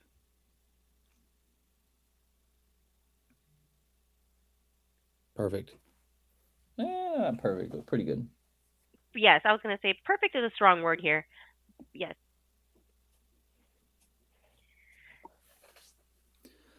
I like his odds. I'll say that. Nicely done. Nicely done, Edward. Give it a little zippity-doo-dah draw. KOYONGIAN. Get off the rail. It's off the rail. Good shot. Beautiful. All right, now just 5 more times. See, if you look at the difference when Marvin's in the chair, obviously he's winning, so it's different. I'm not gonna pretend like that's not a thing, but he's just looking around the room and chewing on a fingernail. He does, what I mean? He's just waiting for another opportunity. He's not huffing and puffing. Exactly. Yeah. What I really love about EvoSports is that I am cuddled up in the biggest, fluffiest blanket right now, and I'm commentating. It's pretty nice.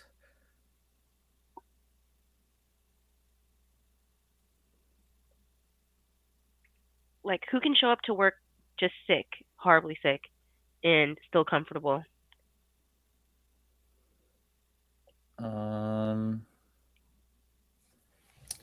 It's a good question. Not many jobs will let you. I disagree. I think that nowadays many jobs will let you, maybe even encourage you. Your coworkers might not like it. In our country, as greed is so crazy, it's like they'll want you to work 24/7 if they could. Look at, here comes. Not a great layout though. Yeah, but it's just more like, so there's certain times where I think that like being a little bit upset about like the role is more justified than others. And that is not one of them. You did not make a ball on the break. You did not come close to making the one on the side. So like, I understand you're a little upset that the cue and the cue ball and the one ball ended up like so close together, but had you made the one on the side, which is a skill thing, you wouldn't be dealing with this. When your opponent misses and hooks you, yes, that is terrible and that sucks. And I can live with some body language and some frustration. But this was all entirely preventable if you did what you were supposed to do and should have been practicing the last 2 weeks, which is the break. You make the one on the side, you now have an easy safety on the 2 ball, and you're in control of the table.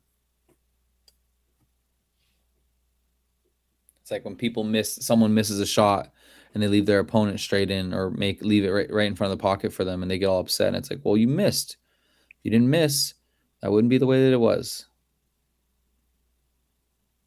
Gonna roll up on the 3. Nope. Oh, look at this. I like this shot. Oh, because he causes that separation and opens up the 2. Not great, but still, and he separates it. Knew that hitting the 6 was gonna give him a chance to leave it hooked on the 2. That was a very nice shot. I mean, Edwards he's a favorite to hit this ball for sure, but he's rushing it. He's down on his luck. It's gonna end up right over the pocket. He's gonna be upset.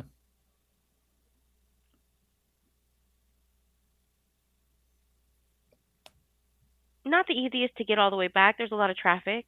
No, you got this. Yeah? Oh, yeah. You think just to draw one, maybe 2 rail?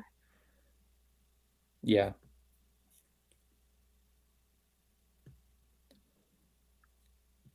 Ain't no thing. Ooh, well, if he would have made it. If he would have made it. And gave him clear sight.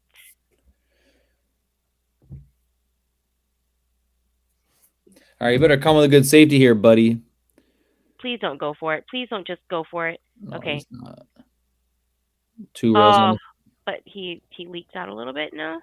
Yeah, he's got the edge. He's not going to like his next shot. It's going to be under the 2 ball.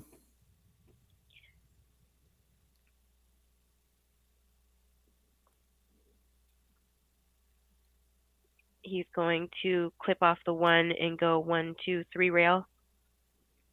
Go into the mess where the 2, 9, 3, 6 area is. Yeah.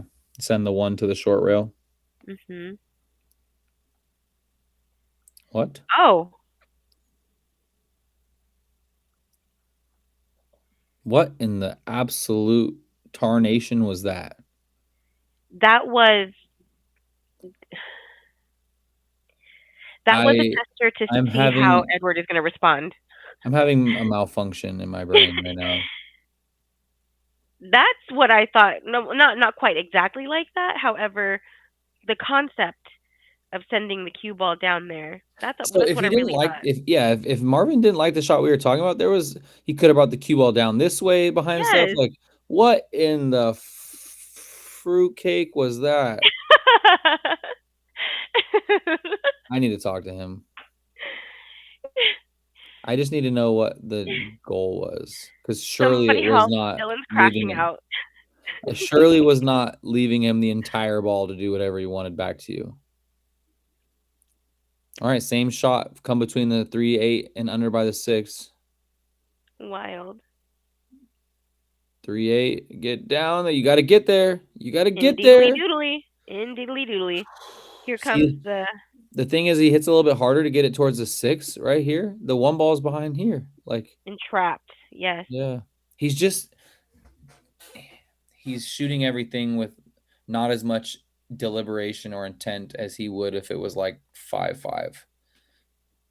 It's not over yet, man. You win another game or two, and Marvin has a lot of pressure. Wow.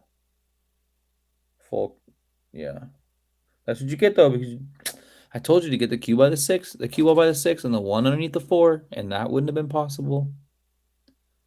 And now Marvin has an easy save because he has the 6 as a backstop to stop the cue ball when he banks the 2 ball up table. No, don't. He's going to play the 2 into the 6. I don't like that as much.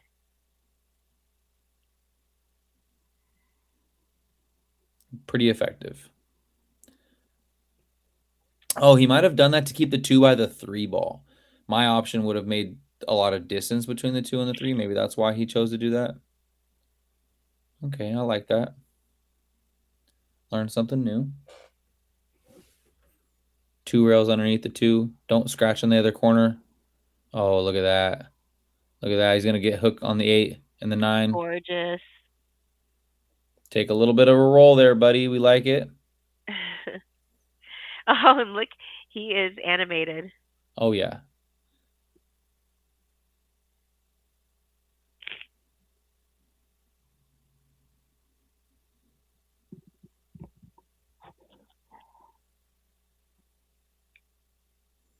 He reminds me of John Vo.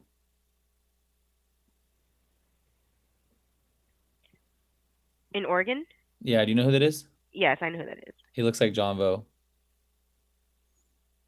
I'm telling you. A little bit. I got to send this to John after this. Okay. Like, dude, I didn't know you were playing in the Chinese Taipei Open. Stop it. Tell him I said hi. Oh, he's going to be upset. He's going to be so upset. Oh, well, I think he still has a chance. Not to bank it. Well, hello, Sylvester. Hi, buddy. Sorry. My cat just came and pushed open the guest room door. He's like, why are you not in bed right now? 6 ball. Wow. He's not going to like this. Hookskis. Hookskis. He's not going to like just what is the deal? He was playing safe. He was not playing the carom. I promise. Really? I promise. He just, again, he didn't. And look at, he's going to shoot this in 0.4 seconds.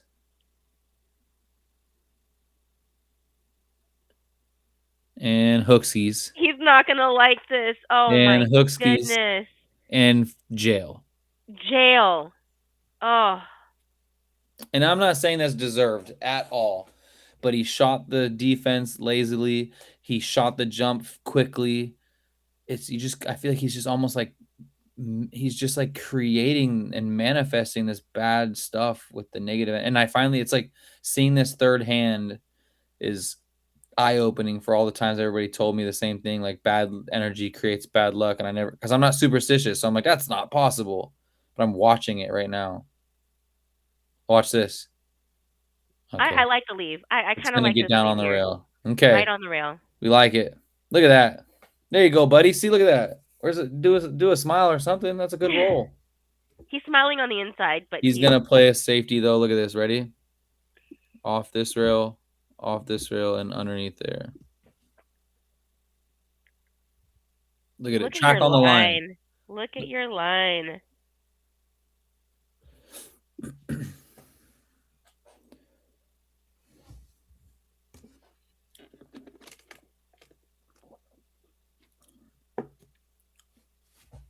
You like this 2-railer that he's about to pull? I don't like shooting it. Oh, mother, father. Told you. And that, folks, is the game. I don't like having to shoot it. I think he chose the right shot, but I don't like being the one to have to shoot it when my opponent's on the hill. I'll tell you that much. He took his glove off. See, look at this.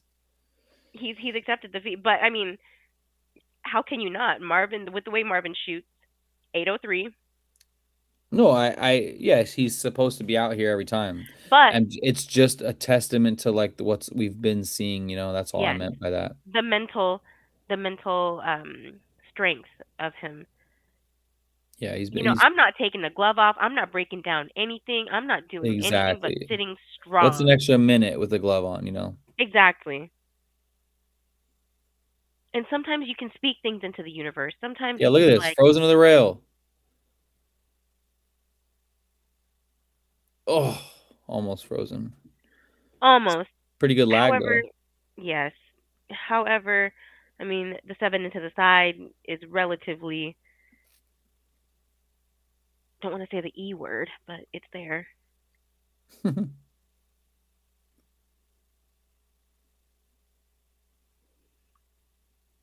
50-yard line? No 50-yard line. 50-yard line? It landed. Oh. 50-yard line? No way. I mean, cuttable. He's obviously a huge favorite to make this. Yes, he's going to cut this. But he's going to stun this, right? Stun draw? Yep. Hey, pro. Come on, man. I'm out here writing your name on the table. You're going to blame me for mispronouncing his name and causing him to play bad? Oh, my goodness. I love that so much, pro. All right, folks. That's match. Good match. Thank you. I'd like to see both of them practicing their breaks. Oh, pro, you thanks had to me everyone. in stitches. Thanks everyone for tuning in and watching in the wee hours of the night. Good night. We'll see you tomorrow. Same time, same channel.